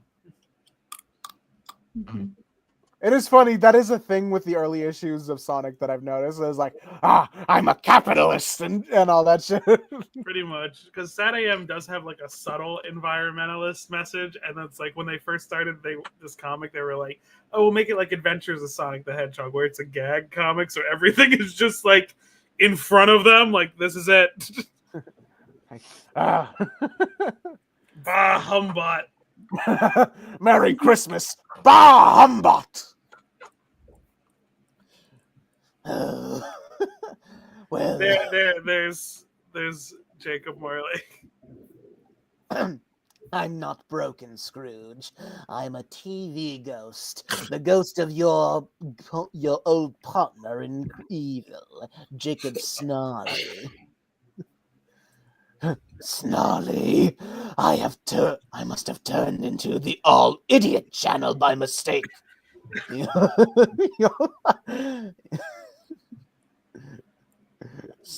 and then we get Chill, bot, dude. I'm the ghost. I'm the spirit of Christmas past. Past. You're past. Let's check it out. Go away. Go away. So, oddly, this takes from there was a series of children's books that did like an alternate origin for Robotnik. Oddly, this takes from that. I read that issue. Like there's like a series of children's books where the setup is Sonic and Robotnik were both orphans adopted by Uncle Chuck. I thought that was just like a dream issue. Yeah, that's like it's a children's book. I forget the publisher of it. It's on archive.org, and it's just never been like no series touched it because they're like that's a lot to unpack. Also, Sonic's like around a teenager, and Robotnik's like at least 40. So I could have sworn there's like an early Archie Sonic issue where they did this. I'm sure they did. Yeah. And then there's the spirit of Christmas present. He looks exactly like you'd expect him to.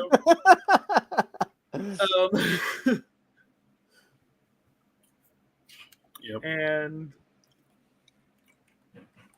I like that they're like we can't put him in the black suit. We have to make him a yellow Grim Reaper.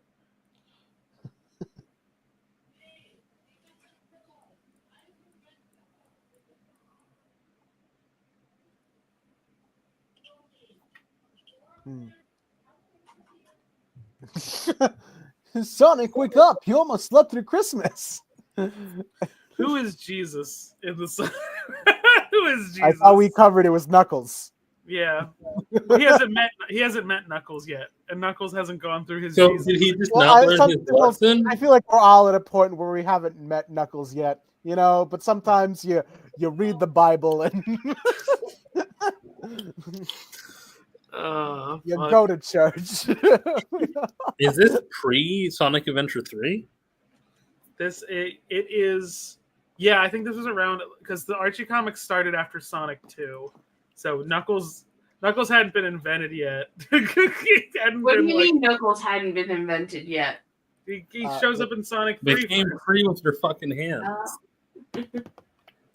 Yeah, Knuckles only has those because his dad made him a mutant.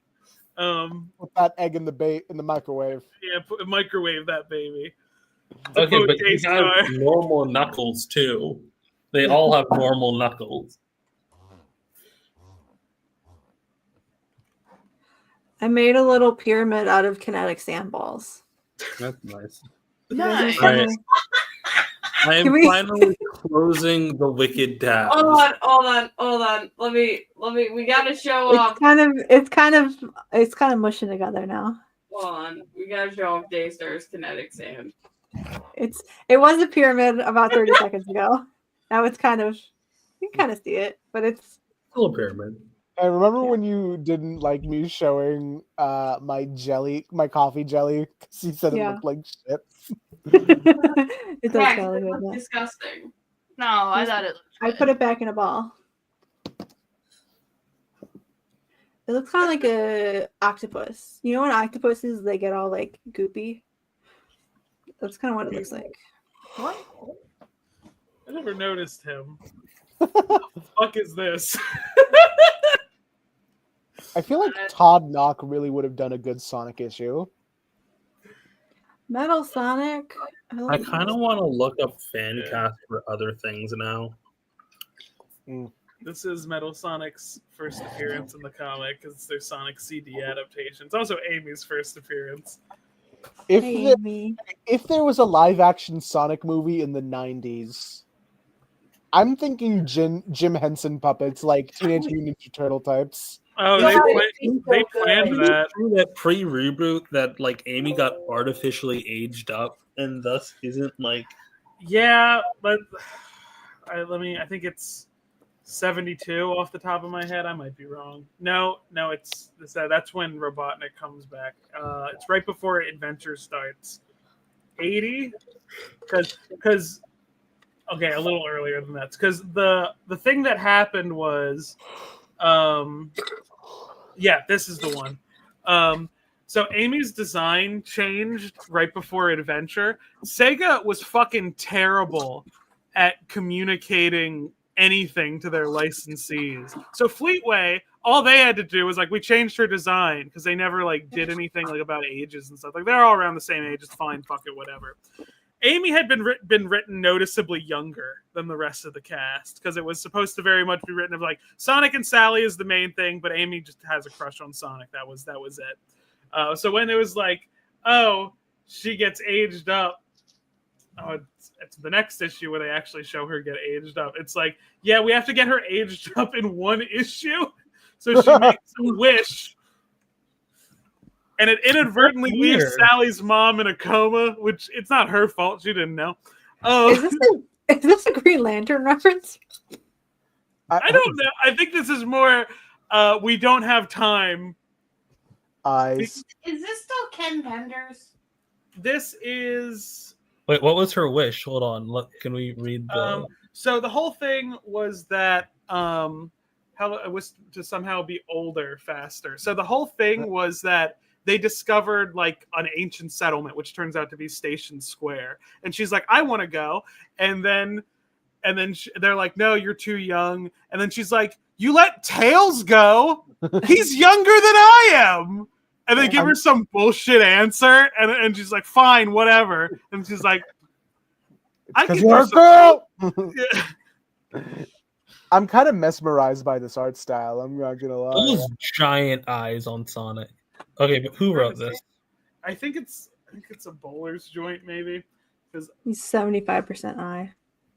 I'm trying to find who fucking did it because I know Bowler's handled a lot of the. Mike Wazowski, yes. Because I know Ken was doing the Knuckles shit.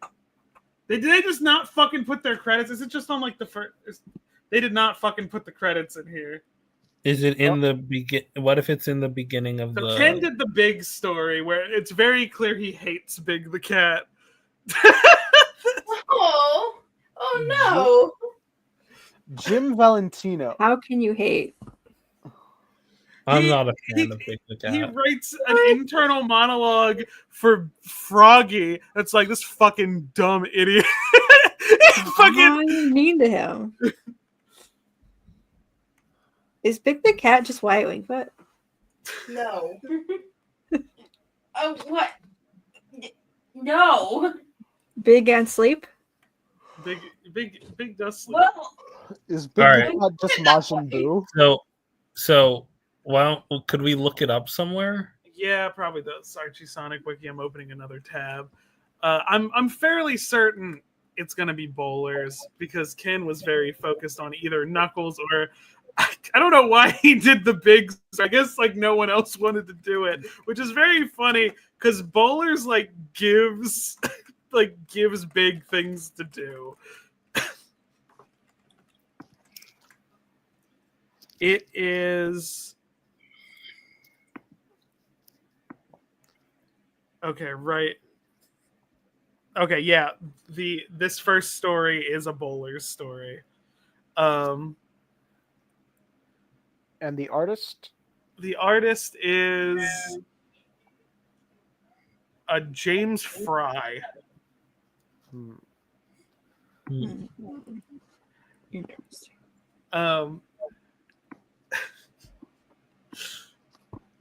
So I'm going to be talking about this in a video eventually. I don't know how far it is off because I don't know how to like approach it because it's fucking weird.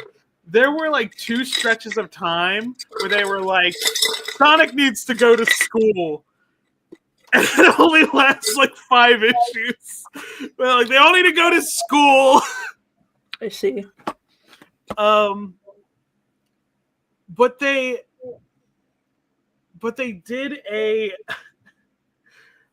did do a issue where it was like they make Amy and Tails have to go to school and Amy's like, oh, I'll be in like the people around my age.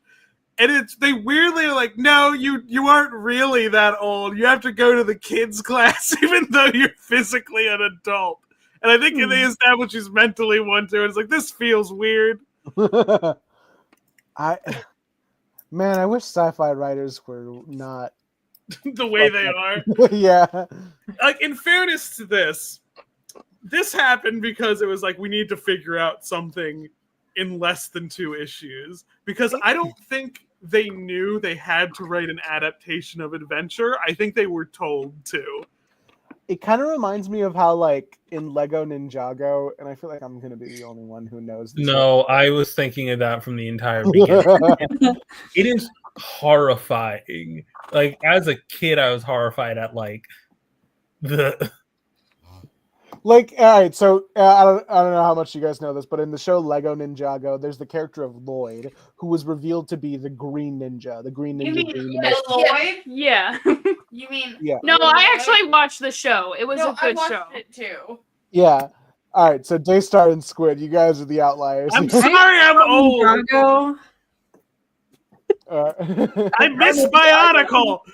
I miss Bionicle. Times are changing, and I'm aging, and it's scary. The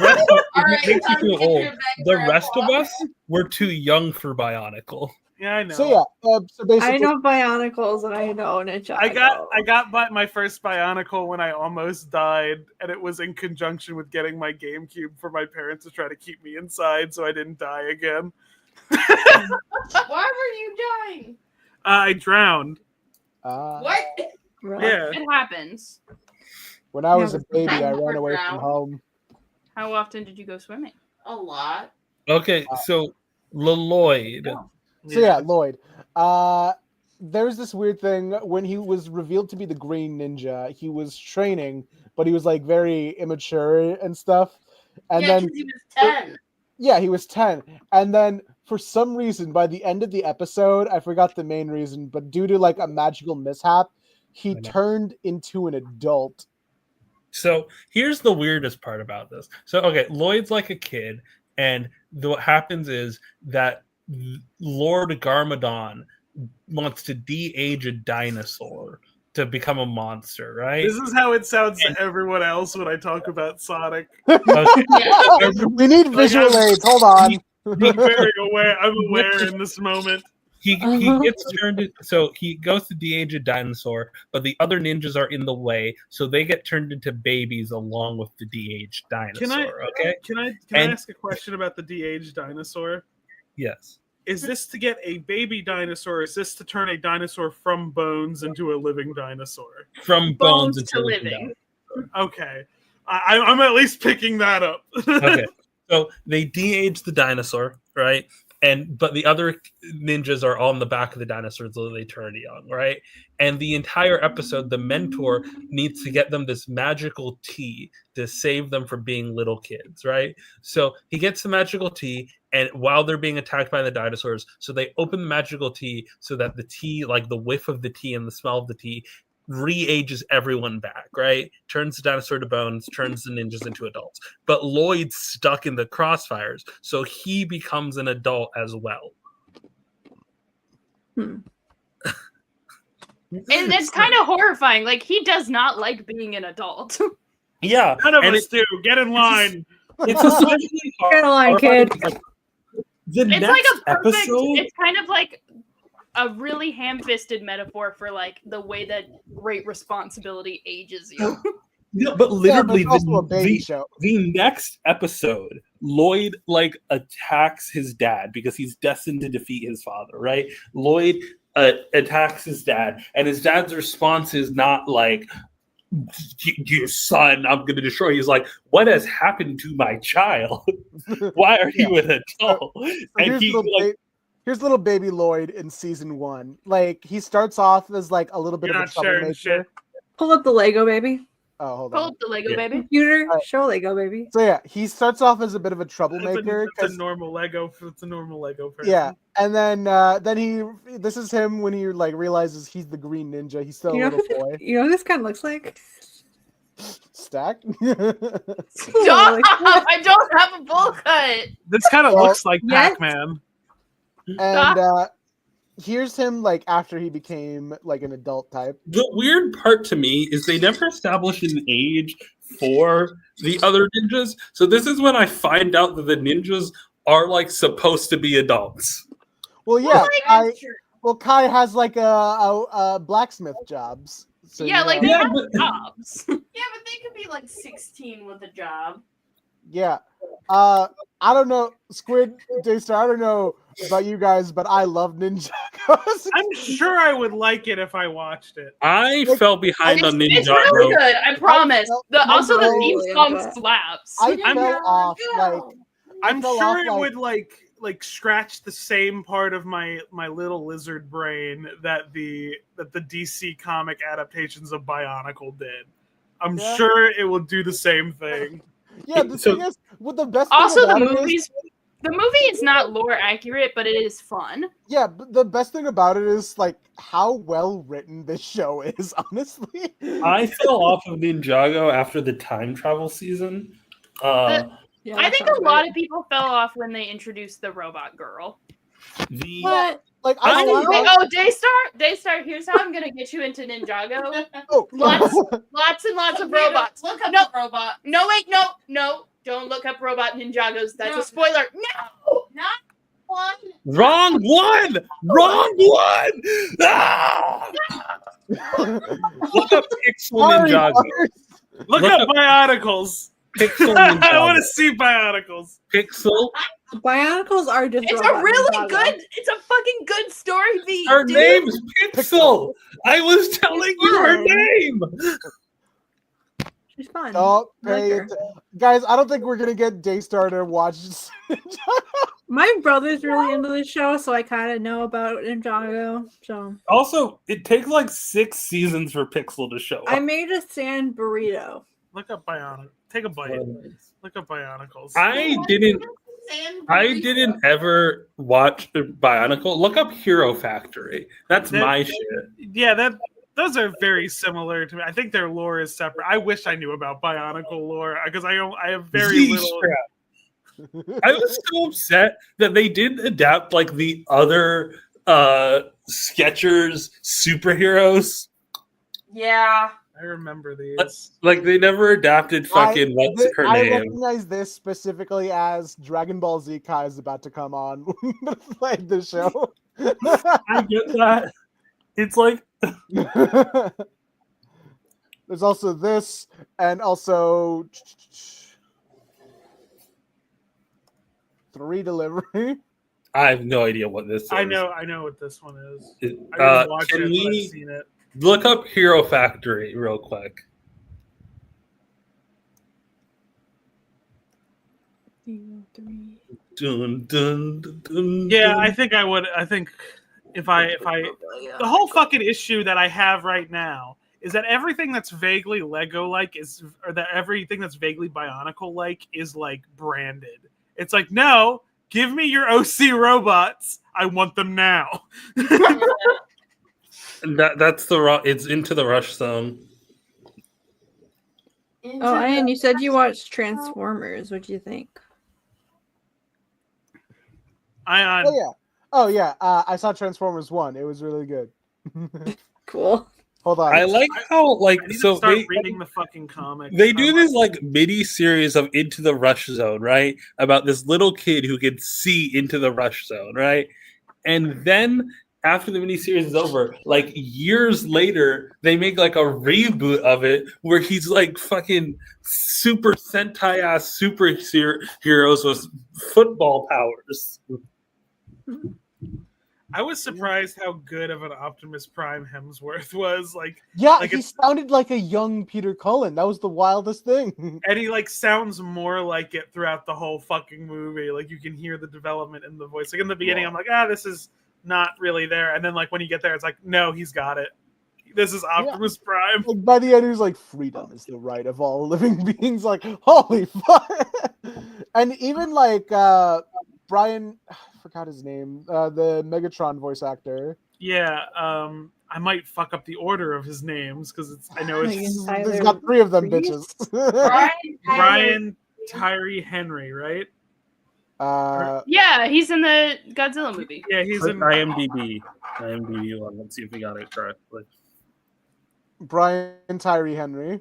Yeah, he was great in Godzilla. Yeah, I think the Godzilla X Kong, he gets to be a much better character than he was in Godzilla versus Kong, because in Godzilla was he in another one? He was in the one before that, but his character was like funny conspiracy theorist. Like that was it. And he would just repeat things that are like insane. He's funnier in the novelization where he says with his whole chest he believes there are elves at the North Pole. I like him a lot. I think he's fun. I wrote fanfiction about him. You haven't let me read it. I really like him in Godzilla X Kong. It's my favorite movie. I think despite the like immense celebrity cast on this movie, it's very well directed in terms of like voice acting. I think it's the marketing that fucked this up. I don't know how marketing, because it's like some people didn't even know this movie was fucking coming out. I don't know how it fucking happened. Yeah, like his Megatron voice, I think like when he's getting screechy and angry, you feel that like original 80s Megatron coming out by the end. And it's like it's such fucking Buscemi's Starscream is also inspired. Yeah, and the way they explain why his voice is like that is because Megatron choked the shit out of him. Is there Yuri in Transformers? I believe there is. There's only the one girl bot, right? There's more girls. Yeah. And we read the My Little Pony Transformers comic where we all said about the way that I forget what her name is, and Rarity, the way they were talking to each other. Everyone here was like they want to explore each other's bodies. Yeah, I remember that. Robot horse fuckers unite. Well, we went over Star Trek versus Transformers. Do you want to talk about Judy Hopps? Where did this come from? Do you want to talk about Judy Hopps? I want to talk about something else. No, is there Yowie in Transformers 1? There's mostly Yowie in Transformers. I just realized I had my tab on the Transformers 1 Google image this whole time. Yeah, we didn't know what you were. I was looking at so many other things. I thought I was sharing. Was one of them Judy Hopps? No. You sure? Yeah. We only gotta Which is the issue that inexplicably has Spider-Man in it? Is it 7? I think it's 7.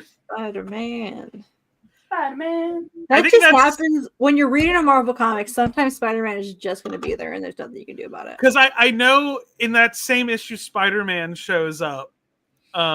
Nick Fury is there, and he mentions Godzilla, and I'm like, "What the fuck?" It's very weird.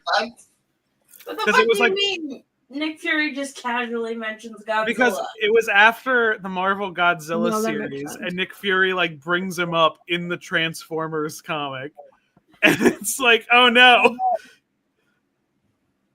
it was not 7. What is it? Maybe 4. Because I know originally the Transformers comic was in 616, and then as they progressed, they were like, "Don't worry about that. It's not." Don't worry. Who's writing this? Let's see. Jim Scully. Huh. I don't know who that is. It's 3. Issue 3. Yeah, hold on. Shakespeare's Boys. Yeah, and it's all venomed up Spider-Man. Oh God. Sorry. The worst Spider-Man. Skeleton Death Blast. Here's the image. Hold on. You missed it. You put a Wyatt Wingfoot again. The worst Spider-Man is a living Spider-Man. Am I right? I saw Wyatt real fast. Yeah, there we go. Yeah, there he is. Where is he? We got to check out what's going on in Oregon, Nicholas. Dum-dum, if that green fire-snorting lizard is loose again, I quit. Nick Fury would quit over. That's the thing that finally gets him in. Fuck, I forgot. Now I remember. I think I fucked up. I didn't tell Golden about that because Golden goes over all the Marvel Godzilla shit. I'll never get any exclusives for Robbie this way. I've got to break away from the pact. I'll have a so much better chance at photographing whatever's in that fortress as Spider-Man. This costume's quite a time saver. All I have to do is think about changing, and it takes care of the rest. If only I could solve all my problems as easily. My clothes problem. And then like telltale text on the screen. Venom will remember that.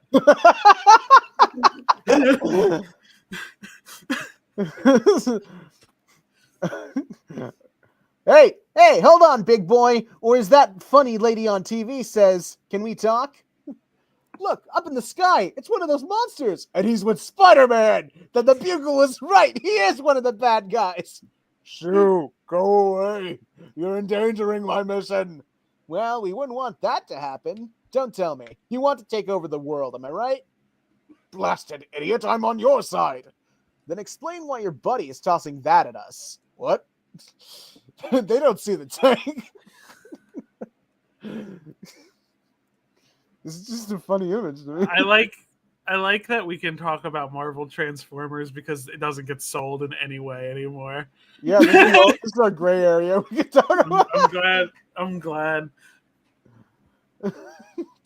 Transformers. Why is Spider-Man here? I mean, there's like one character. Say Wyatt. Transformers. Why is Wyatt Wingfoot in this Transformers comic? That's weird. There's I think we've talked about it, that there's like a character that starts in these comics, and then he goes to the Marvel Doctor Who comics, and then he moves to the regular Marvel universe. Yeah, because the rules were in the. I think he definitely. I know Death Head, and I know he definitely appears before the Transformer comics in another licensed comic to avoid the copyright of because it's because there's also in a Marvel UK book and their laws work differently. It's weird. So the deal was any character made in Marvel's Transformers would be owned by Hasbro. So they had him in a different. It's like a one-page story or something where it's like really fast, and it's like this isn't a Transformers story. He's here. Yeah. His Transformers wiki page is indecipherable because it's written from his perspective. That's funny. It's the Transformers wiki is a great place, but sometimes it's very hard to gather information. Though I do respect them having a page called To Sell Toys, just about decisions that were made narratively to sell toys. Because the whole opening paragraph is like, if you're going to get into this franchise, a thing you have to know is that things will change solely to sell toys. But really, that's how I see all like media like this at this point. Transformers versus the Terminator. Okay, it was his first appearance was Transformers UK 113.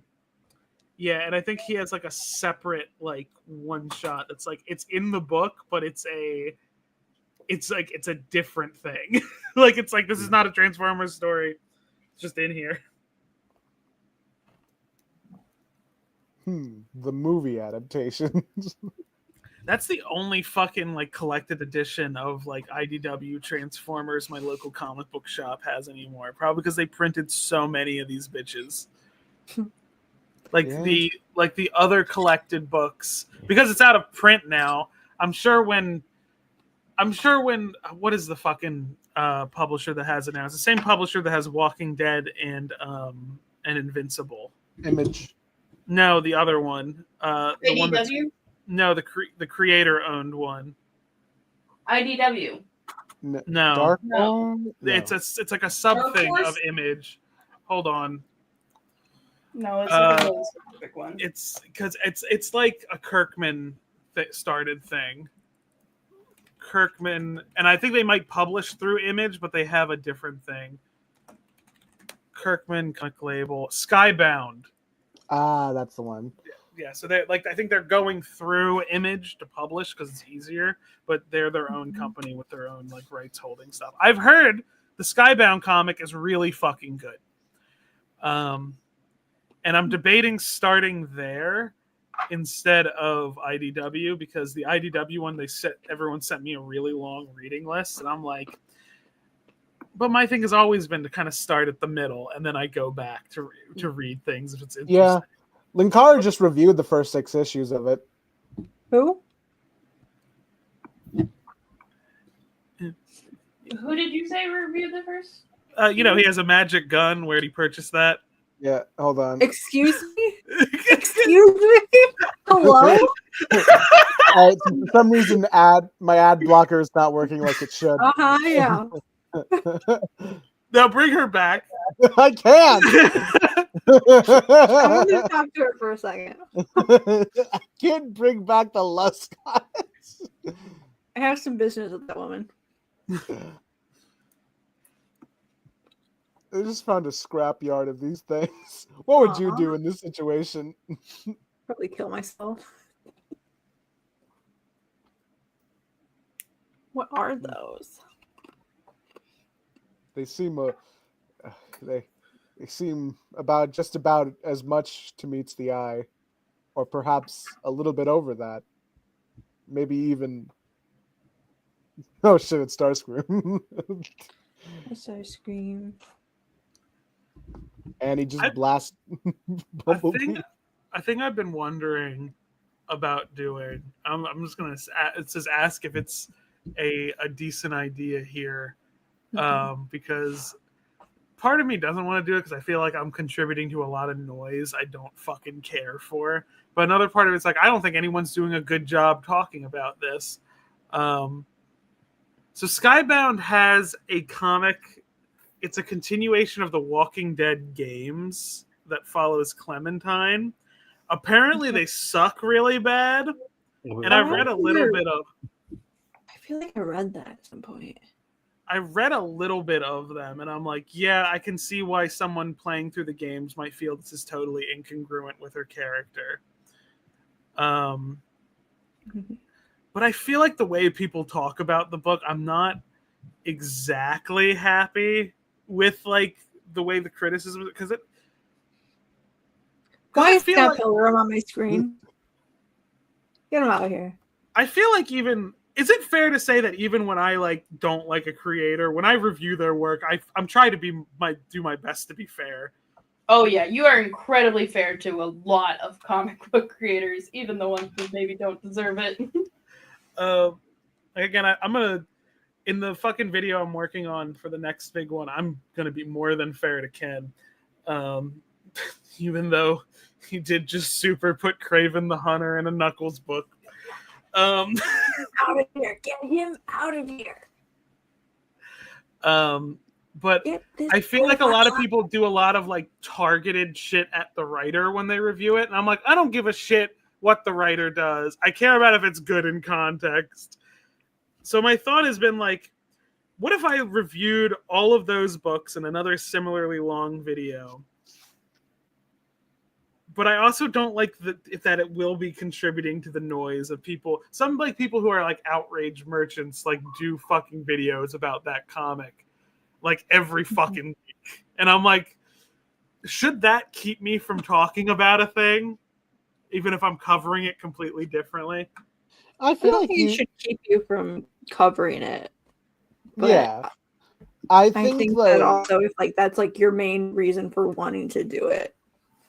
Yeah.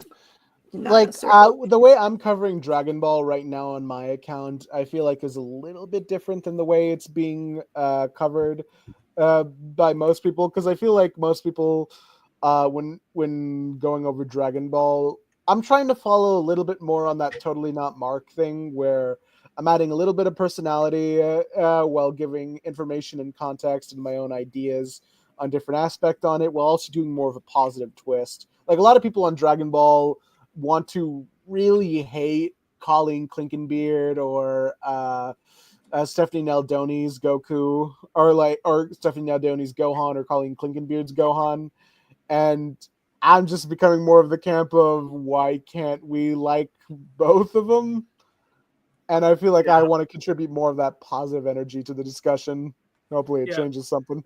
Yeah, it's just like I want to go away with like, even if I come away thinking this book fucking sucks because I'm waiting for the whole thing to be out because people are reviewing it as it comes out and making like knee jerk like negative like the only reason I'm reviewing the Shadow manga chapter by chapter, I was asked to, like that was overwhelmingly what my audience wanted me to do, and 2, I like it.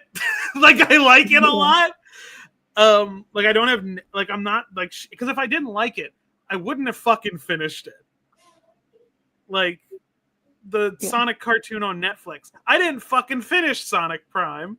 I got through season 1. I'm like, maybe the next season will be better. Watch the first episode of season 2, and I'm like, I don't fucking care. And I never went back to it.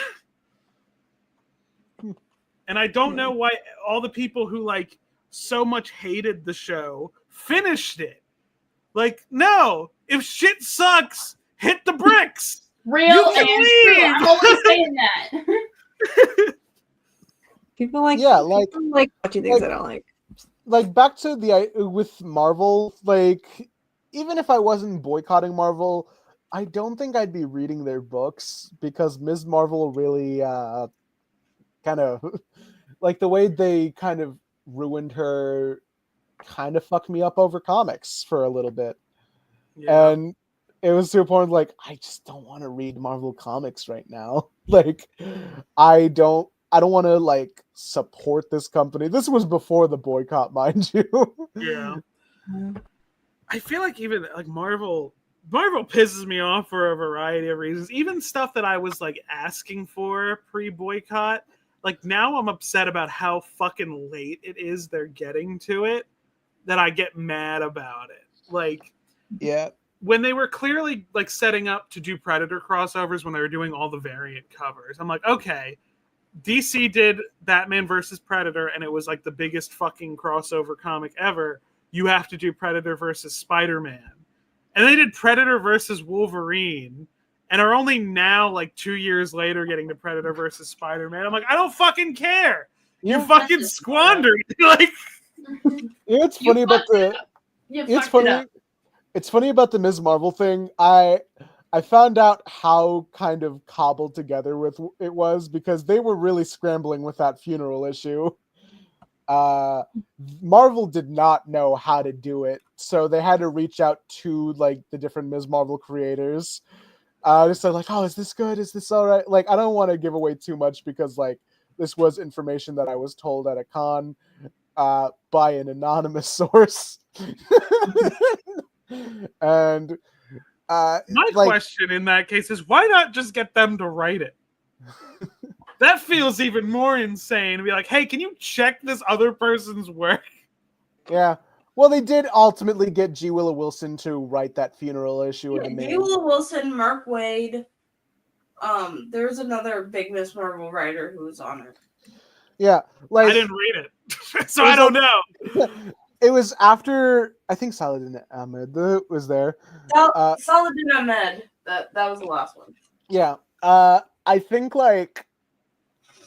the story goes is that they killed off Ms. Marvel and then they realized the biggest whoopsie daisy they did. So they're like, oh fuck, what do we do for the funeral issue? Like, what's the most respectful way we could do this? Like we'll have the X-Men steal her corpse. That was Gary. I think that was Gary's idea. Yeah. Gary was busy writing the giant cock. Dugan wrote it down, and by the time Dugan wrote that down, they were kind of just stuck with it.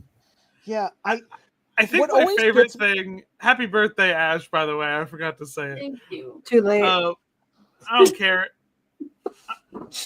I'm setting my clock back. It's fine now. My perception of time is the real one.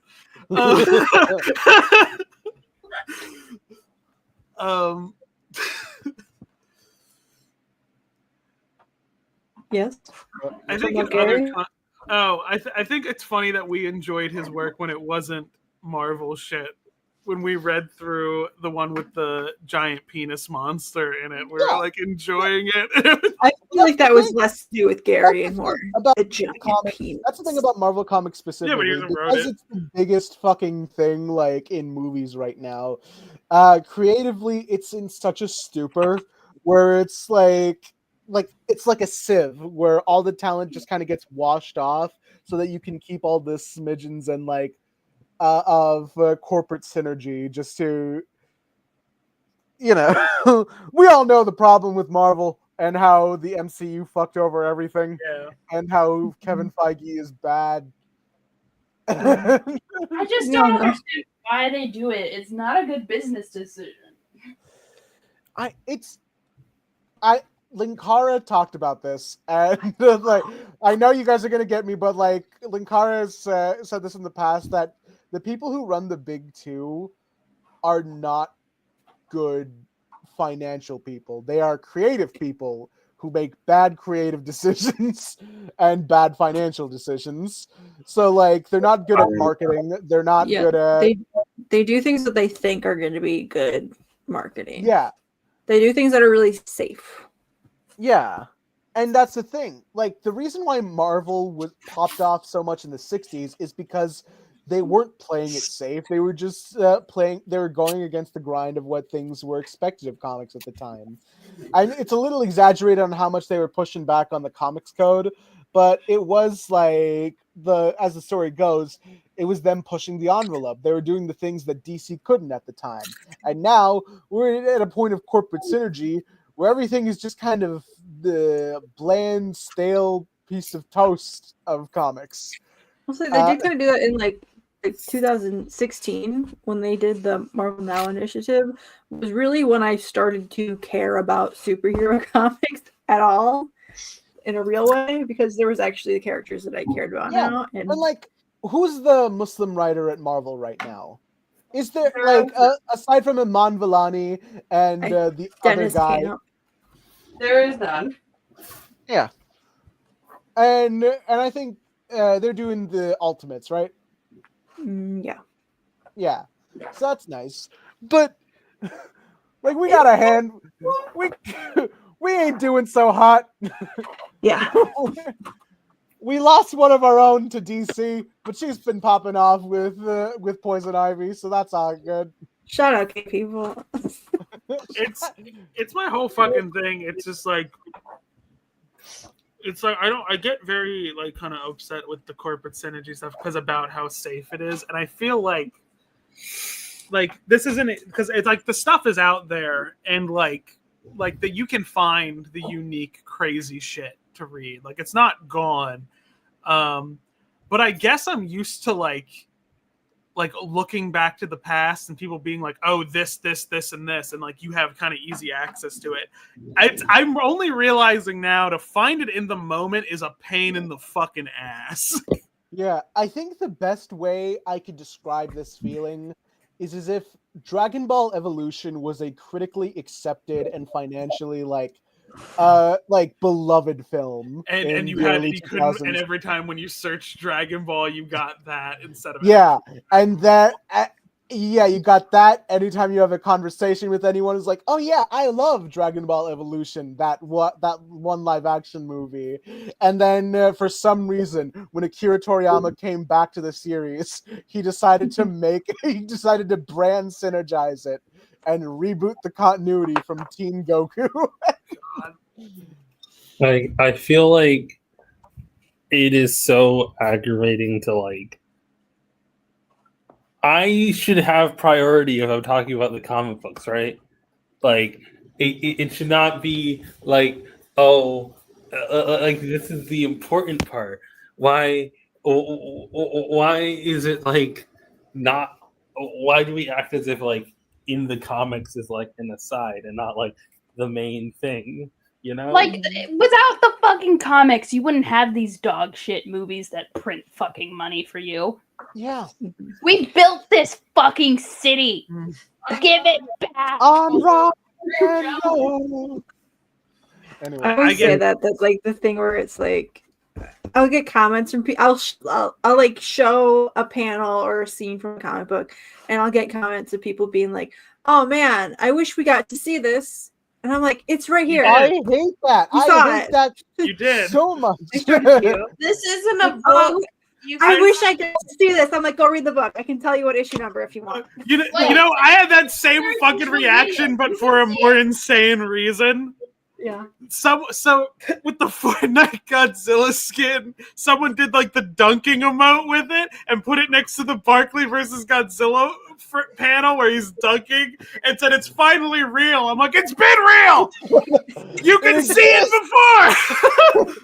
Like that's the thing. They act like comics more real than anything else. You fucks. Yes, they're acting like comics. Fortnite might be less real than comics. Yeah, you they can act like the comic. Yeah, they act like comics are just this like nebulous storyboards for eventual movies that they don't need to pay attention to at all. They just have to wait for this thing that'll come up so they can have either a YouTuber explain it to them or they could just see it. Fucking. Oh, don't get me started on the Soups tweet where he's like, I just watched a comic explain video on Invincible. Season 2 is going to be so good, my guy. And it's like, I hate everything about you. I understand it. You can't afford comics. You can't.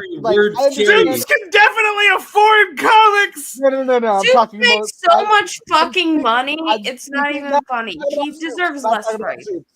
I'm speaking mostly to the people, the audience who want to get into comics, but like, I don't know how to explain it. You're put on when it comes to reading comics, you're kind of put on this path, and you follow a specific path where you're not going into a road where you're actively engaging with the media. It's like, it's the fucking, what is it? Railroad conundrum where you have one person tied to a railroad track and 5 people tied to the railroad tracks. The trolley problem? The trolley problem. Multi-track drifting. Yeah, I don't everyone. like. This is a weird way to explain it, but ultimately, your end goal is being able to understand comics. Those are my fucking favorite comments I get. Is when people are like, "I started reading the Sonic comics because of you." Those are my fucking favorite comments. Yeah, to get. I got those from my Young Here, Justice I got a videos. lot of those after my Batgirl video blew up. A bunch of people were like, "Oh, I didn't know this was coming out. I'm gonna go check it out." So many people told me that they started reading Gwenpool because of me, and it made me so happy. Every time somebody tells me that they started reading Iron Man because of me, I apologize, and I'm like, I'm so sorry. Stack, I'm guess so sorry to Stack, stop. guess what you got me to do that I just don't mention it. Did you read Gwenpool? Yeah. And we No, I would like to say I did actually change the entire conversation around MCU Miss Marvel when it came out because I was just vocal about the comics. Yeah, You were the Miss Marvel TikToker at one point. Yeah, and I was trying to. I don't want to say if I was like placating or trying to both sides. I was trying to ease the issue at the time, where I was like, "All right, MCU is different. It's not like it's going to affect the comics." And then it affected the comics, and I was like, "Fuck, motherfucker!" This is like the I'm number telling one you from fucking the thing. beginning. I understand you, Ayaan, but I knew what was coming on the horizon already. It is like the one thing I worry about with like Sonic doing really well for like the first time in a very long time it's doing this well, and I'm like, swear to God, if they change shit to match the movies, I'm going to lose my fucking mind. The fact that I've seen some people be like, well, the series needs a reboot, and I'm like, I'll kill you. Like, I'll fucking. I don't think it does. I think Sonic, like, as a story, is not really.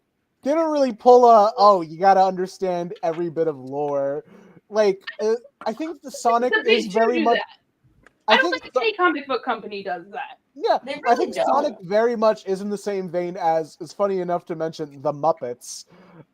Whereas, like, it's just a colorful cast of characters who go on these different plots and adventures where you don't need prior information to really get these guys. It would help and it would definitely benefit because they do have lore, but because Ian Flynn, Evan Stanley, and all the other people who currently work in the comics understand it so well and understand comic writing for children specifically, they do it so well to a point where you get into it and you kind of fall in love with it.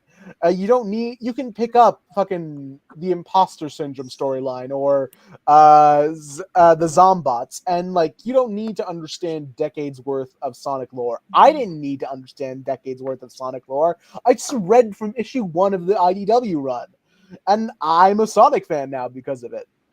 Yeah, I think people do overthink it. They're like, "Well, I have to understand everything before I read the comics." It's like, you don't, just read. Yeah, I tried. Look, I did. Like, I think it's linked to sort of this more learned. It's all because of the fucking MCU. I fucking hate those motherfuckers. But also, I think we were talking about this earlier about how people are less willing to be uncomfortable nowadays, where we kind of like really don't want to engage with anything that makes us think. And like, so the fact that the comics aren't always spoon feeding you direct information, although a lot of the times they are spoon feeding you. And like, look, I'm watching Buffy and Angel right now. Buffy the Vampire Slayer and the TV show Angel. They share a universe, and I had to look up a viewing order because that's just how I roll. I like crazy like that. Yeah. Throw me in the deep end, and I'll just figure it out as I go along. It didn't work when I almost drowned. It works now. Yeah, and like the viewing order is helpful because, like, you know, there are some episodes that are lined up in a specific way where you have to. It's expecting you to watch it simultaneously because they didn't expect streaming to pop off the way it did because it was a syndicated TV show at the time. Yeah, when I went back and read like older Spider-Man comics, I had that problem where I was like, this comic doesn't really make sense, but I'll muscle through, I guess. But it was like in that weird era where you had to read like 3 different Spider-Man books in a very specific order to get it, and you're like, fuck, dude. That was a bad thing they did, I would say. That was a bad thing, but also I would argue doing that with TV show is also bad. It's a bad thing too. I think that's why the comics from that era with the multiple Spider-Man books, it's like, just fucking read the collected edition. Don't fucking bother with the individual issues. Get the trade paperback. I think it's helped because like Buffy and Angel came out in like late 90s, early 2000s where web forums were becoming a thing.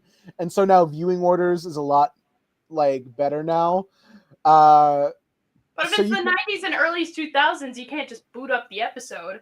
You gotta wait till it's like on cable. Or get a VHS that has 2 episodes on it. Yeah, or get the DVDs, or then later the bad Blu-rays. There's a Buffy Blu-ray rant in the future. Just wait until I finish Buffy the Vampire Slayer for it. Buffy. You should read the Buffy comics. Has anyone fucking read Count Crowley yet? Can we read it? The last 4 minutes this week. We didn't talk about any of them. I didn't fucking read the books over the side, but I know I've been talking about how fucking great Count Crowley is for the fucking past. That's what I was gonna highlight in this example when it's like to find the weird stuff that does like that like years later people are gonna be like, yeah, this is one of like the good weird stuff from the era that you have to like look for. Because I found it by happenstance when I supported a Kickstarter for a comic series of a TV show I never watched. Because it was like, oh, one of the comics is going to cross over with it. And I'm like, okay, what the fuck? What the fuck is this character? And then I read all of it in one night. It's like, this is great. Right. We have 3 minutes left in the clock. I wanted to say stuff, but you all ranted so much I didn't even know what to say. You made your points. Sorry about that. No, it's fine. I want to circle back to one thing because I've had this one fucking thing open because I talked about with them aging Amy up that I solely believe it is because they were just told to fucking like, oh, you have to do an adventure adaptation. They're like, and then they fucking did it real fast. So a couple issues before, editorial had requested them to introduce a new love interest for Sonic, which was like Mina Mongoose, to make like a love triangle with Sally, and her whole thing was supposed to be like she's fast like Sonic is. but it was right before the adventure arc, and we couldn't bring the new character along for the adventure that other like longtime characters were getting excluded from. So this is like the last we see of her for like 10 issues, so like a year of publication time. And then like when they bring her back, they're like, hey, remember her? And everyone's like, no. They should keep... I love it when they do that. They should bring her back now. They should. She's not a Pender's creation, and Bowlers has said, like, Bowlers was confused when someone tweeted at him and was like, are they not using her? Why? Like, they're allowed. I think she should be in the games. I think she should be the new DLC. Her bit is that now she's a pop star, and I think that would be fun just to have her background in universe. The concert that Shadow and Amy go to. Yeah. I think that what was I gonna say? I think we should end this by making our own fan cast for Wicked. Just of anyone. I want to be Linda. What's going on in chat? Oh yeah, we can fan cast ourselves. That works. Daystar doesn't want anyone else to read Iron Man or Iron Man fan fiction. So Daystar, I've got bad news for you about what I was doing in like 26. I think Man-Thing should just be there. Man-Thing is in Wicked. He is playing Elphaba. No, he's not. He's not a character of any notice. He's in the background of a shot, and what he's are just we like talking about right now? Man-Thing plays. Man-Thing plays. Thank you guys for tuning in to another episode of Ash and Their Fantastic Friends. Let Daystar finish this bit. Now we gotta finish the bit. Pull up the Green Baby. Keep put the music back on. Pull up the Green Baby. That can be the end. There is an outro video. You guys do know this, right? Yeah, there's an outro video. It'll happen after the baby. Pull up the baby. Green Baby? I have no idea what you're talking Guys, about. we're over time. Just pull up the baby. I'm trying. Baby. I'm reading comics again. That's not the Green Baby. What Green Baby? The baby from the beginning of Wicked during No More What Green Baby from the beginning of Wicked? Green Baby, and they say the baby is unnaturally green, and they hold up a baby. Did you just search Green Baby? I'm sorry. This is how Charlie Brown feels every day of his life. That's the one from the stage musical. That's what I want. That's what I want. Look, I think Just I got share it. Just share what you have, guys. Green Baby from Wicked. Yeah, baby. Zoom in. Enhance computer.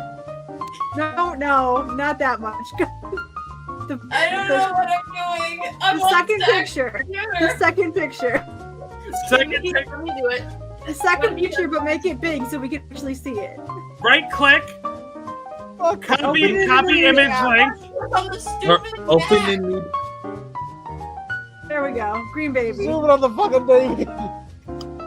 There we go. Yeah. All right, now we gotta go. Green Baby. No, I don't make no money on this website, folks. Cost me $5,000 a month to host it.